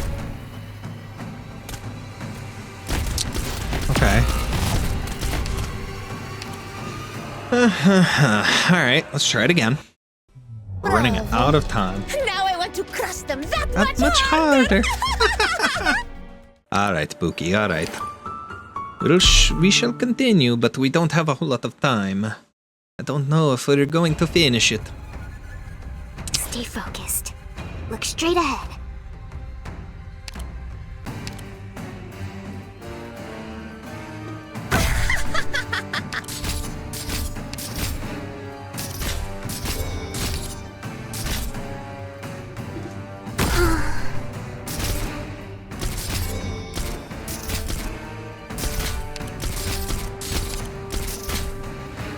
I'm here to help.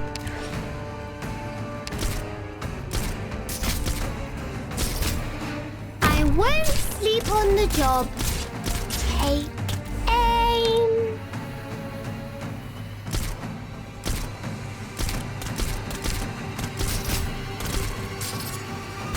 It's safe here. I have to get serious now.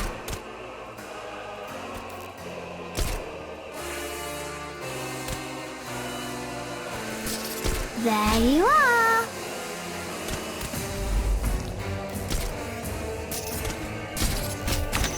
Can you do it? Freeze!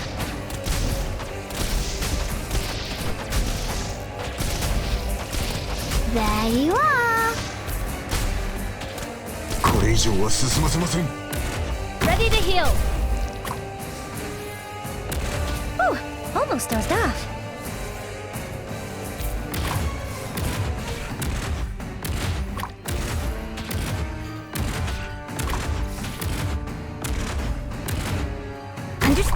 ええ、ここにまとめてかかってきやがれ。 Here I am. Don't be afraid. Please come to your senses.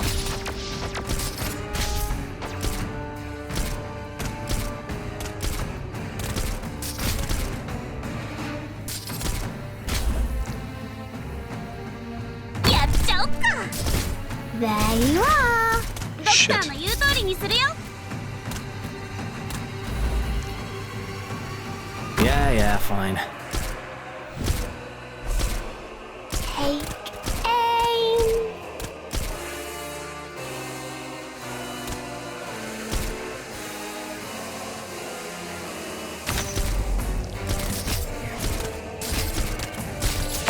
Here I am. Roger that. Freeze! Doctor?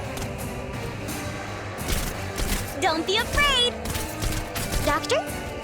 Why is it? Oh, it's parties. Your attacks have no effect. So many weaknesses. Got it.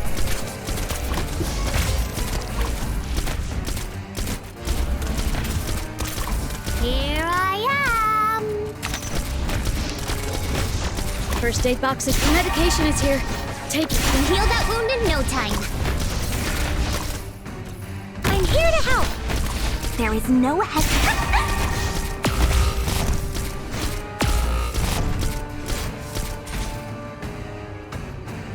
加減はしますよ。 Ooh, almost dozed off.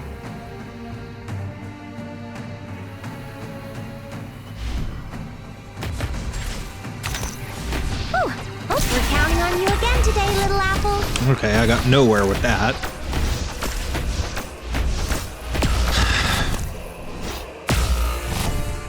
Solid positioning. You'll pay for that. Don't be afraid. Can heal that wound in no time. Take aim. Standing by. ええ、ここまとめてかかってきやがれ。 Please hold on. Here I am. Catch. Yeah, I'm not able to get those in time. Let's try my main squad. I doubt it's going to be any different, but we'll give it a try. Because they're technically weaker in a sense. Don't worry. We'll I be still right have my back. Pookie, but like, because she's like needed for Solid this part at least.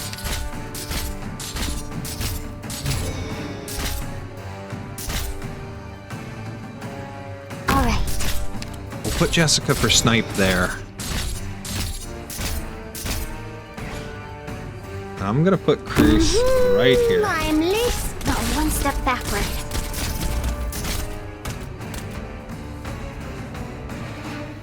I'll put Bubble. No, we'll put her there. Here I am. Tell me, what's your plan? There we go. Medic. Take aim. Come on, scegli quasi tesoro.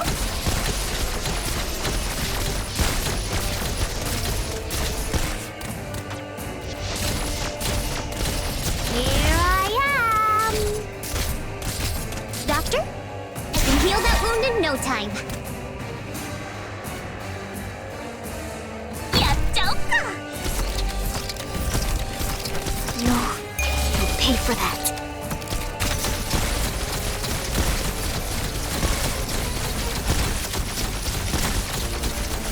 Whoa! Whoa! Whoa! Here I am. Whoa! I managed to do that? Hikari aim. Wow!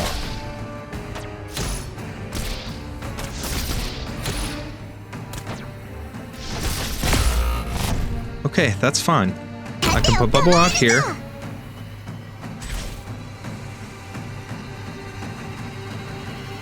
Good scenery here, Doctor. Take aim.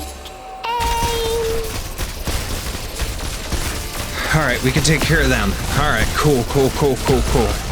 That's fine. You know what? Screw it, I don't care what you do to me, buddy. Roger. Your dumb old ass ain't doing shit to me. Because guess what? In just a moment... There are the enemies. Medic, back on.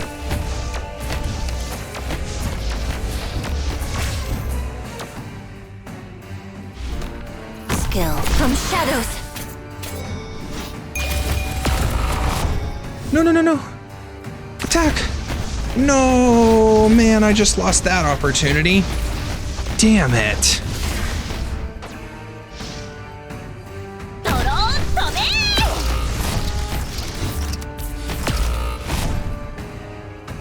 Alright. I'll show them what I can do. Standing by. Cool. Alright, let's get Myrtle out here for a moment. Speed. Simple and clear.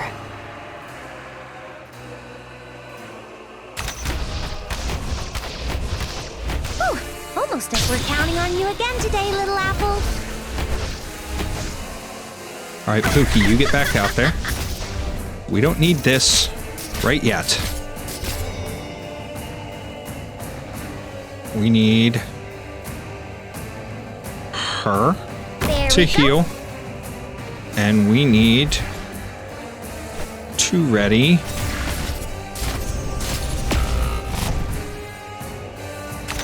I'm right here, Doctor. I hear someone crying. What was the point of me putting that out there? I'm an idiot. Sleep And a on the half. job. There you are. Damn it.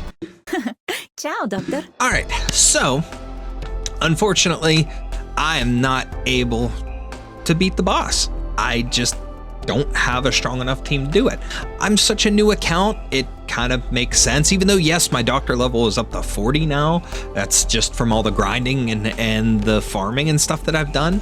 But I've followed tutorials here, and I can get so far as to just the first phase of the Witch King being left, but I can't beat him.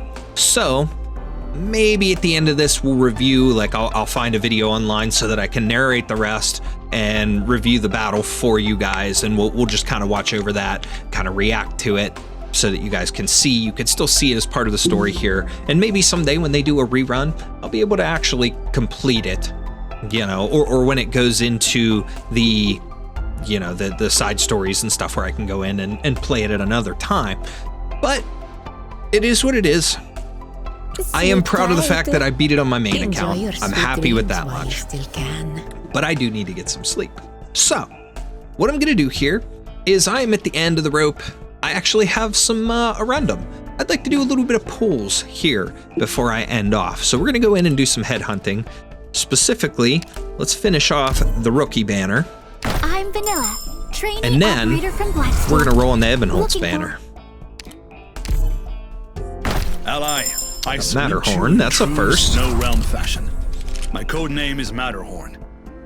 All right. Now, Doctor, I'm Aurora. That's interesting. My boss Closure talks about you. Okay. Doctor, I'm Aurora. 2 Auroras in a My boss row. Closure That's talks about you a lot. intriguing. She's not even featured on it. We've got 5s. Who do we got? Okay, so we got 3 Akfuyu and... Whoa! Alright, we're gonna try again. I want to roll again here. And we have a 6. Fingers crossed. Let's see if I can get Ebenholz. That'd be cool. My code name is Beagle. I know I didn't do very well on my assessment, but I'll still do my best. Aren? I thought I already had, you know what? I have him on my main account. I thought I had him here. I am Shirayuki. Shirayuki. Princess Fumizuki told me to assist Miss Chen. I'm Melantha. That's number 4. Here we go. I extend Yes! my sincere gratitude to you, Doctor of Rhodes Island. Thank you for sheltering an insignificant Let's go. down and outer. I'm actually happy with that. If that's- Despite not being able to beat the event, I am happy to have gotten him. I'm happy with that. And I did finish off what's his face. I did finish off the cases off screen to yeah.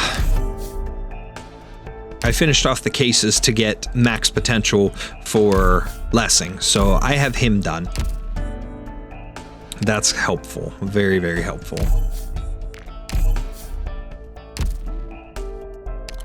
I got a lot of people bumping up here, so that was awesome. He's new. Frost Leaf, like Frost Leaf. Matterhorn, okay. Okay, I still have some potential here. I don't even think I have her maxed on my main account. I might. I don't know. Haze.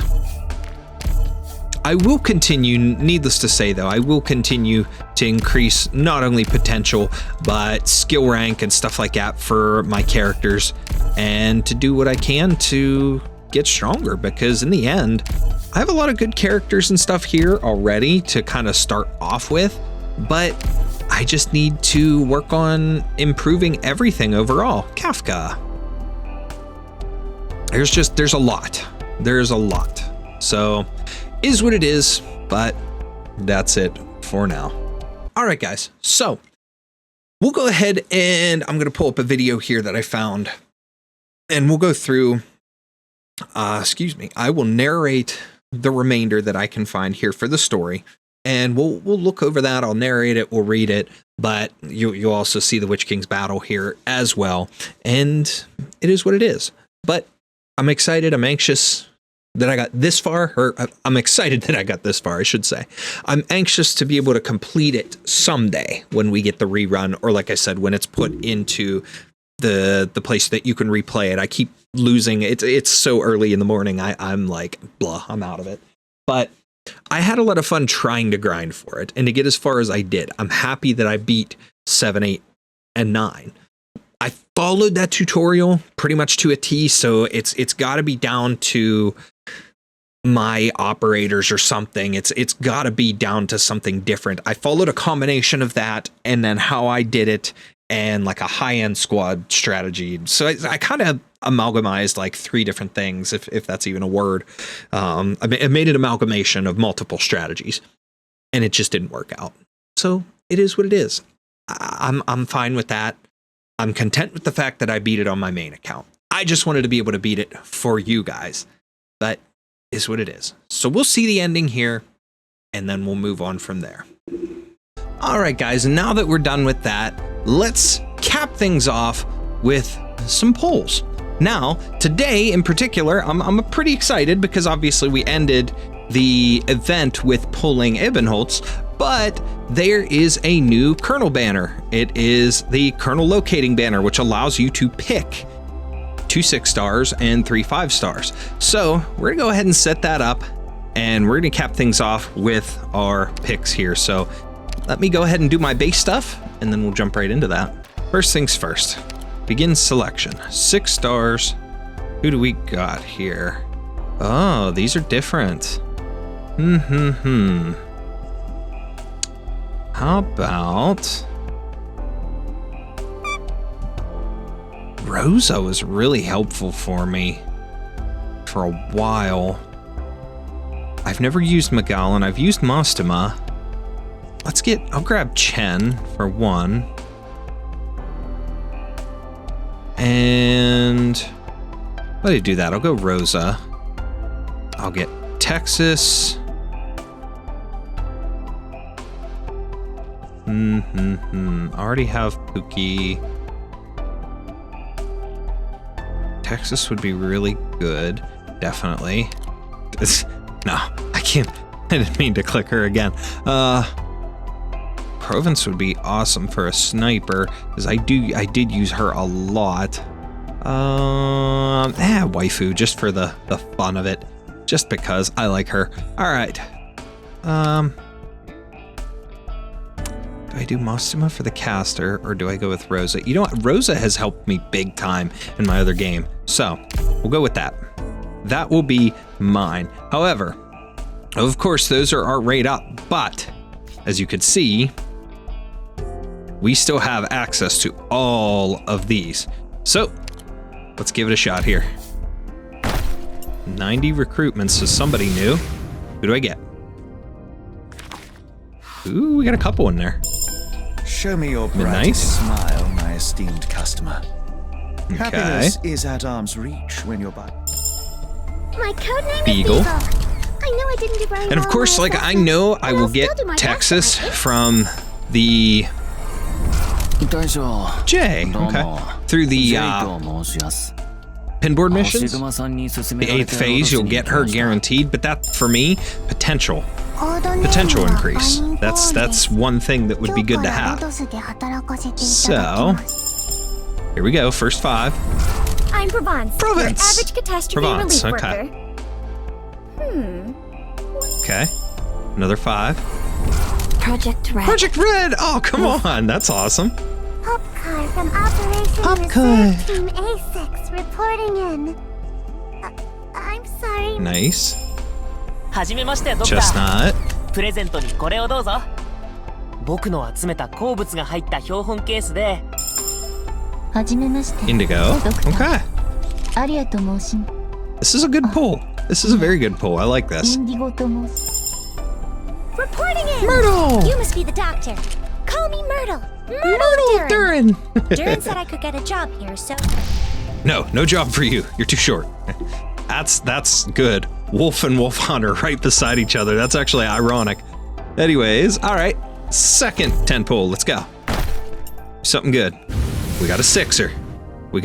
Who we getting? Looks like here's a 5. I am Olivia Silence? an Come original on! scientist from the Rhineland Wow. Medical Research Institute. You're not giving My me hope is the to ones on my My thing. codename Okay. is Beagle. Whatever I know I works. didn't do very well on my assessment, but I'll still do my best. I'll still take Silence. She'll be a good You'll medic. fit in Cicero, on she'll be a really good medic too, for like a lower 4-star. Okay. Captain of Reserve Orchid. Op Team A6. Orchid, reporting in. Are you the doctor? Frostleaf. Frostleaf. From now Then we'll on, check our I'm certs your because we're gonna have a operator. lot of Colonel certs. We may be able to get something. はじめましてドクター。プレゼン more トに certs. これをどうぞ。 Um, 僕の集めた鉱物が入った標本ケース headhunting で。 certificates out of it. Following the guidance of the Gitano. Arcana, our paths have finally converged. Hi. Gray. My name is Gray. I'm kind of an electrician. All right, here we go. 6-star. Chen. Chen, let's Leader of the go. LGD Special Inspection. Dragon Lady, baby. For my own reasons, Let's go. I'll be joining you for I a didn't while. have to fight as He and hard us for were her already here. well acquainted from And our my prior waifu work didn't together. steal her I'll from me ask this you to take me time. to my workplace My now. wife didn't steal my waifu this time. Let's go. All right. Hello. I'll take her. You know what? I don't even care. I don't care. Yeah. Screw you, Cardigan. I got Chen. Let's go. All right. Now let's go into here. Let's see what we got. We got 269 as it is. 271. Oh.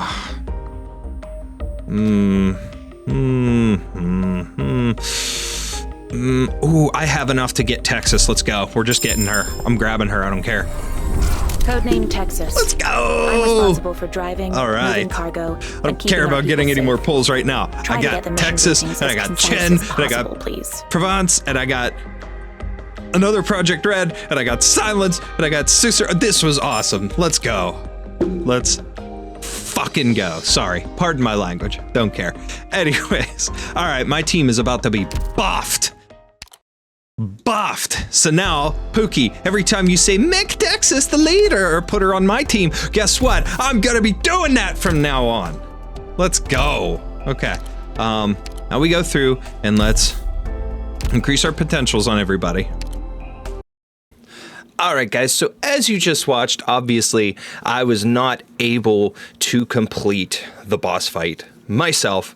I wasn't able to finish it, so I've got a lot of work to do to my team, to my squad, to be able to do this kind of stuff in the future and be able to work with a low-end squad. And what I said I was going to do is basically we will watch a gameplay here for now of the 10th stage, the boss fight, and we'll use KyostinV's page here. I'll show you, I'll link this particular video down in the description if you guys want to go watch it.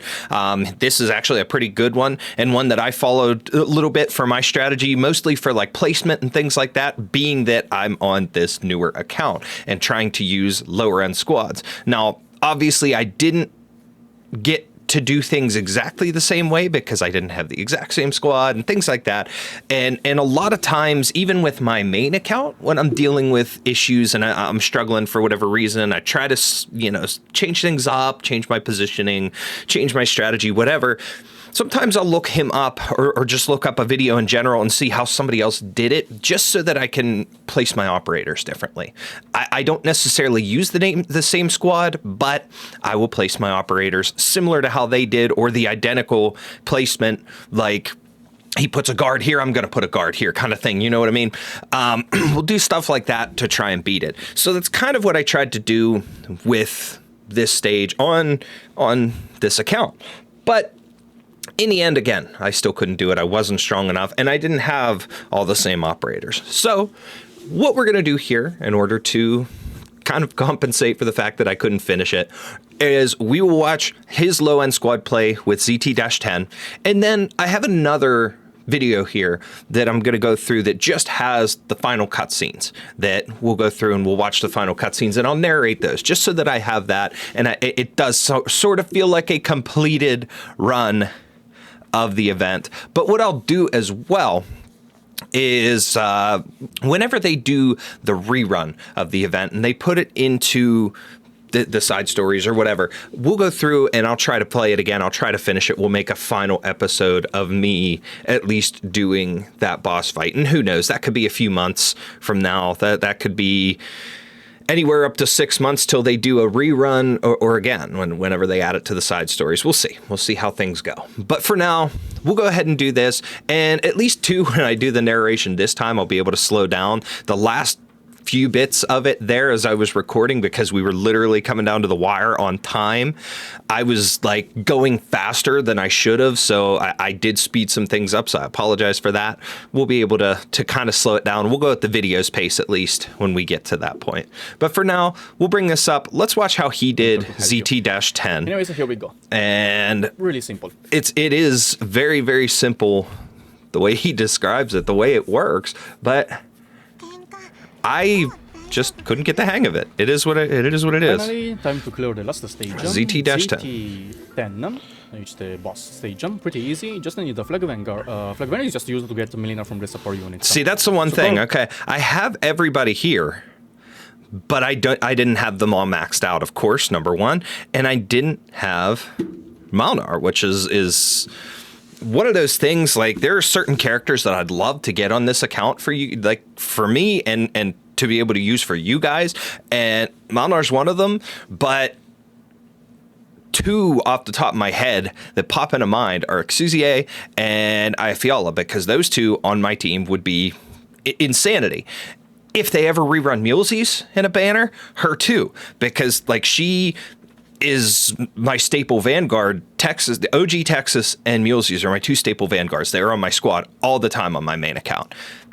Xuzie is my main sniper. Ayafiola is my main caster. I do have Ami as her kind of my backup, and Ami is pretty close to being maxed out on that account. I've just been kind of going with the story with her, and I haven't really fully put effort into maxing her yet. But it's just one of them things where I've got some people that are just staples, and I'm starting to build this team now here as I get characters that it's starting to be a little bit similar. Things are kind of changing up, and I'm liking it. Things are shaping up a bit better here. But it's going to be some time before I can really say I've got a full team that's just outright the bomb, and it's going to do everything for me. You know what I mean? So we'll get there. But in the meantime, I could still do these low-end squads, and I could still work with who I have as my main squad. We'll get everybody up to speed, up to shape, and take it from there. But let's go ahead and watch this. We'll keep watching this. Melina, since there's nothing to farm in, just to clear it one time. Melina, then strongest caster, sniper, So you use click. 1 defender, 1 emergency defender, 2 medics, and emergency lancer 2. That's the 3 slots, up to you guys. And as you guys saw, it didn't matter where I put my medics and stuff. I got stomped. Mlinar here face on bottom side to charge the skill. See, that's one thing. I don't have him to do that, so that's why I was putting Lapland there. His attack will cover both of these. Then a sniper here face on right side. And that's the way Lapland was too. Activate the Mlinar skill when these 2 enemies are on Mlinar, so around now. Oh god, if I had and that. By doing this, he will be able to kill all the enemies, even without having the attack fully charged. I actually, to be honest, contemplated. Not a problem. Now this enemy will be killed by Cruz. Contemplated buying the 6-star selector to get him. If he would have been, I think he's available in that. Just wait for Mlinar to charge the skill one more time. I bought a couple of the simple packs, like the Duck Lord's Change Purse and stuff like that, so I had the LMD while I was doing my farming to upgrade my stuff. But so basically, when the boss flashes, activate the Mlinar skill and activate these 2 devices, so one of them, to increase a lot the Mlinar's attack speed. When this cannon on top side teleports to this position, deploy the portal in Mlinar's attack range, for example here. And see, I was doing that for the most part. All these enemies. We don't need to worry about them anymore. I was able to get those a couple of times. You can just retreat it. If you cannot kill in one go, don't worry, because after the next time we use Mlinar skill, just to deploy down. See, he's not attacking anybody though. Finish the job. But normally in one go you can kill. Also, get a max level Mlinar just like mine, so we'll have. I guess because nobody's attacking him. And damage. Nice. When the boss flashes from here to here, deploy the medic, because else the boss will steal the medic and we cannot do anything about it. Yeah. As you can see, this thing moved to here. That's interesting. See, I didn't pay attention to that part. That's my fault. If you have some guitarist here alive, just use the device, and this thing will just shoot and kill the last few. But then now activate the device here to make. He's gonna pop down. Do a lot more damage. Now my Mlinar got teleported on the same position but to change direction, because when the boss HP drops under 50%, he will teleport the last 2 operators deployed, but Mlinar has a taunt, to a random position on a random direction on a random tile on the field. Unless the boss teleports the Mlinar here on bottom side, then is everything That's about good. the move. If the boss teleports Mlinar on one of these tiles, just retreat Mlinar, just restart the stage, because, yeah. If the boss teleports here or here or here, it's totally okay. Because we don't need the Mlinar to hit the boss anymore. We need the skill to hit the portal and letting the portal hit the hit the boss. So, when the Mlinar skill is ready, just activate it. Don't activate the device. Put this one here, and just watch, pay attention on boss skill. Leave the boss and just with like watch 1 it HP. attack the not boss. 1, but some HP, not fully kill. One more. See, I could not get him to that second phase. Then I retreat to Mlinar. Why? Because when the boss dies and changing phase, he will teleport again, and we must make sure to deploy Mlinar on the correct position for the second wave. Well, one thing about the second phase of the boss is he stays over here. After the boss flashed, so after you successfully dealt enough damage and the boss flashed from here, deploy the caster here to charge the skill, and we use the caster to kill the boss. And by using the caster to kill the boss, we don't have to worry about the boss teleporting Mlinar. I need to get that skin for Click. I know it's in one of the side story record restoration things. Wait, around now. Activate the caster skill, and just to kill the boss. After you kill the boss, Click has to be maxed to be able to do that, though. Deploy Mlinar on the same position of the first phase, face on bottom side again. Deploy medic here, face on right side. Now he's recharging. Now the boss will teleport on this position and just stay here. He will block all the damage coming from the left side.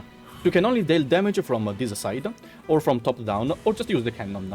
In fact, the cannon will be our primary weapon. See, that's all I did in my main account was I used the cannon. Just obliterated him. To kill the seal. Keep this in mind. And just activate Mlinar skill around now when all 4 enemies are here. And deploy. Actually, wait.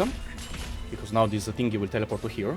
After the thingy teleports, you can deploy down the portal to deal a bit of damage to the boss. Okay. Don't overkill the boss. All you have to do is to reduce the HP to around 60%, but that's more than enough. Yeah, this amount is okay. Now just activate, just await your operator, so you can activate the burst of healing here, since there are too many enemies incoming. And Spot handles them pretty well, but... As you can see, if you have fast deploys, just use the fast deploy as well. Your enemies are a bit a problem. Here just use a defender to block one of them, so at least will not hit and kill your units. Use the emergency Lancer 2 if you want, for example now, for some emergency healing, then you can retreat. You gotta heal. Retreat this operator as well. Now just activate the Mlinar skill when he's ready. 3 more seconds. Almost there. 3, 2, 1. And then boom. All these enemies. If this other enemy, the stunning enemy, is about to hit Mlinar, just block using operator like this. So will not will not stun Mlinar. That's one thing I gotta get better at is like pull and retreat or deploy and retreat characters and stuff like that. But not too much, About 60% HP. Why? Because when the HP drops under 50, he will teleport again 2 operators. One of them will be Mlinar. But why above 60%? Because every time the boss uses the Symphony, he will lose some HP. Yeah, so he gets hurt when he uses the Symphony, which is weird. Time, maybe. But yes, this is more than enough. Keep around this HP.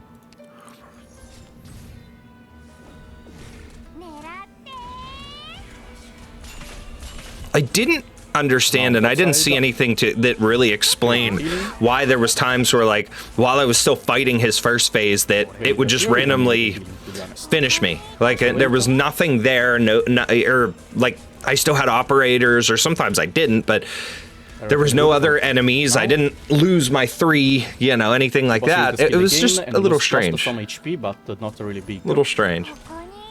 I didn't understand how that worked. So we don't have to. We basically just leave the boss as last unit to kill, killing other enemies first. Okay, so I see. So activate the see, I didn't even watch this part before, only because I wanted to make sure that I got through the first phase first, and I knew what this was like. Yeah, just stay here, then use the I knew the first phase too, but just how to do it with my squad was a whole different thing. Nice. I figured I'd be able to get this. Now retreat the device because we need to use a Mlinar. What we can do is just to do this. Look, deploy the caster here to reduce the boss HP below 50%. Since the boss cannot hit here because Mlinar has the taunt. And now, when the HP of the boss is below 50, now we'll flash. Okay, teleported the boss here. Second medic in action now. Second medic here on top side. And we kill.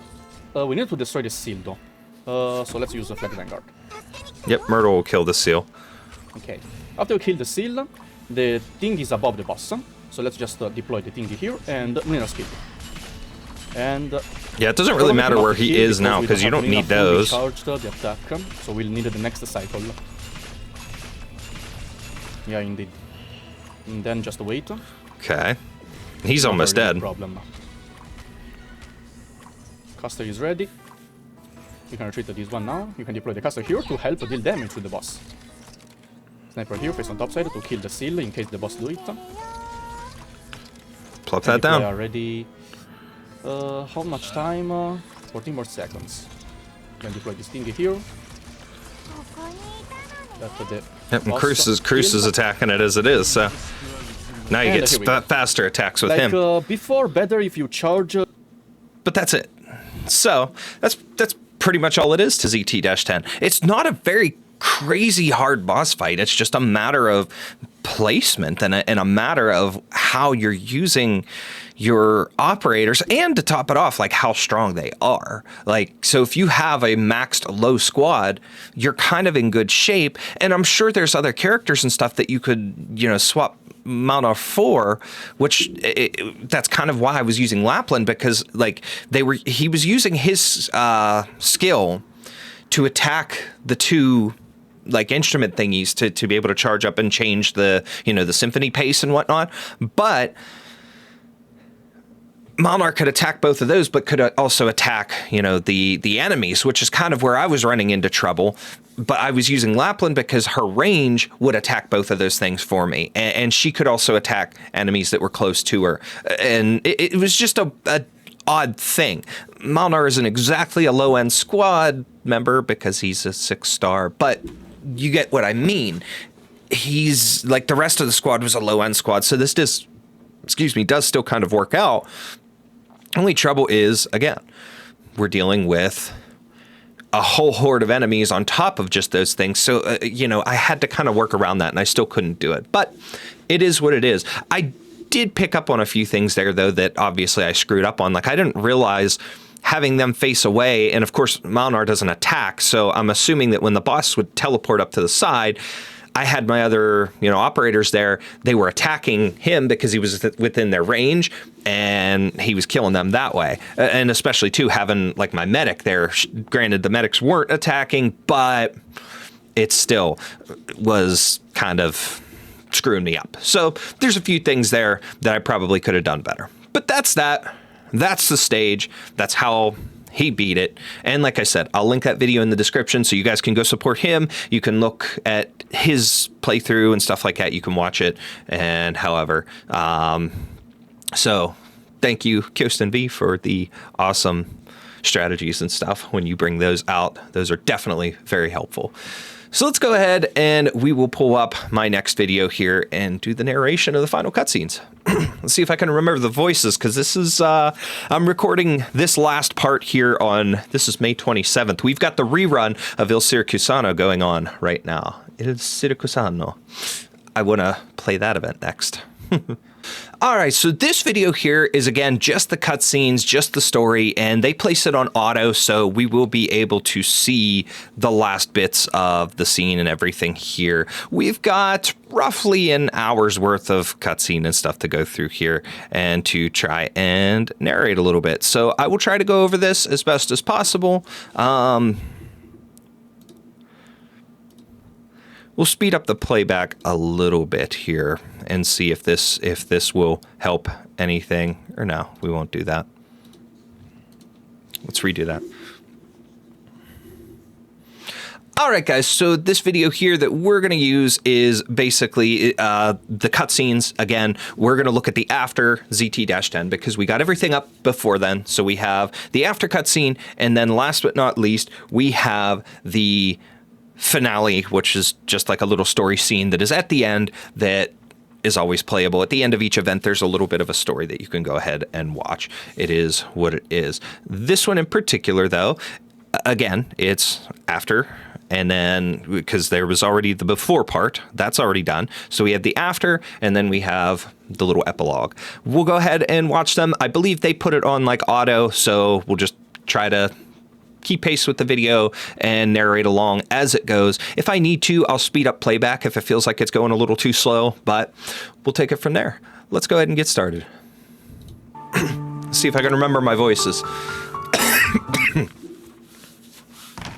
There we go.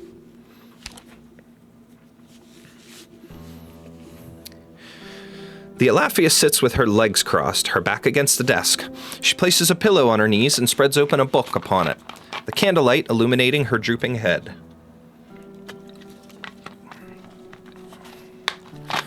The girl reads in undisturbed silence. Then she raises her head from the page to meet Viviana's gaze.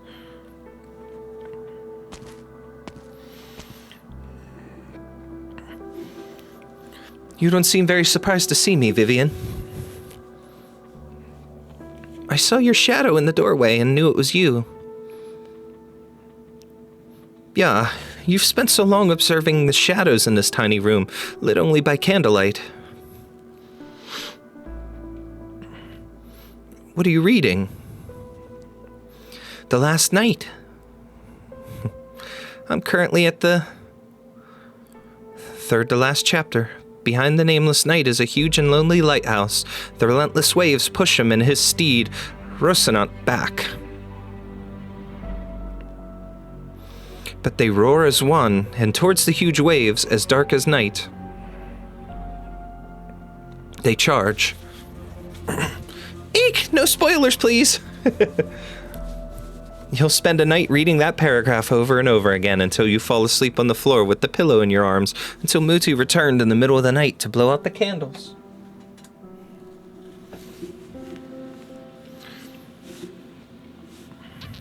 Huh? How do you know? Of course she knows. The room, the posture, the book. This is her memory, after all. Viviana retreats into the doorway. Are you leaving? I'm sorry, Vivian. I have questions about my life, and I need to look for the answers. Maybe, just maybe, there's still time to open one last door. How many have you opened already? More than 100? I've already lost count. I just want to find a better possibility. Oh, and what if you still can't find one? Is better something clearly defined, like a math problem?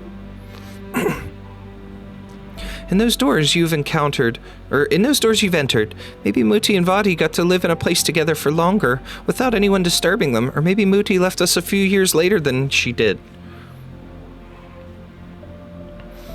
If you think about it, how do you know you haven't already come across a better answer? So why do you still carry so much regret?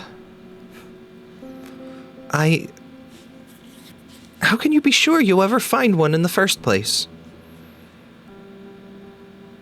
And what happens even if you do? It won't change your past. What's meant to happen has already happened. That's a good point.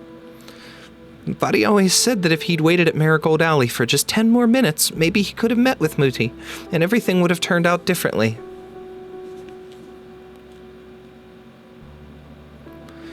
A pity fate does not afford us a chance to start over. But even if he did meet her, he'd still have to leave anyway, right? The story wouldn't change in any way, aside from giving Muti one last chance to cry and say goodbye. Or maybe you're actually hoping you won't find a better answer, because then you could tell yourself this was the best of all possible worlds. I just don't get it. Aren't you thinking the same way that Vati did? Vivian. I'm going back to my book. You're disappointed, aren't you? You should go. There's still time to open the next door. The sound of collapse approaches. Viviana turns around, the line of doors collapsing in succession, scores in her eyes like dominoes toppling into one another, or the fireworks in her memories going off all night long.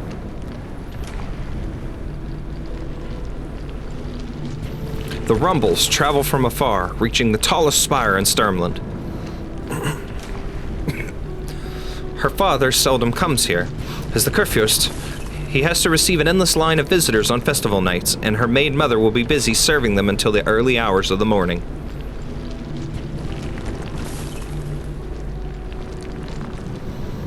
She would huddle in the corner of her room, just like now, and shield the sounds outside with books.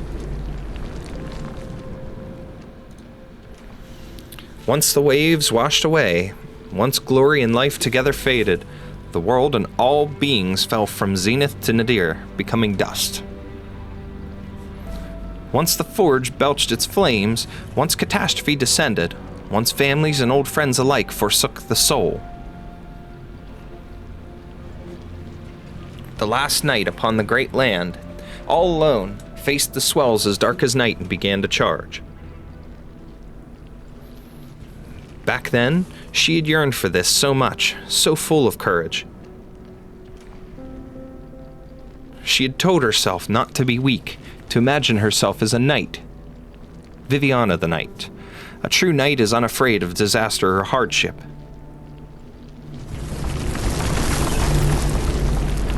The collapse is clearly visible, its ruin right before her eyes. An inexpressible sense of danger strikes Viviana in her heart. She suddenly feels a strong premonition that the collapsing doors are not simply a manifestation of her repeated failures.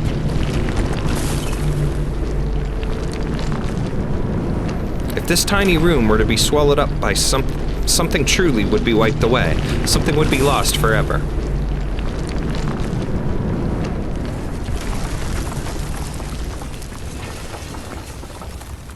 Viviana. When the knight charged toward the endless waves, did you imagine that he was trying to overcome the entire world?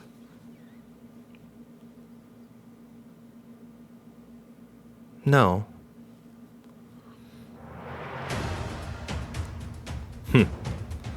I won't leave. Viviana turns around, protecting the little girl with her own body. I don't even know what's really been going on, ever since I began climbing that spiral staircase. Maybe this is something everyone goes through when they come to the Genesis Horn. To be tightly bound by the knots deep in their hearts, to lose themselves in a whirlpool of chaos, becoming one with it.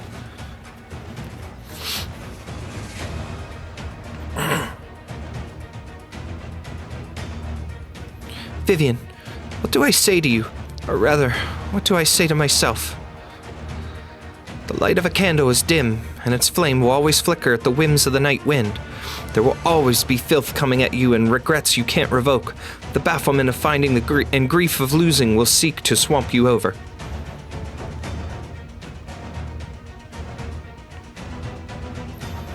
But you must believe.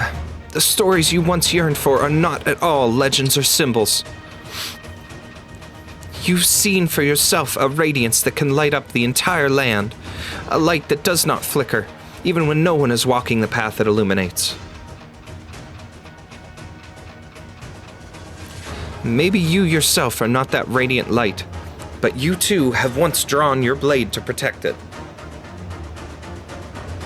Never forget this, Viviana Drost. You are a knight!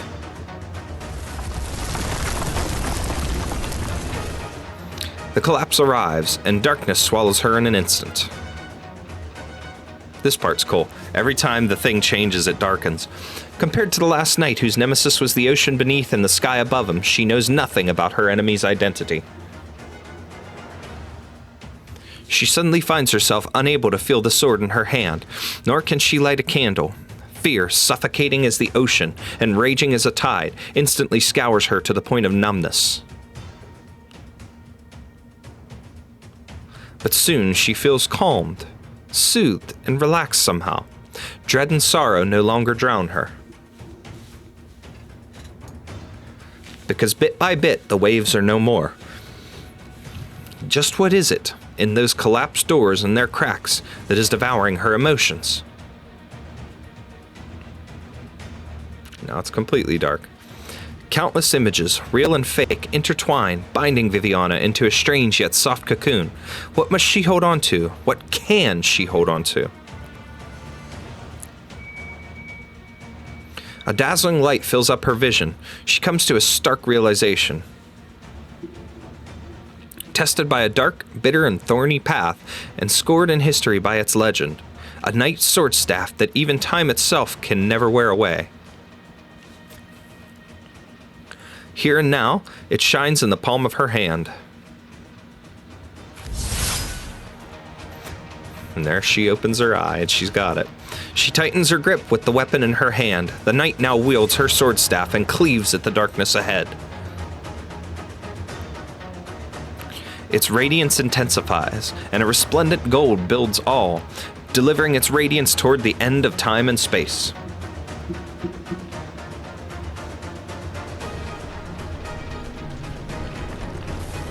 Gone are the spiral staircase and the doors. Viviana looks down at her empty hands, betraying the gritty sensation that felt so real just now.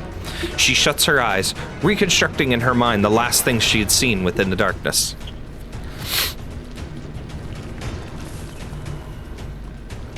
Malevolent spirits take the form of indescribable sounds, lights, shapes, and colors, together forming chaos itself. Piercing through it all was the sword staff, resplendent and glorious. I was holding on to a projection of it.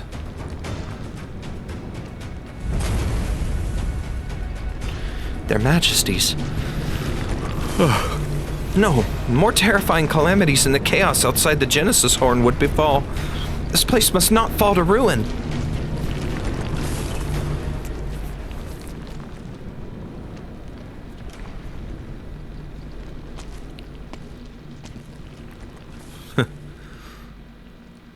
Fremont. The twins failed, yet you have come to conclude my concert at the end. You have been a recapitulation in my ascension and downfall. Leave. The pavilion is disintegrating. Ha! Or are you here for your phylactery? Your achievements in Kargarak would be enough to earn the respect and fear of the people, yet your attitude remains as loathsome as ever.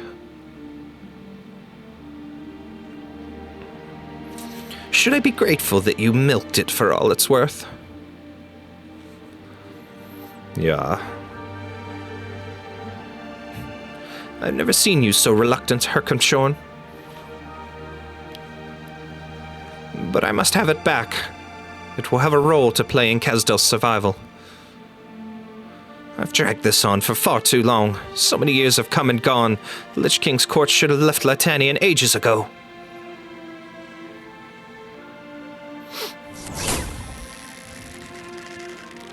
Exile? You had the chance to perform this witchcraft long ago in that secret room in Ludwig's Universität. How long has it been, as they count the time outside? 130 years or so. In the next moment, the belated witchcraft crosses both the protracted span of time and the divergent paths of its companions to be cast once more. Heavy, grizzled rain falls upwards. Kargarak seems to be flipped over by its stream of flow. And the exile, which is taking its full effort to perform, is soft and permeated with an unusual beauty. You have never made yourself a greater fool, Fremont. Phylacteries are a knot you liches tie inside the veil, one that resonates with your life. It is impossible for you to not feel its presence. Raindrops cluster into strings, dancing in the void of the rhythm of Fremont's breathing. His breaths are nothing unusual, but a long-lost abundance of emotions wells up from the depths of his soul. Fremont casually touches his pocket, only to discover that his lost key has been lying quietly there, within reach all along. Did I not already return it to you long ago? Fremont, the phylactery is a constant, a keystone upon which liches accumulate their time. You are always one step ahead of death. I am not. A fact you refuse to acknowledge. Why?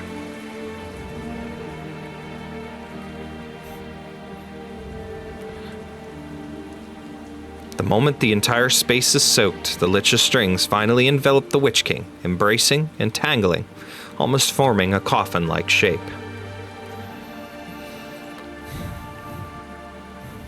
You have no words for me but farewells at this moment.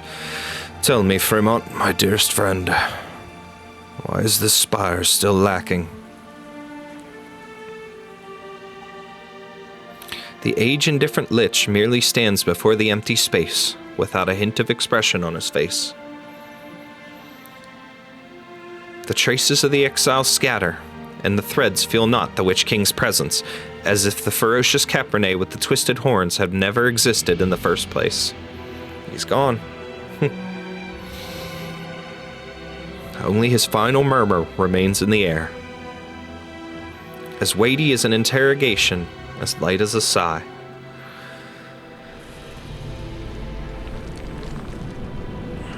There's Arturia. She does not know when it happened, but Arturia finds herself standing before the spire. She listens in a daze. There's no one able to answer her question, and the sighs are silenced. So those were your parting words, and your answer. Henceforth, Leithanien will never again have a Witch King. So this is where you were, Arturia. Federico. Federico looks up and sees the gigantic black spire gradually lose its shape and color before his eyes, and its faded originium clusters dissipate into vestiges. Even the Witch King, known far and wide as history's most powerful soul, was unable to resist his inevitable demise.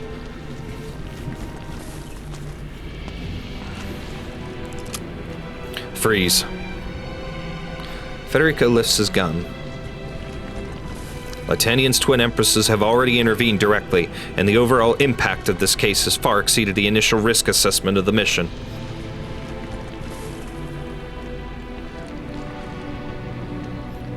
Once this is concluded, I will contact Pope Evangelista 11 as soon as possible. Until then, your freedom will be restricted until we can return to Laterano. No. Federico has heard her answer. The distant relative he knows all too well does not engage in her usual meaningless push and pull of emotional logic and kinship. She simply refuses wearily and walks towards him.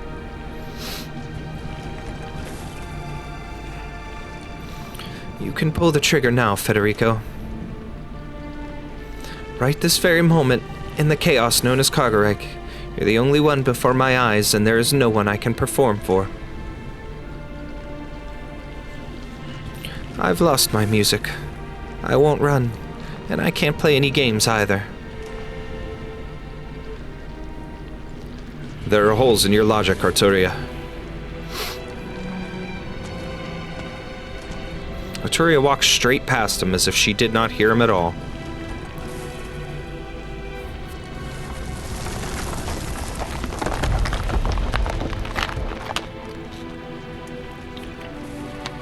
The Genesis Spire is disintegrating.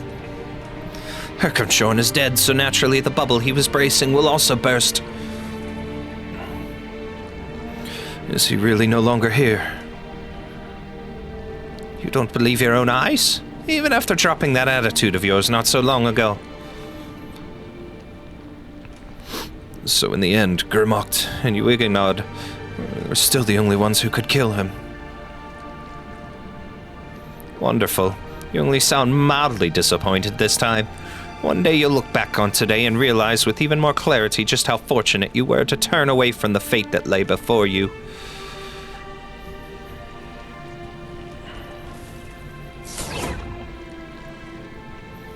Something dangles down from Fremont's robe. Suddenly, Ebenholtz realizes Fremont's shadow has remained in pace, even as the man himself just stepped closer. The shadow wraps around the crumbling throne, stretching all the way along the steps, before gradually coiling around the entire spire. Your shadow. My shadow? Ha! Don't let your eyes deceive you. What you see are my threads, my destiny, the essence of my being. You are the second Leithanien besides Arknights to perceive my true form. Are you using your life threads to hold up the collapsing space? But aren't they more important than flesh and blood to you liches? Arknights did a lot of disgraceful things, but he was right about one thing. Annihilation is almost upon us. If we let Cargareg leak out and deep fry Leithanien into a cavity of nothingness, we'll all be gone, lich or not. So run, little lamb. This place can't hold the living for much longer. Leave this tomb quickly, lest death catches up to you.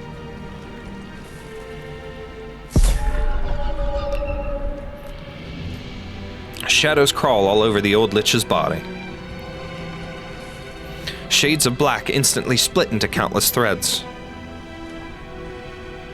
They fly towards every falling piece of debris and crack in the void. But the vibrations still intensify. It's too late.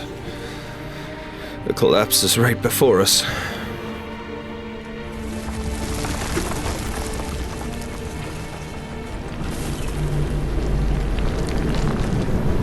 Can it rain in this space too? Ah, these are Hefremont's threads.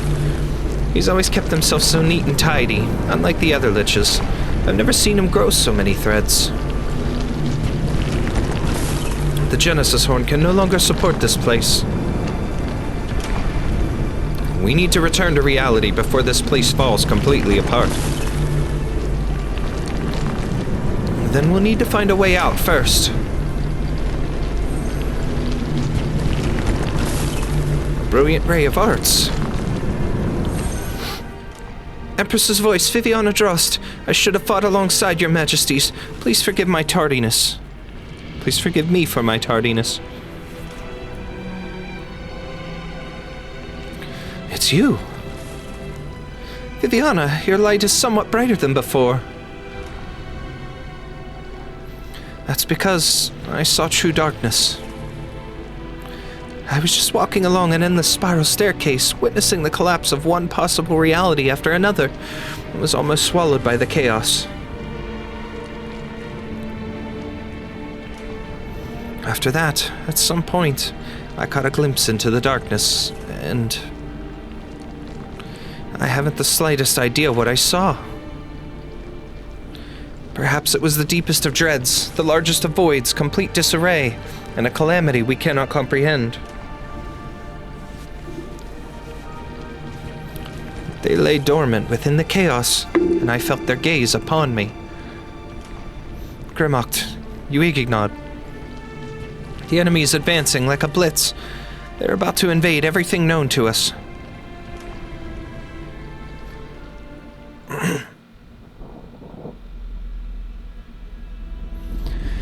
I can't feel the thread anymore.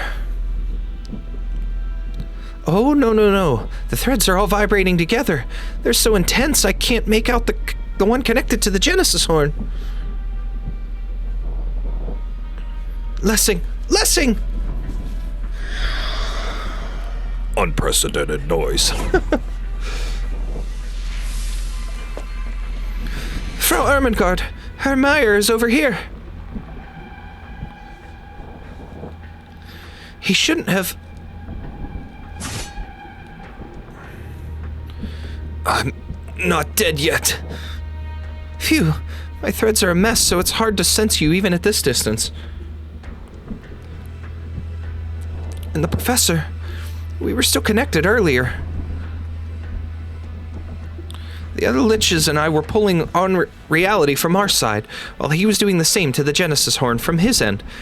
It wasn't easy, but we managed to achieve a balance.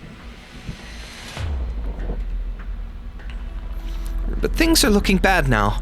It's all gone wrong. They're no longer making any noise. 9, it's not just the dead.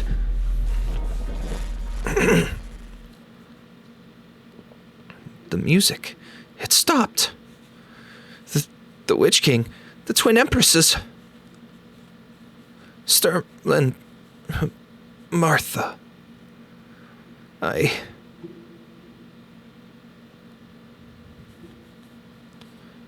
whole theater's fallen silent.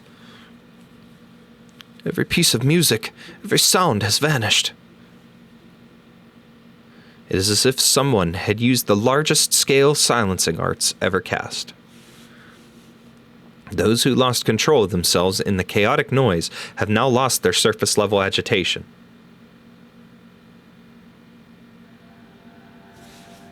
Pain, anger, and other intense emotions fade from their faces, replaced by a deep fear. But this dread does not last for long. Instead, it expands into a blank space, and at its peak, a void. Something deep, something seeps out of the void. Something that's eroding and annihilating everything. Order collapses. Chaos wishes to tarry, but cannot. The calamity within the void, vacuum that corrodes all of existence. Its eyes have noticed us. No wonder our threads couldn't stabilize the space on both sides. What's coming for us? It sure would be nice if our enemies were tangible. The scariest part is that they might not even appear. Kargarik gets its name from its emptiness. It's just a void, someplace with nothing at all, conversely invading our reality. What do you think will happen? We need to get the old man and the others out right away, then figure out a way to block the passage. Ermengarde, can you and the old man still hear each other? We're cutting it close. In all this mess, I'll need time to find the end of the right thread connecting our two sides, but they'll never get out without it.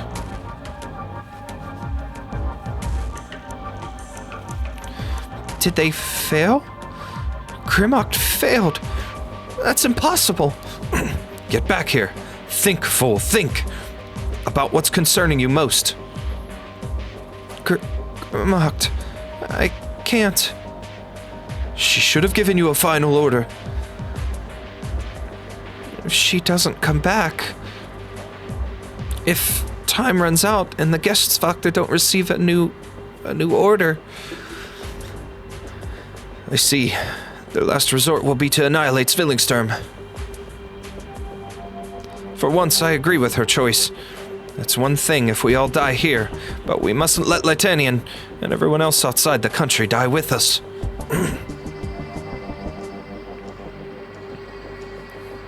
Wait. The knot moved just now. The people inside haven't given up. Let's hold on just a bit longer. Ermengarde, does this not count as a thread between the two sides? It'll have to. I'm trying my best, and if the connection stabilizes, the professor and I might be able to focus on the arts cast on the knot to stabilize the passage. We're counting on you, Ebenholz.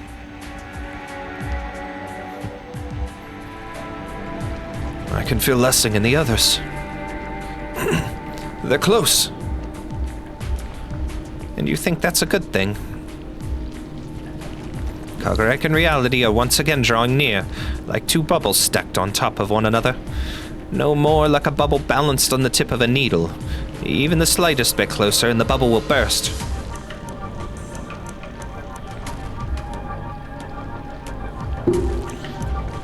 So if I pull on the knot and move further away, will you and Ermengarde be able to stabilize the passage?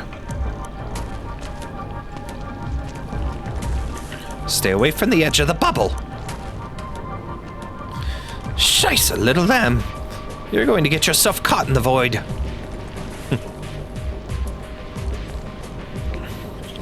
The knot trembles in his hand. Ebenholz can feel the hand gripping the other end. A hand already numb from too much time spent swinging a sword.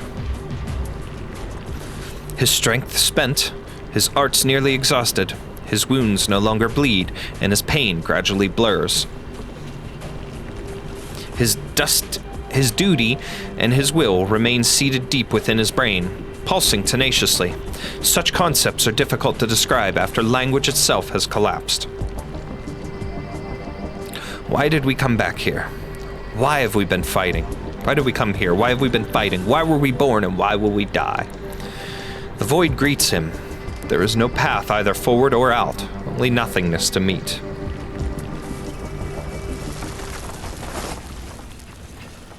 Ebenholz is falling.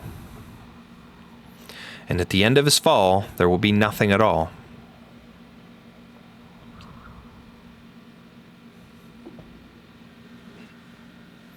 No, there is something there. A warm shade of white emitting a radiant yet gentle glow. Ebenholz suddenly realizes that while he didn't have the time to find the cello-playing sancta, he has found the answer. The emotions and memories he shared with him were not bestowed upon them by any person, arts, or even fate itself. The most beautiful part, right there with him, has always belonged only to them. A smile. A piece of music. A touch of hope.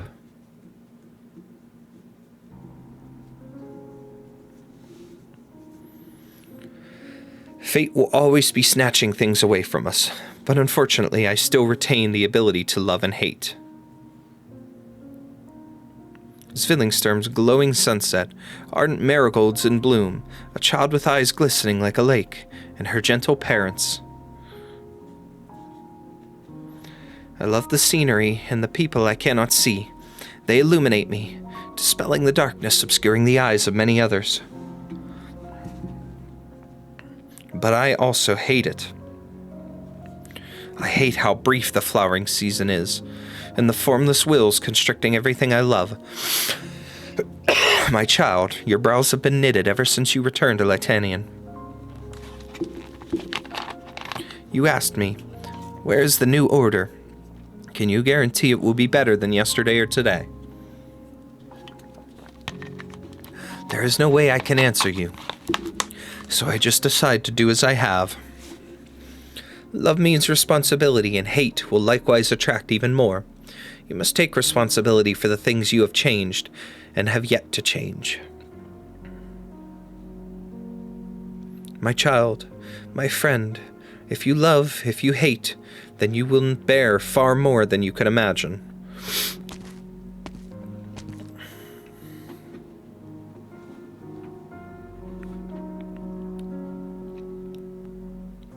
I doubt.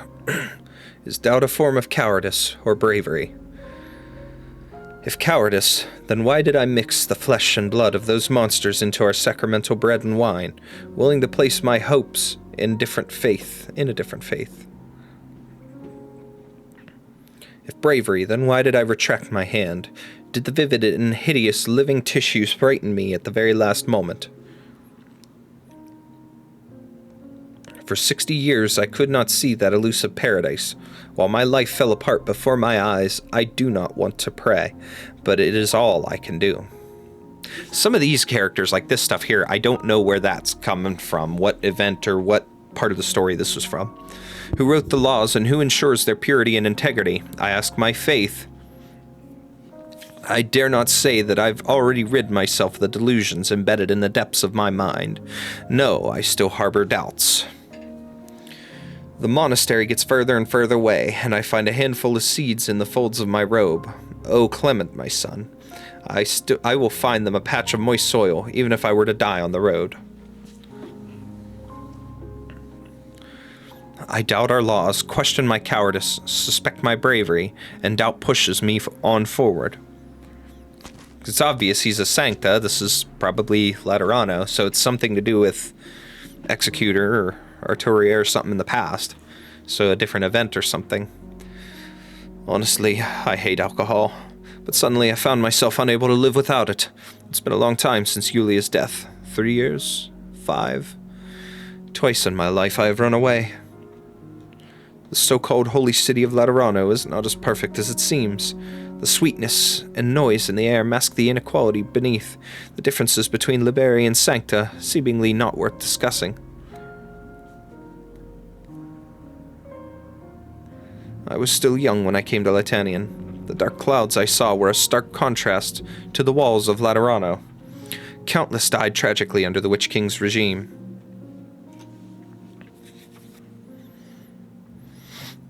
I was the first soldier to set foot in the Witch King's spire, but I never once believed that his defeat would usher in a new era for Leithanien. Yulia was wrong. I've always been so pessimistic. Disappointment makes me sober. Disappointment compels me to look for a few good things to protect. But in the end, I reached a compromise with my disappointment, and ended up like this. If souls truly have a final destination, then I most probably won't be going to the same place as her.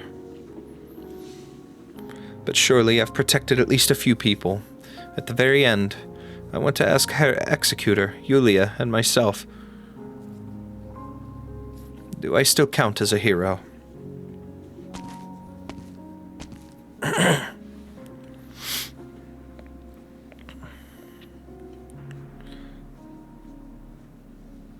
Am I walking? I never seem to stop. But where am I going?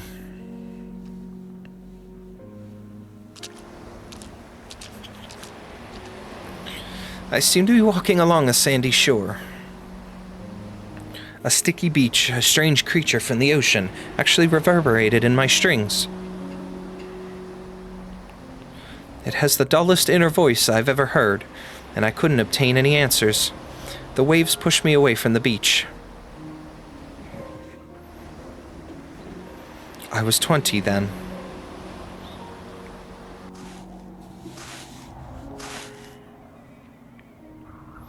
I seem to be walking over sand dunes. Soft grains of sand. Opposite me is a warrior known as the Zayden, as old as the golden grains. With every note I play, history roars from the cracks in the warrior's armor. I was 15 then.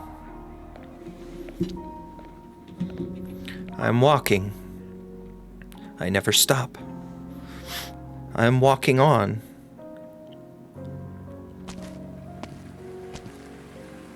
I seem to be walking on grass.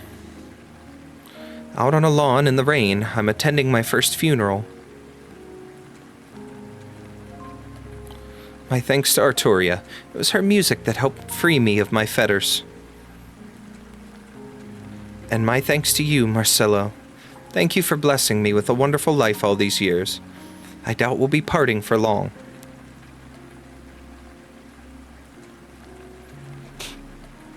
Once this war is over, we'll be together again. I stand before the gravestone, watching guests walk up one by one to pay their respects to my mother. I hear their voices clearly: sorrow, lament, regret, ridicule, hatred, glee. But why and how were they still able to maintain the most suitable sadness on their faces? Do we not respect life only by facing death with our truest feelings? I remember what you told me, Mama. I can still hear your voice from time to time. How much courage do I need to be able to struggle free from my ego day after day, and to brave enough to make that first step? Freedom is so hard to find. But death, why is death so easy? I had finished my performance by the time I awoke. Fede, once again, I couldn't control my own music.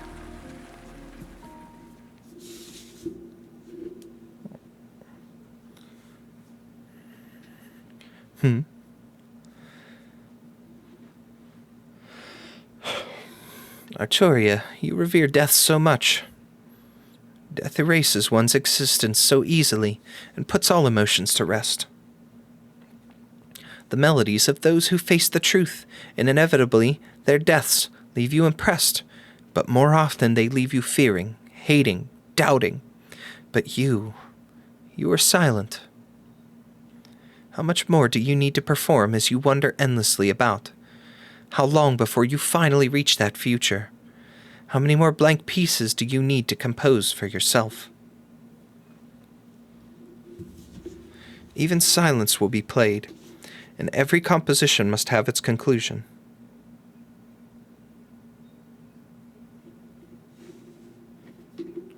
I saw your only truth.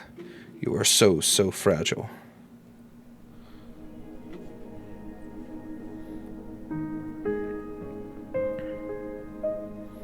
Arturia opens her eyes. She seems to have walked for a long time. Time is like a river, and people travel along with the flow.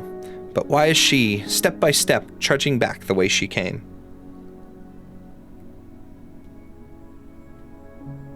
She feels she has become a broken vessel, and the unwavering affection, intense hatred, tremendous courage, and unreconcilable despair and remorse she has experienced through thousands of people.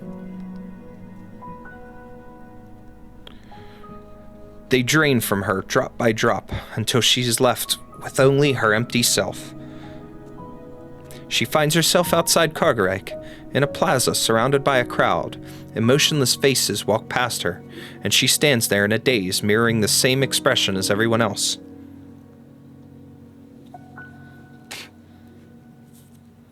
Arturia looks up, lifting her head from the lawn she never left.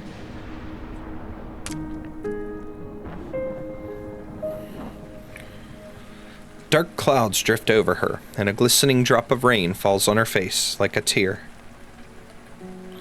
A tear for the grief and vulnerability she could not admit at the time.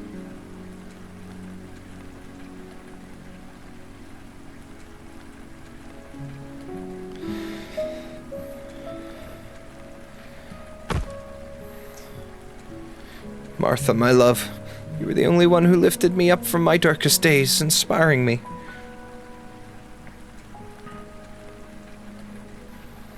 But now I can only live with my thoughts of you.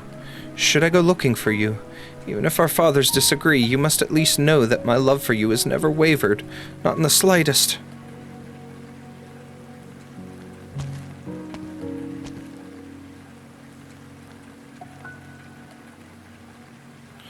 Martha, my love, you were the only one who lifted me up from my darkest days, inspiring me to do whatever I wanted. But now I can only live with the thoughts of you.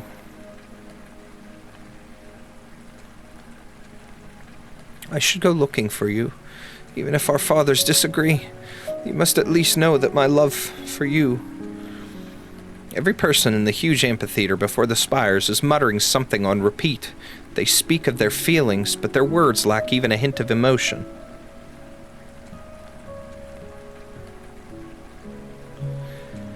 They do not see Arturia or anyone else.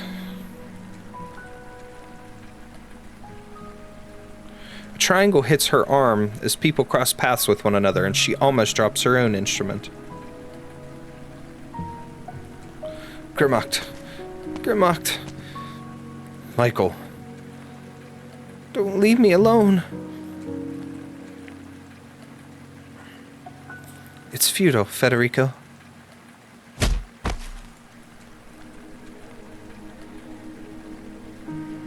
The situation is out of control.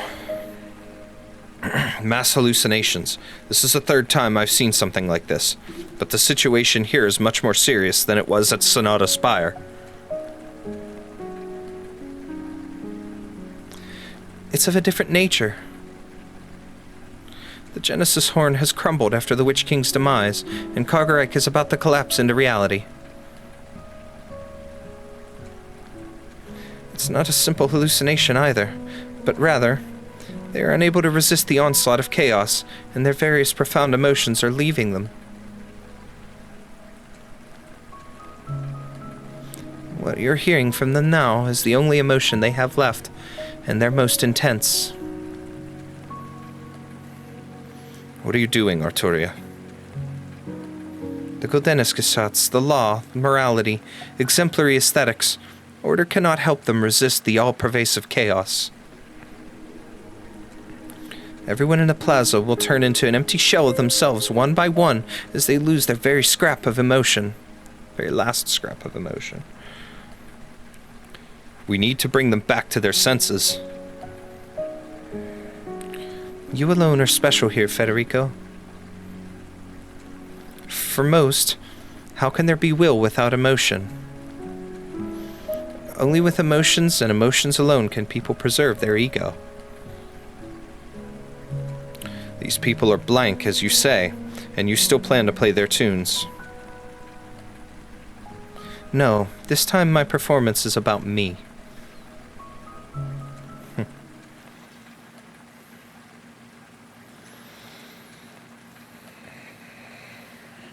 It's about my own emotions, and I'll share them with everyone here. This sounds like another form of empathy. Yet you've tried many times to destroy the foundations of Laterano's empathy. You turned your back on Laterano long ago. Turned my back on Laterano? Maybe I didn't care, but never once have I left Laterano of my own will. I just strongly disagreed with the order represented by their law. As for empathy, Its limits are actually the starting point of my vision for the future. I'll explain in more detail later, but for now, look at the countless people before us. Ooh, whoops. They used to cry with all their might, to smile with enthusiasm, and even now are trying their utmost to retain the very last bit of emotion they experienced in their lives, right up until the final moment, even if they can no longer realize it themselves.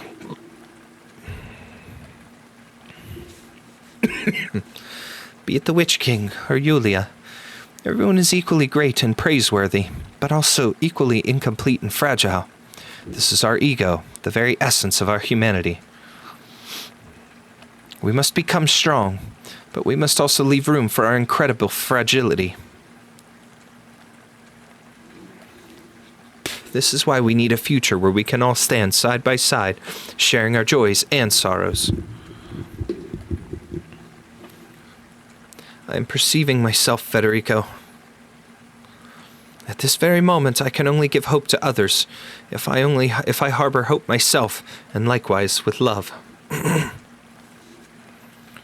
want to use this tiny shred of ego to connect every sorrow and joy.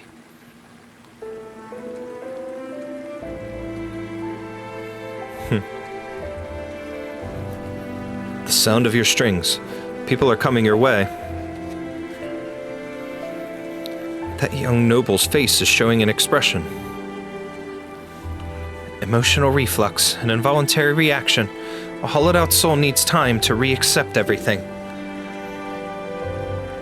Operational assessment. Arturia, your actions will help stabilize the situation. Executor Federico Giallo will assist you.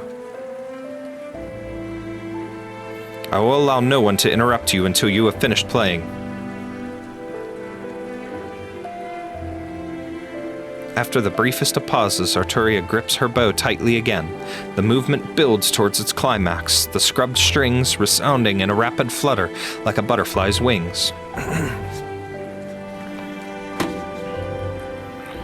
She manages a glance up at the sky and sees a giant crack suspended above the twin spires, an eye of darkness open wide, but still the sunset surrounds it, yet to be completely eroded. How beautiful the sunset is, like a blaze set aflame when the shackles are smashed open.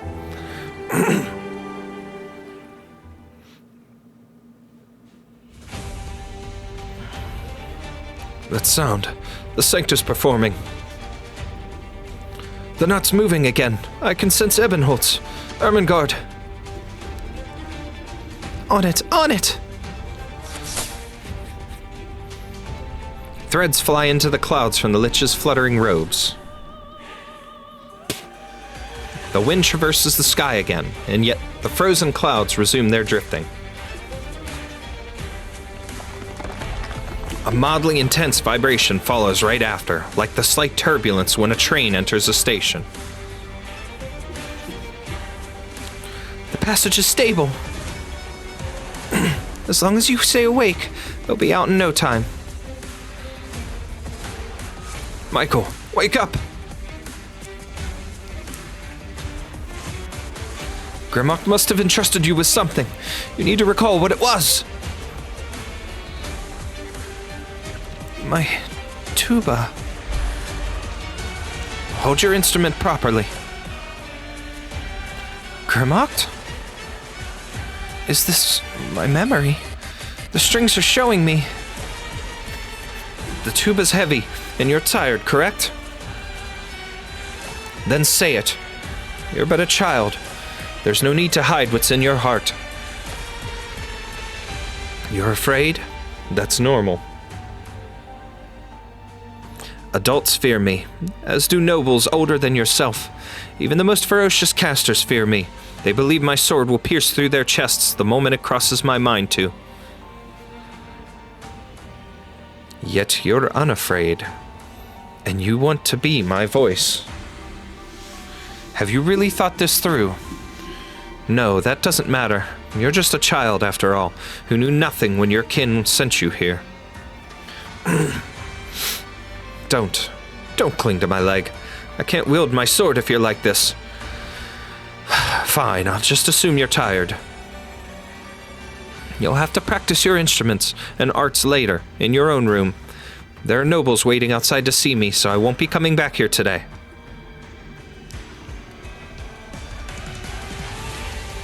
You can take a nap or play for a while. If you still want to be an Empress's voice, we can discuss it again when you're able to carry a tuba. Also, don't think that you have to become one just because that's what Lupikarn expects of you.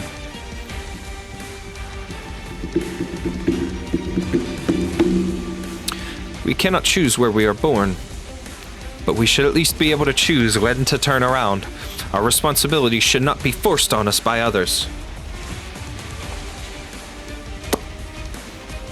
You'll have the right to play the horn I gave you when you've thought it through on your own, and decide on what you want to stand here as.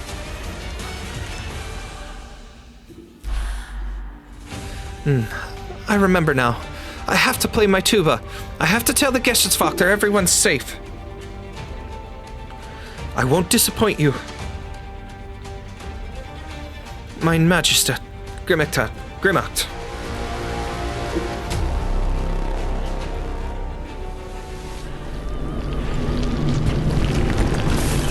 Fine work, Michael. The cello, it sounds so clear. Miss Fraggiolo helping us. No, not just us, she's helping everyone. At the very least, we still have our souls for the moment.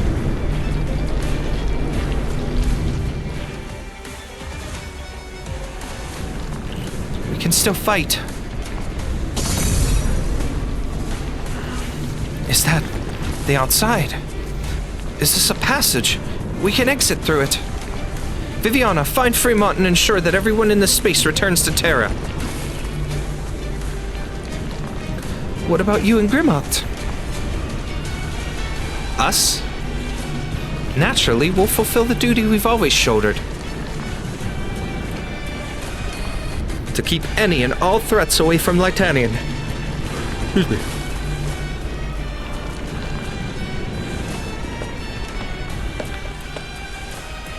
Finally, just the two of us now.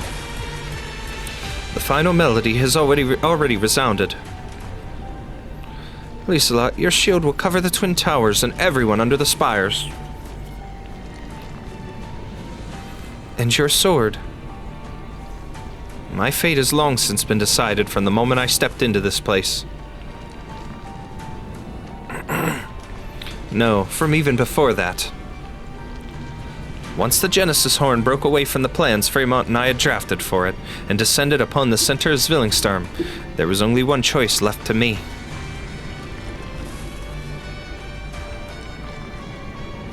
Indeed. Hildegard, is there nothing else you want to ask me? Well, sure enough, your response is pretty much what I expected. The passage is closing rapidly. Darkness rushes in, filling up the tiny cracks that should not exist.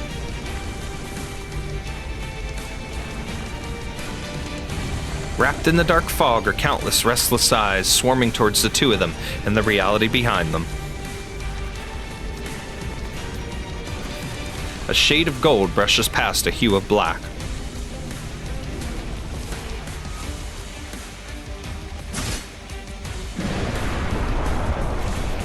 Herkenshorn built a spire here, establishing order amidst chaos. As one who's inherited his power, and even killed him, naturally I'll be able to surpass him in this as well. The eyes in this void, the threats within the chaos, the beings condensed from fear, the enemies who do not exist in reality. Demons. I, Grimmacht, Kaiserin of Leithanien, and her sharpest sword, hereby declare that you will never invade my country.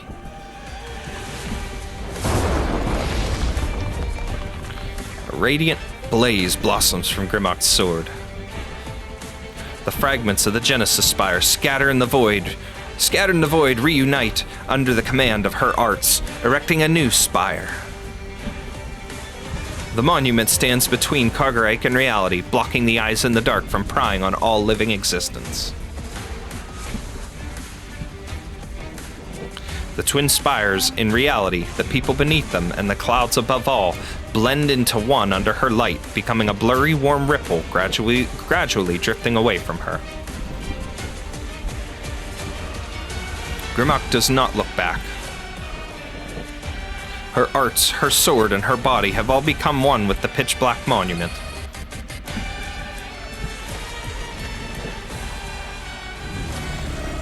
They all say you are impossible to defeat. But be it here and now, or in the distant future, I will be undone by chaos before joining it. This is my fate. But it is absolutely not the fate of Leithanien and her people.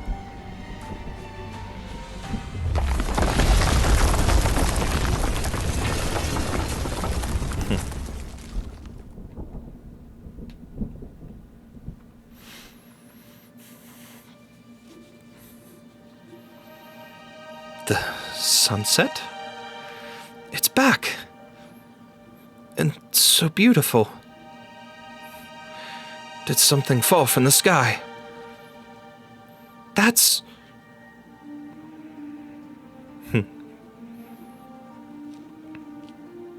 The irregular dark clouds crack open.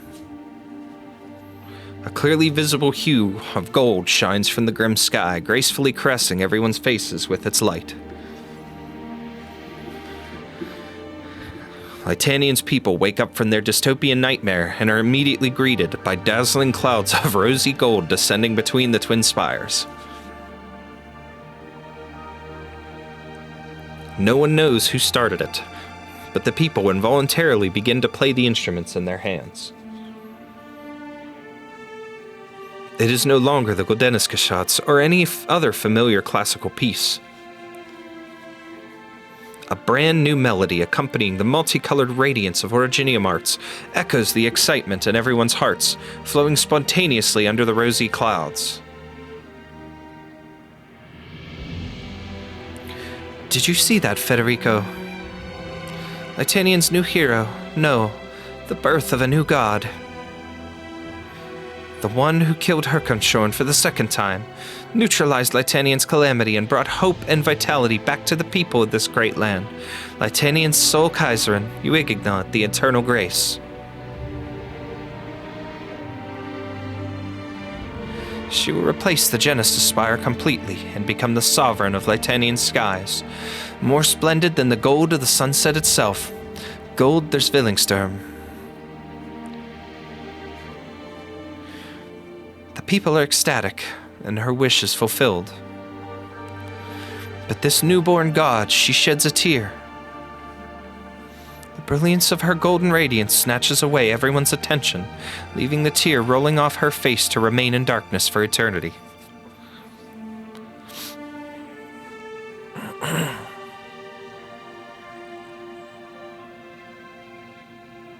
That's that.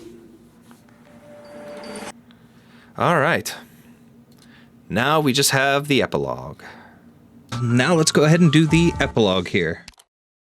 Make sure the quality's right. Yep, we're good to go. You're hurt. Am I? That new arts teacher is so scary. Maybe I got bruised by him during training earlier.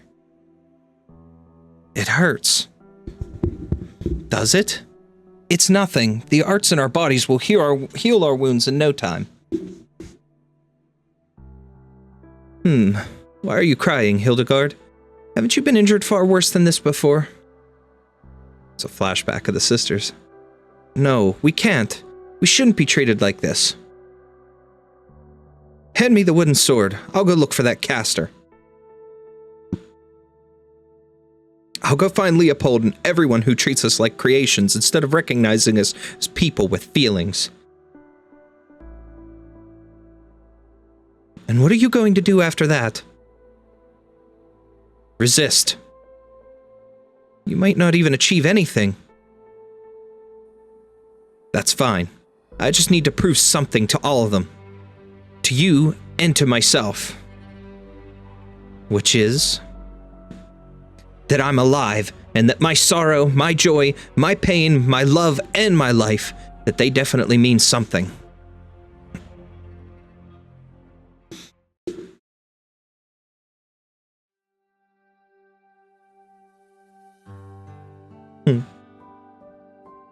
It's beautiful, just like it always has been.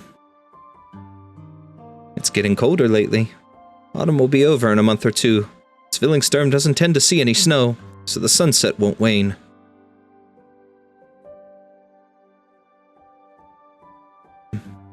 This is surreal. You're definitely not the type to soliloquize while appreciating the view. What I'm trying to say is that there are no longer any traces of unrest after just half a month. The twin spires tower over us as usual. The clouds are as splendid as always, and the people pass by both Gnad Avenue and Macht Avenue as if nothing happened at all. No, something has changed, and we can't ignore that. How are your injuries?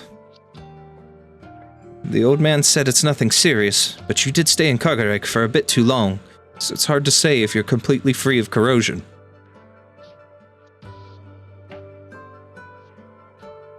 I haven't had any more headaches since then, at least. You're braver than I imagined, Ebenholz. You've saved so many people.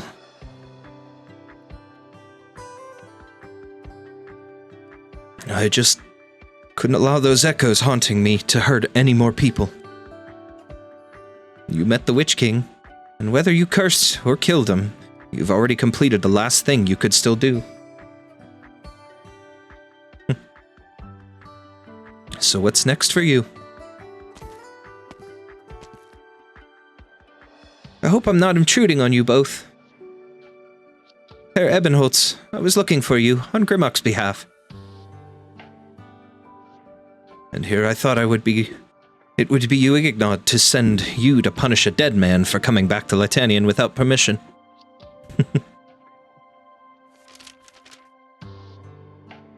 What's this? Grimmock handed me 2 secret letters. One calling for your return to Zwillingsturme, and the other granting you a final choice.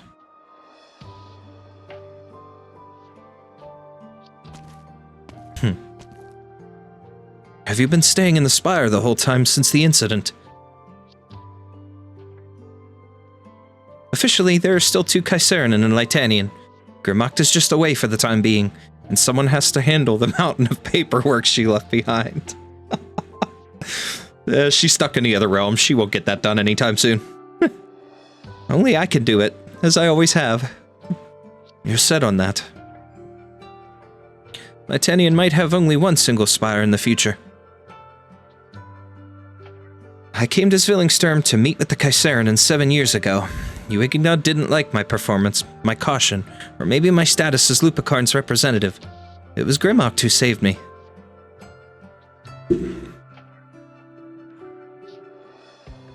And it didn't end there. I am her voice, even if she didn't, and now never will, appoint me as one for real. I don't remember if he gets to say goodbye to Federico. You, me, and even some of the nobility, many Leithanians believe in the path that Grimmock was seeking, right?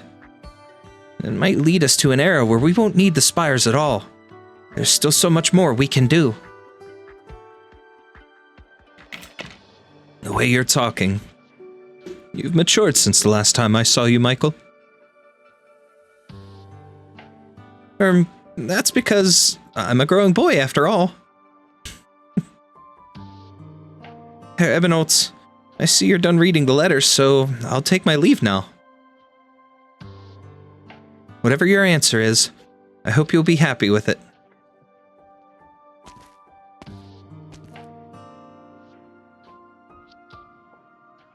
Your expression is a little hard to read. Grimmock gave me 2 options. I could get another death certificate, not just as Graf Urtica, but also a Leithanian. By dying, I will obtain true freedom. Or I could return to the Urtica Grafschaft. Let me tell you a story. There was once a young boy. I'm not very good at telling stories, but just listen to me.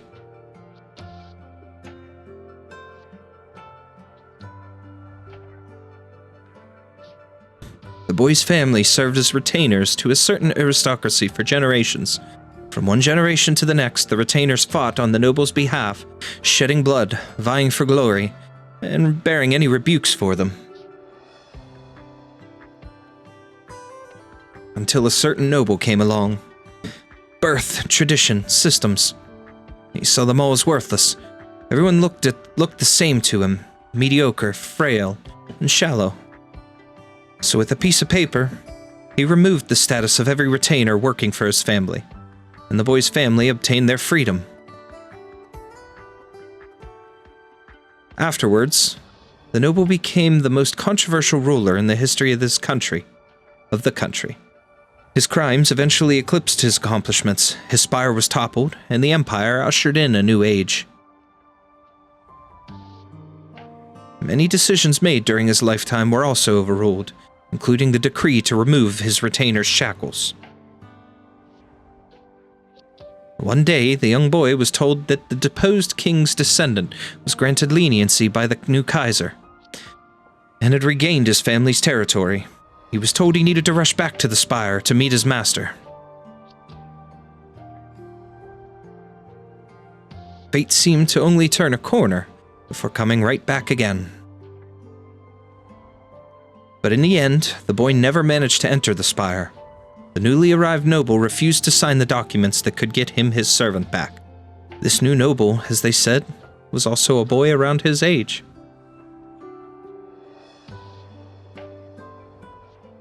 Once again, the boy obtained freedom.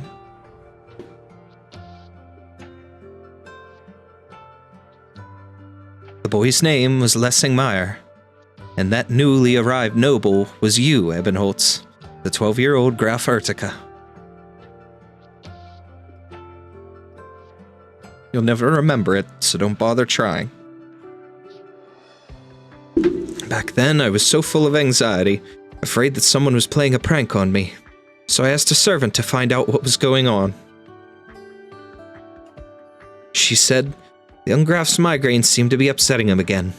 He chased all the attendants out of his room, with many documents scattered across the floor.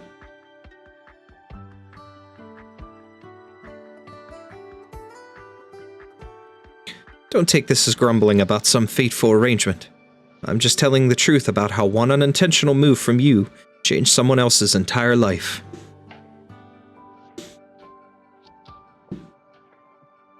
You spurned your identity, as well as the regrets and suffering you bore from it. Of course, I'm sure you know better than anyone else how real your pain was. But at the same time, I hope you also know their value. And how we should regard them. Danke for telling me all this, even though you were positively awful at it. Have I ever mentioned what I experienced back at the Genesis Horn? 9. I didn't think it worth bringing up before, but I suppose I can tell you what I didn't get to tell the Witch King before he vanished in front of my eyes.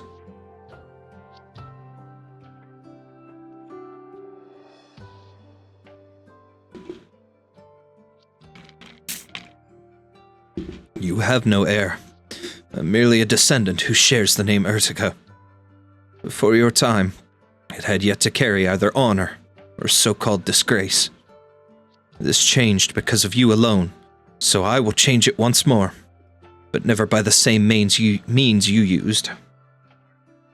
This is my way of mocking you. This is my shame, my cage. This is my duty, my obligation. This is my path.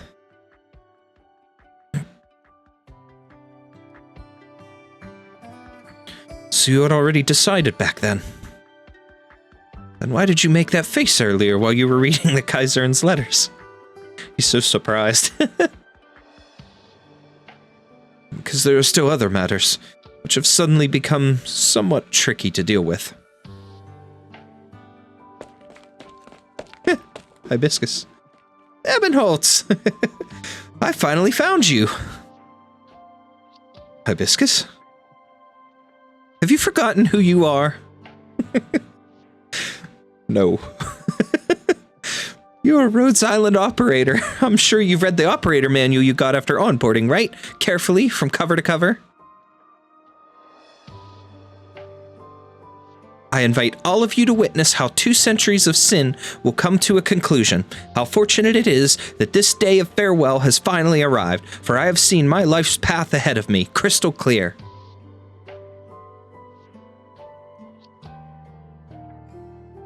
What's that she's reading? Operators must go through a strict approval process whenever they apply to leave the landship.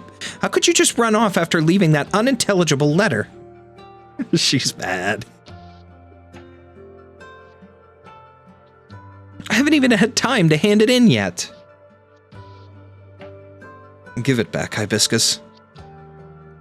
I'll be staying in Leithanien for the foreseeable future. I'll return to the Urtica graph shaft. As I'd like to resubmit my application to disembark. Could you please help me to... you'd better go see the doctor or Calcit in person for that. Is the landship nearby? How else would I be here? It's not that close, but we do have some business nearby to handle.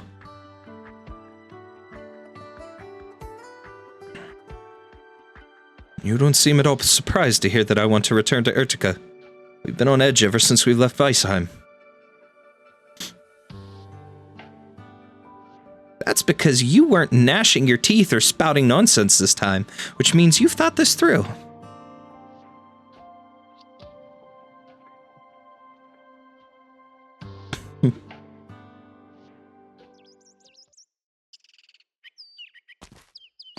Now to Viviana.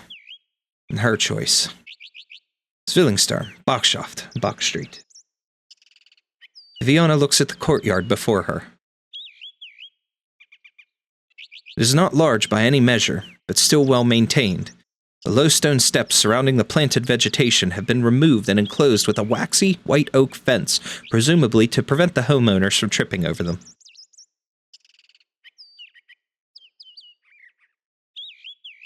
A small house sits quietly in the center, embraced by the grass.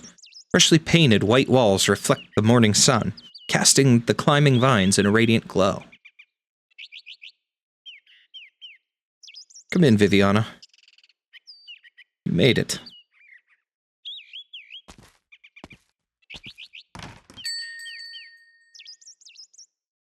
He took his mask off. When Bach was presiding over the Glorreich's capital project, he specially patterned this street after the one he lived in as a child. Doesn't it bear a striking resemblance to Marigold Alley? 2 years ago, a Markgraf returned to their territory to recuperate from illness, so Cora bought this place, but never moved in. It was only after you came to the city, she asked me to come help clean the place up. So, how does it look? It's lovely. Only, these vines don't have to be trimmed so much. Let them grow as they please, or they'll look somewhat stiff. All right. There's no need to hold back your thoughts, Viviana. Herr Reiner, this is the first time I'm seeing your face. It's been so many years. This is the first time I've taken off the Gesichtsvachter mask and shown my true face to anyone else. Not since I came to Zwillingsturme.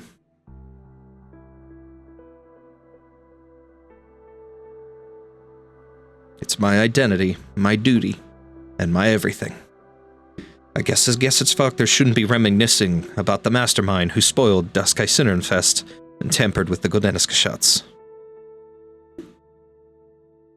Herr Reiner, about what happened that day. There's no need to blame yourself, Viviana. Whenever Cora set her heart on something, she would never look back. You could only be dragged along with her.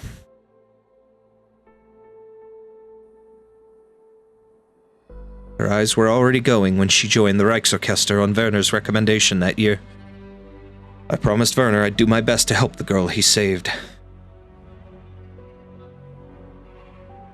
But I gradually came to discover she had her own feelings, her own judgments, her own desires. She wanted to help Lucinda, to save Werner, and even to modify the Goldeneskashots. She wanted to ensure that the kind-hearted people would never be tormented by their own regrets ever again. She was a resolute woman, and I've always respected her. But she was even more courageous than I had thought. And so, her fate is sealed. If it were me, I can't even imagine how I would feel, how it would feel. Thank you, Viviana. Have you made your decision? I went to see Uigignod before coming here and formally declined her offer to become an Empress's voice. As per protocol, new recruits have to enter the spires after the celebration and accept their Majesty's appointment before they can officially assume their positions.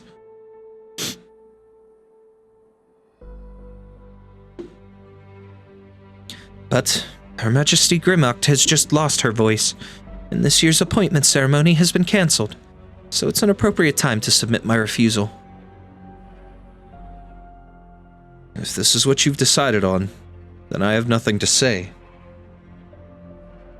It's just that, Werner, Viviana, this was the best and last thing he could arrange for you. Don't blame your father. He just lacked the freedom to do otherwise. My father let me and my mother down, but he protected so many others. Cora in the Witch King's Spire, House Hochberg, which could have been implicated at any moment, and the countless people of Sturmland forced into a difficult position by a copy of the Goldeneskashots.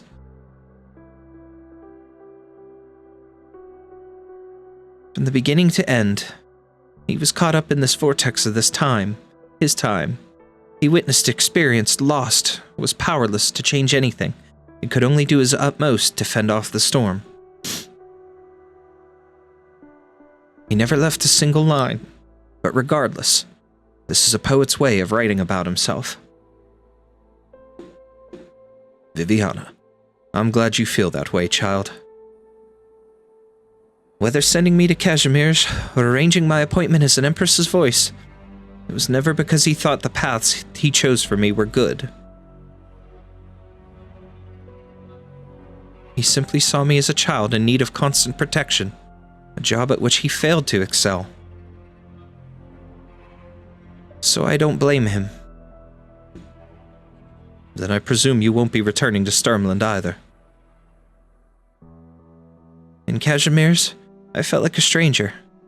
The bright neon lights, the noisy arenas, the priced battles, as well as the glory and the honor, they were never a part of me. But when I returned to Sturmland, to Zwillingsturm, that feeling never went away. To me, Leithanien is just the candles and books I had back in those dark nights, the marigolds in bloom everywhere. They also symbolize parting. I've always been able to make my own choices. Choices. People can only truly face their own weaknesses when they have options. Reiner, it's nothing. After Das Kaiserinnensfest, you said you needed to inform your friends in Casimir's about your experience in Kargarek. I've already sent a letter. I should be receiving a reply soon. And after that? To the lighthouses, to where once they were. What? Just a line from a book I read when I was young.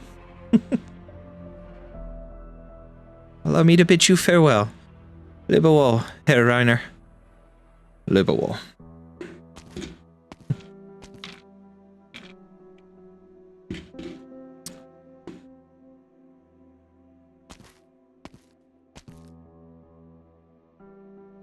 Goodbye, Cora. Goodbye, Zwillingsturm.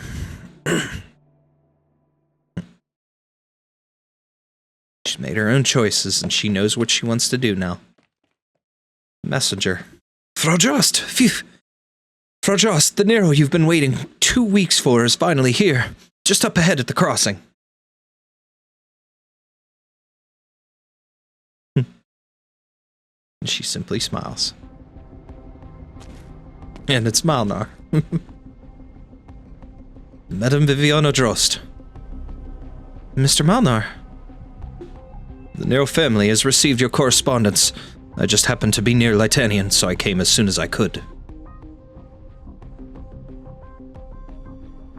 In your letter, you mentioned seeing, and even touching, a campaign knight's sword spear with the Nero family crest. Tell me everything.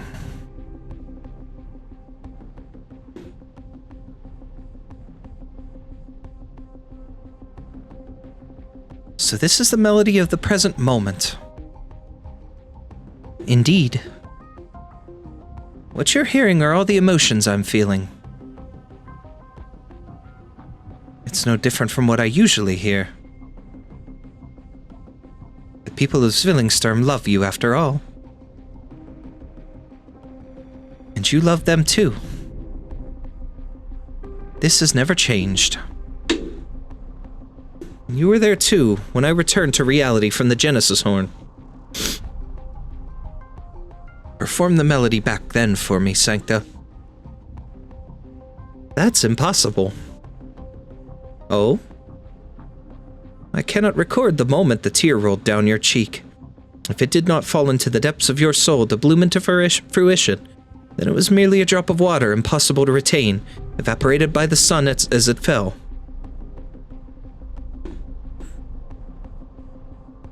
I see. The year this spire was built, a scholar gave a public lecture at the Leithanien Academy of Arts. He claimed that people born from arts lack an innate soul. The very next day, he received a transfer, a promotion normally impossible for him to obtain in his lifetime, becoming the Kaiserin's attendant.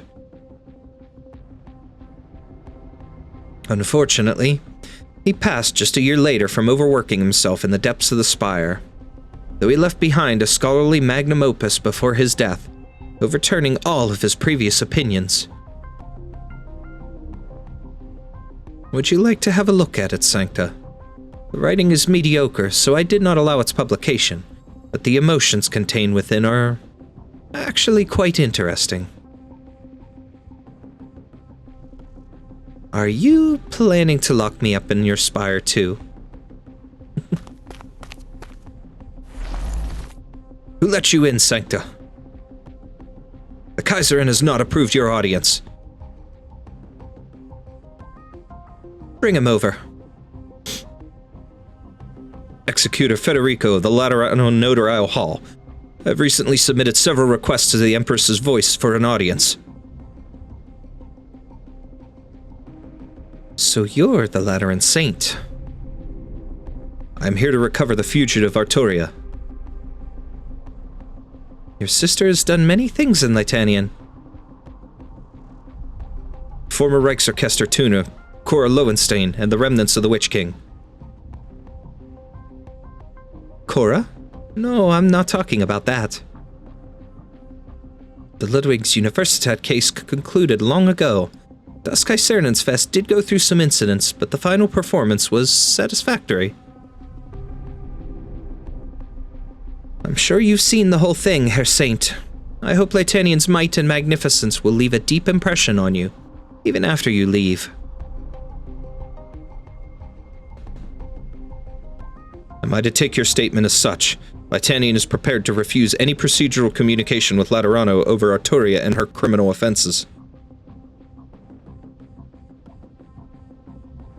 Are you questioning my decision?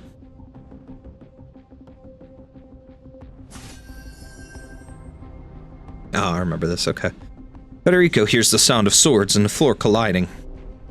He lifts his head and looks at the Empress of Leithanien. Uignod stands in the sunset's afterglow, her long skirt infused with a warm gold, but behind her lies a long hallway comprised of shadows. He counts dozens of Gessertsvakter standing at attention in silence, their swords resounding. Federico Giallo, don't move just yet. And what is this? An arts device. A Lateran-made drone.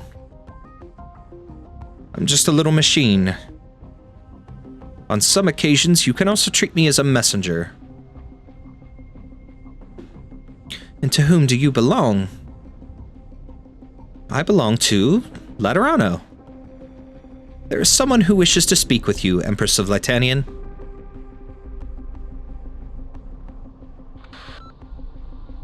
Long time no see, you Ignod. Your Holiness.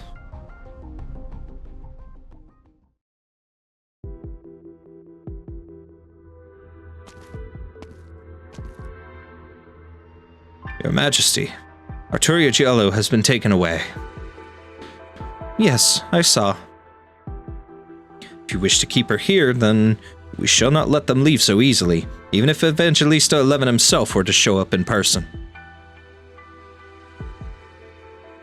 Of course you wouldn't. However, that aging Pope has brought us a message. He said that disaster is imminent, and when the time comes, Laterano won't be the only nation affected. He hopes for Leithanien and Laterano to cooperate and overcome this crisis together.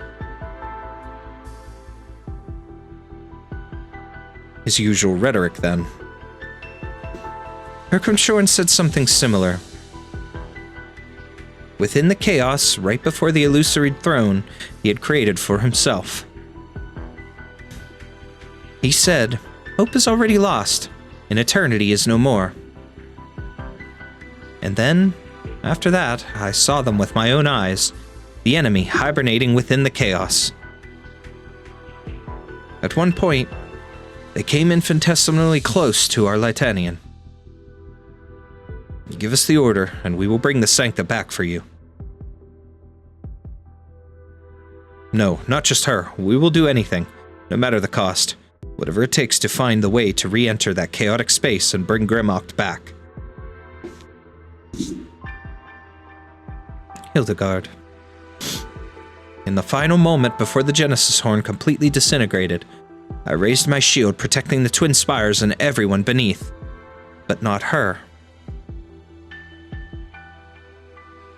What? Brant, watch the sunset with me. I asked her if she wanted to know why.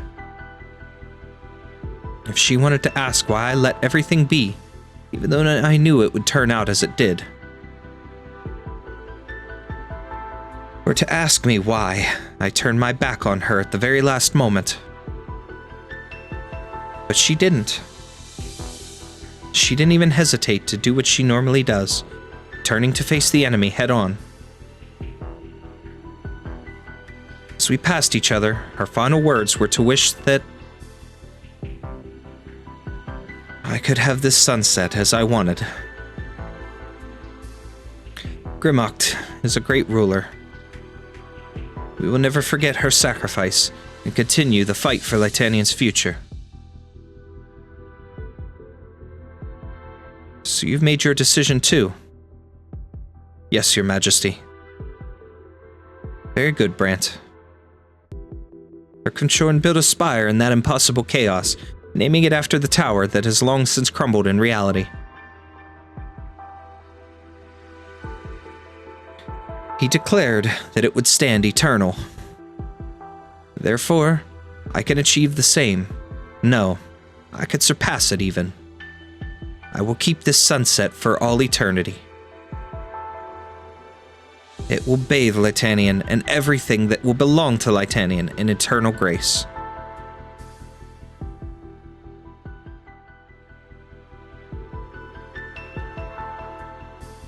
That's the last of it. It's not like you'll be able to stuff the spire down your pocket if you keep staring at it, you know. But is that truly impossible? Professor! Alright, don't glare at me like that. I'll return the statue I got from the Beshwarn classroom's entrance, if it comes down to it. You put that thing in my cube thing? What? It's valuable, you know? I spilled Fernmut blood all over it a century ago. Let's get a move on. The rest of us are going, even if you aren't. The liches are leaving. Ermengarde, are we really... There's no way a lich can become a Leithanien. Shouldn't you know that better than anyone else, having been here the longest? Sarkaz have always wandered this land, and us liches have always been the nomads of our people. We walk the land collecting and guarding knowledge. We protect our tradition from war and strife, so we leave the moment the place we're at isn't stable anymore. Leithannien's about to undergo some radical changes. Grimmacht stayed behind in the chaos, so there's no one left to hold Zwillingsturme back. Arknights, you damn codger. You ought to die 1,000 more deaths for the mess you've left us. Feeling like coming back to life again and wipe your own behind? An impossible feat, even if you were to say yes. And if such an opportunity did exist, we should leave it to the more sprightly youngsters anyway. Do you mean there's a chance for Grimmacht to... Have you come up with a way to enter Kargarek? Easy now. It won't happen so soon. But Arknights was right. Time of annihilation is nigh. Where will us liches find our place when the entire land is beset by calamity? And that's why we shouldn't bother ourselves with all that trouble. Our nomad days shall come to an end. Alright then, where to next? Where else? Tell your new friends at Kasdel that the Lich King's court. No, not the court. Tell them that the keepers of the Temple of Knowledge are preparing to return home.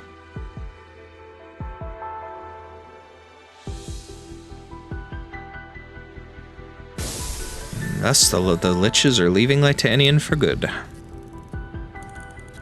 Special correspondence with Zwillingsturme is over.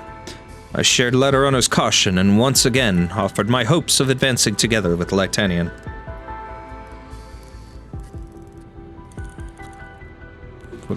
When the time comes, we will further analyze the incident in Zwillingsturme according to the information you brought back by Federico Giallo.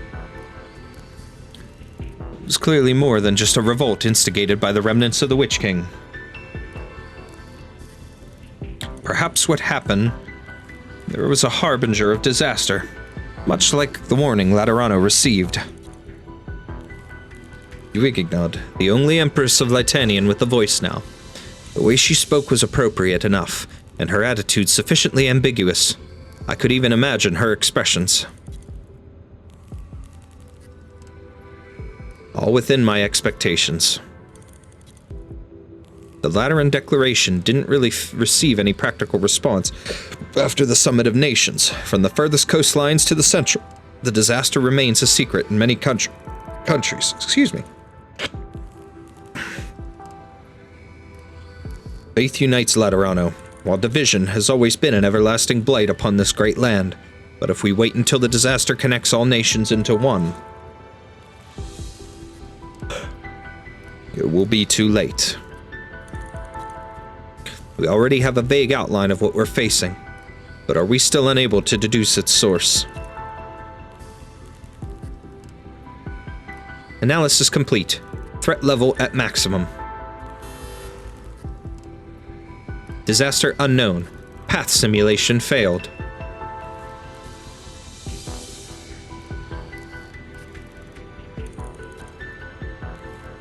Laterano synchronized outbreak.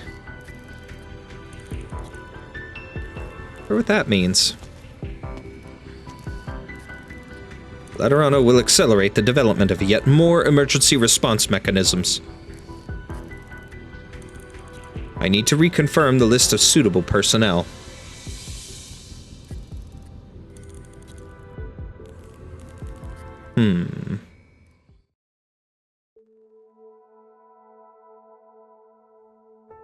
Oh, he does. Okay, he does get to say goodbye. That settles the formalities of the handover. In accordance with the bilateral agreement between Laterano and Leithanien, the Empress's voice and I will ensure that Arturia Giallo returns to Leithanien when necessary.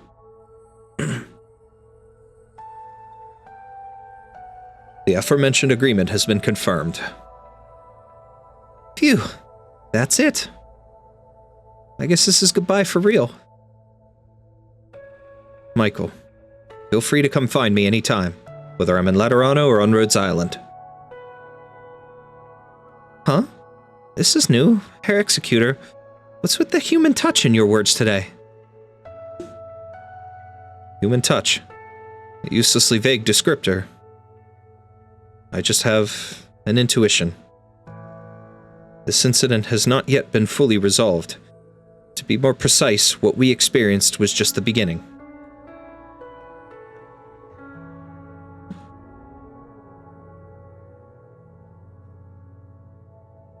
You're here at last, Federico. The Empress let you go, but that does not mean I can immediately take you away. The handover procedure was somewhat more tedious than planned.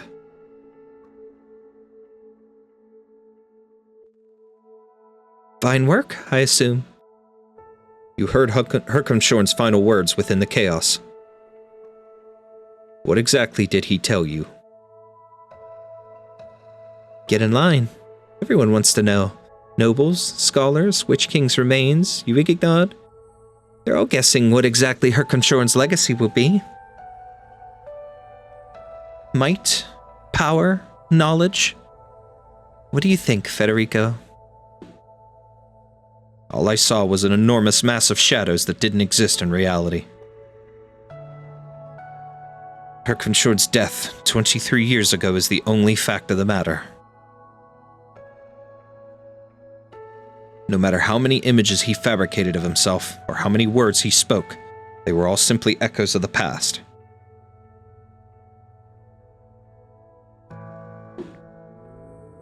He may have failed to conquer death, but did manage to carve all his emotions into the void itself. His complacency, frustration, loathing, regret, and his expectations. He said our genesis is also our end, and that our abilities are also our incompetence. The invasion of chaos is inevitable. The master of all existence will awaken. A difficult threat to decipher. Perhaps this is somehow related to His Holiness's attitude. He was the one who entrusted me with the mission of bringing you back to Laterano. Arturia, you said at the amphitheater that you never left Laterano of your own accord. I freely admit the gaps in our laws, and that emotion may be a supplementary force we can use to help Laterano face this new threat, but it is undefinable, and bound to come with unknown risks.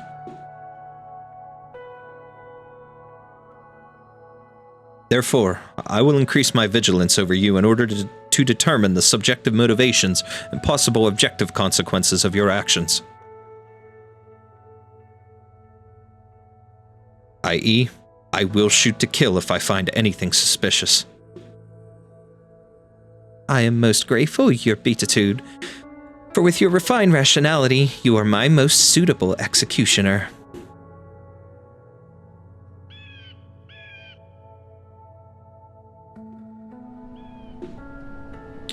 Alright, Federico. If you're not in a hurry to set off on your next journey, then take a good look at this sunset.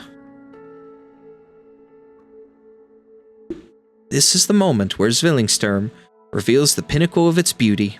Such splendor is both fleeting and fragile. Soon night will fall. Do you still remember the question you once asked me? Laterano seems to stand eternally, white and flawless, shining with an everlasting radiance. So where's the first place to light up when the sun goes down? Back then, I promised you that I would bring you to the highest point in Laterano for a look.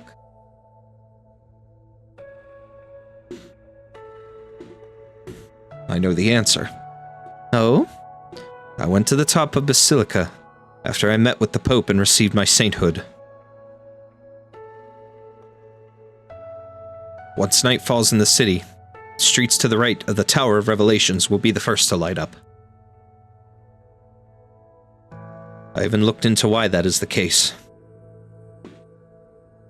The Lateran Office of Electrical Management has an integrated program for the city's public energy grid. The area I mentioned before belongs to the district where the Tower of Revelations is located.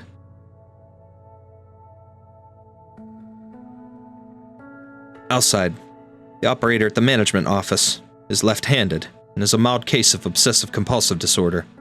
He starts from the leftmost switch on the control panel every day. The lights start from that street to the right of the Tower of Revelations, and then through the Notarial Hall and Firearm Workshops and Pegas Mycalion, to the Sunset Chapel and Pegas St. Marcel, and then all the way to the Chapel Square.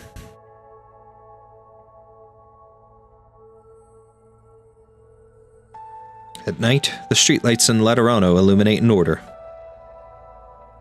I should have expected as much.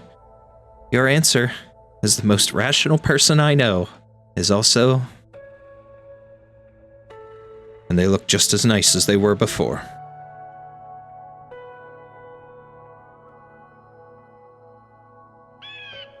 I was going to tell you that I actually wasn't as frightened as you might have thought back in that tiny room. Even constant darkness and silence cannot obstruct the feelings between two people. Of course, your findings aren't bad at all either.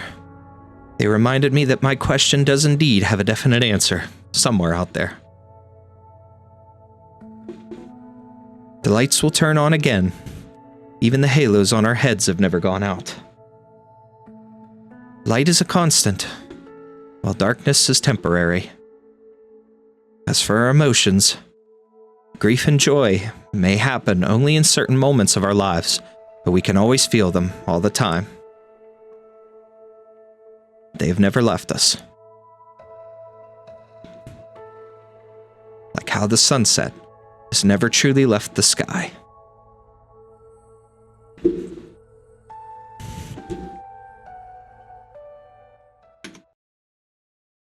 All right, guys, so that's it. There was a lot to digest there. A ton of information and a ton of story there, a ton of expose, or however you want to say it, whatever the word is that I'm properly looking for. But the most interesting thing about all of this is the fact that the way that the story ends for this event, there's so many things between your characters and our main characters and everybody, their fates and their things, like their choices open up. And in the end, you've got characters like the three in particular that stick out the most for me. Well, there's four things that I take from this that really, more like five things that I truly take from. There's a lot, but I'll get to each thing. The first thing that hits me is the warning from Laterano. Laterano, the Pope, they send this warning. And they talk to Leithanien, they talk to the Empress, and they come to this conclusion that there's this disaster that's going to happen and something's coming and they need to cooperate. They need to work together. But then you get those little scenes there, like where they were showing what looks to be like the computer, the big thing looks like part of the drone that came and stuff like that. And you hear the Pope talking, and then there's that thing about disaster and, about Laterano and outbreak and like, what does that mean? But then you also think back to what Loris Borden said towards the beginning and whatnot about Laterano not being all what it seems. and that it's not as holy of a place as they think it is. And it's just very, very interesting how that works out. That's a kind of crazy thing that you could keep in the back of your head in hopes that we find out later, whatever takes place after this, whenever Laterano comes into play. Let's see how that plays out. What's going to happen to them? What is behind them? What is with that, like how he had mentioned about the separation between the Sancta and the Liberi people and stuff, Liberi, however you say that. And that's another thing. Let me take a moment here and just say, if you guys stayed through all of this, if you watched, if you listened to my narration and stuff like that, I do greatly apologize if I mispronounced anything, pronounced anything wrong. There were times I tripped over my words, especially at the beginning when I was still dealing with cough and stuff like that, more so nerves and things. And I feel like I'll get better the more time goes along. And then towards like the end of my gameplay itself, when I got to the end and I was rushing because of time constraints, I was rushing through, what I was trying to say and what I was trying to get through. So for that stuff, I do apologize. But any kind of mispronunciations and things like that, there were a lot of things that I didn't know how to say, but I tried my best. And even if I repeated myself multiple times and still said the thing wrong or whatever the case, I still apologize. I hope you guys understand. I hope you'll forgive me for that. And hey, if you guys got any good advice or anything that would teach me how to pronounce the things better, I would be very, very happy to take that up and to learn it. Now, the other 4 things that stick out to me a little bit more here. So we talked about Laterano. We talked about that disaster and stuff like that. Now we also think about the implications for different characters and things like that. We've got the words that are spoken by Arturia. We have Viviana's choices. We have Lessing and Ebenholz. We have the stuff like that really, really hits. And then kind of in the end, after we deal with Laterano, I'm trying to remember what things literally just popped into my head and they're not quite working. So we'll keep talking. And if I come up with anything, we'll continue. But there's at least 3 others that I have as takeaways, and they're the characters and the stories and the way that things work out for them. So like, for instance, with Viviana's the first one. We'll talk about her. And we look at a character who's never had her own freedom of choice. She's never been able to choose her own path in life and her destiny and her future. She's never been able to truly come to an understanding of where she wanted to go, what she wanted to be, who she was, because she was always trapped in one way or another. And she was trapped by the actions of her father and the family and whatnot and everything that happened. She was trapped by his choices and decisions for her while trying to protect her as she was growing up as a child. And then she moved into the different things like being a knight, and then into the Empress's voice, the role and stuff like that. He tried to get her appointed and stuff. She never had that choice and never had that freedom. And at the end of all this, father's gone, her family's gone, Cora's gone, she has nobody left. This is all done.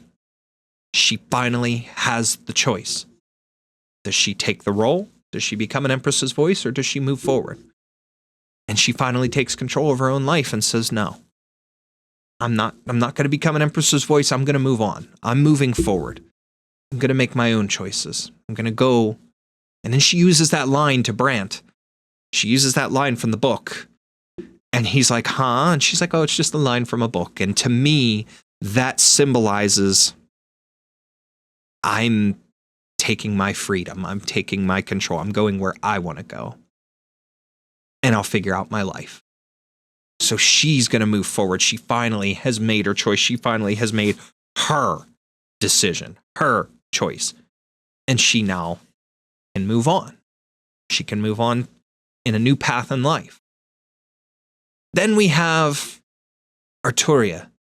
And Arturia is a bit different in the fact that we see everything that happened throughout the story, and we're led to believe that she's this criminal and she's this evil entity or whatever because of the way that Federico's after her and because of the crimes and her supposed connections with the remnants of the Witch King.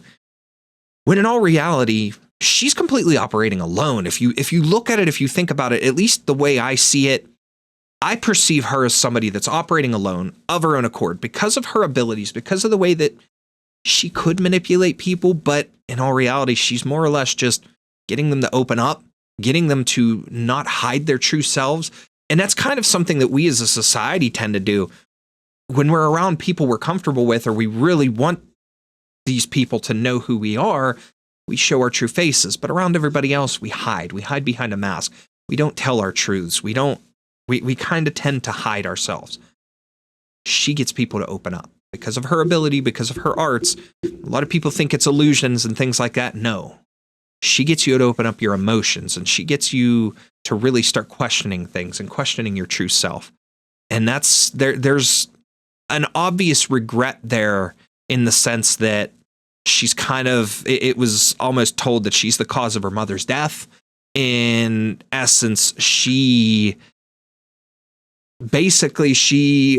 took the time to tell her mom, or to use her arts and things to let her mom know that it's okay to pursue your dream, your goal. Her mom wanted to be this wartime reporter or photographer or whatever, and she decided to do it, and then she left and she got killed. And it's kind of weighed on Arturia. You can tell, especially since that flashback, it was talked about and stuff before, and then we had that flashback as she was leaving Kargarek. She was leaving and she saw that again. And it hit her, and it was like, wow, it's time to let go. But she herself acted on her own, and she knew what she had to do. But she knew that with all this stuff that was going on in Leithanien and the Witch King's remnants and all that stuff, she knew she saw this chance. She saw that she could possibly get to the Witch King. She could ask him, somebody who has manipulated and twisted fate and destiny and has had all these answers and crazy things happen. She saw and realized, I can talk to him. I can ask him. I could question if what I feel is a reality of our future or what people should be like is viable.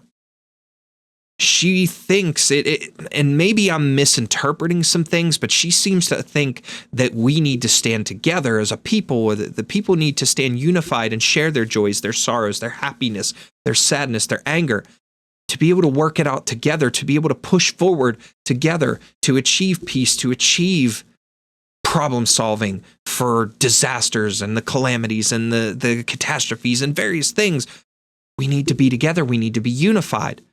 But is that peace, is that unity possible? And he didn't quite give her answer. But through what he did say, in the end, she was able to determine the answer. He guided her towards the answer. And in the end, she understands that it's possible. But there's a lot of work to do to achieve it. It's going to take a lot, and it may not be perfect, but there's still a chance. And it also seems to be the fact that, like she specifically says, that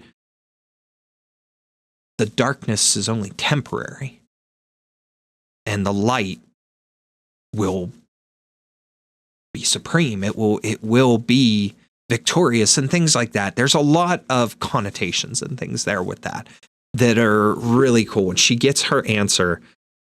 And I really don't feel that she is truly an evil person. I really don't feel that she's meant to be this villainous type person. I think she just kept herself shrouded in mystery and kept playing every side of each coin and each person and whatever, just until she got her way. And now that she knows, and now that she has her answer, she doesn't have to do that anymore. After leaving Kargarek, you could tell there was an obvious change in her. After she talked to the Witch King, there was an obvious change in her whole mentality and everything. So that was another thing. And then too, when you think about her and you look at the fact that the Pope seems so intent on getting her back, he's talking about this disaster and all this stuff. It kind of makes me wonder if he's not planning on some manipulation, if like he wanted her to be able to use her abilities and use her to manipulate people and stuff. And you know, especially the masses after what she did in the end too, like makes it even more valuable. There's a lot of different things different questions that opens up. And then of course we have Lessing and Ebenholz. And that story that Ebenholz tells, or that Lessing tells rather, that brings you to understand that the Witch King originally, as in Urtica himself, got rid of the servants. He said, no, we're not going to enslave you or whatever, you know, kind of wrote it off and gave them their freedom. Then that was all, you know, overturned when the Witch King was killed. But when Lessing went to meet his new master, it was Ebenholz. And then he said no. He turned him away and gave him back his freedom. So then he ended up with Fremont. And it's just the choices, the implications and the choices that lead to somebody that changed somebody's life. Something that you may not think is very significant could change somebody's life entirely. And that's something that's interesting to take into reality when you think about it, not just the story implications and things. And there was something else I was thinking of, but I can't really remember it off the top of my head. It just overall, there's a lot of implications for the future story and for the future. It's very heavy.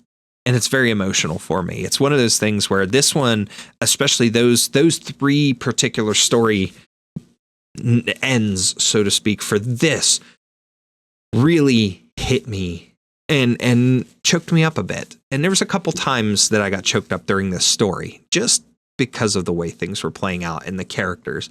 But in the end, I feel like it was a really crazy tidal wave with a lot of ups and downs and a lot of interconnected stories and things from different characters, from the city itself, and the stuff with Syracusa being part of Leithanien before, and just all kinds of different things. Everything coming together, and then of course it all centers around the Witch King and the Genesis horn and the Golden Melody and stuff like that. It was a crazy story with so much volume to it. But it was amazing. It was very well done. And this is one of the things that I absolutely love about Arknights is how the stories are and how they evolve and how the characters are written and things and just how everything connects. It's an amazing, very well done story.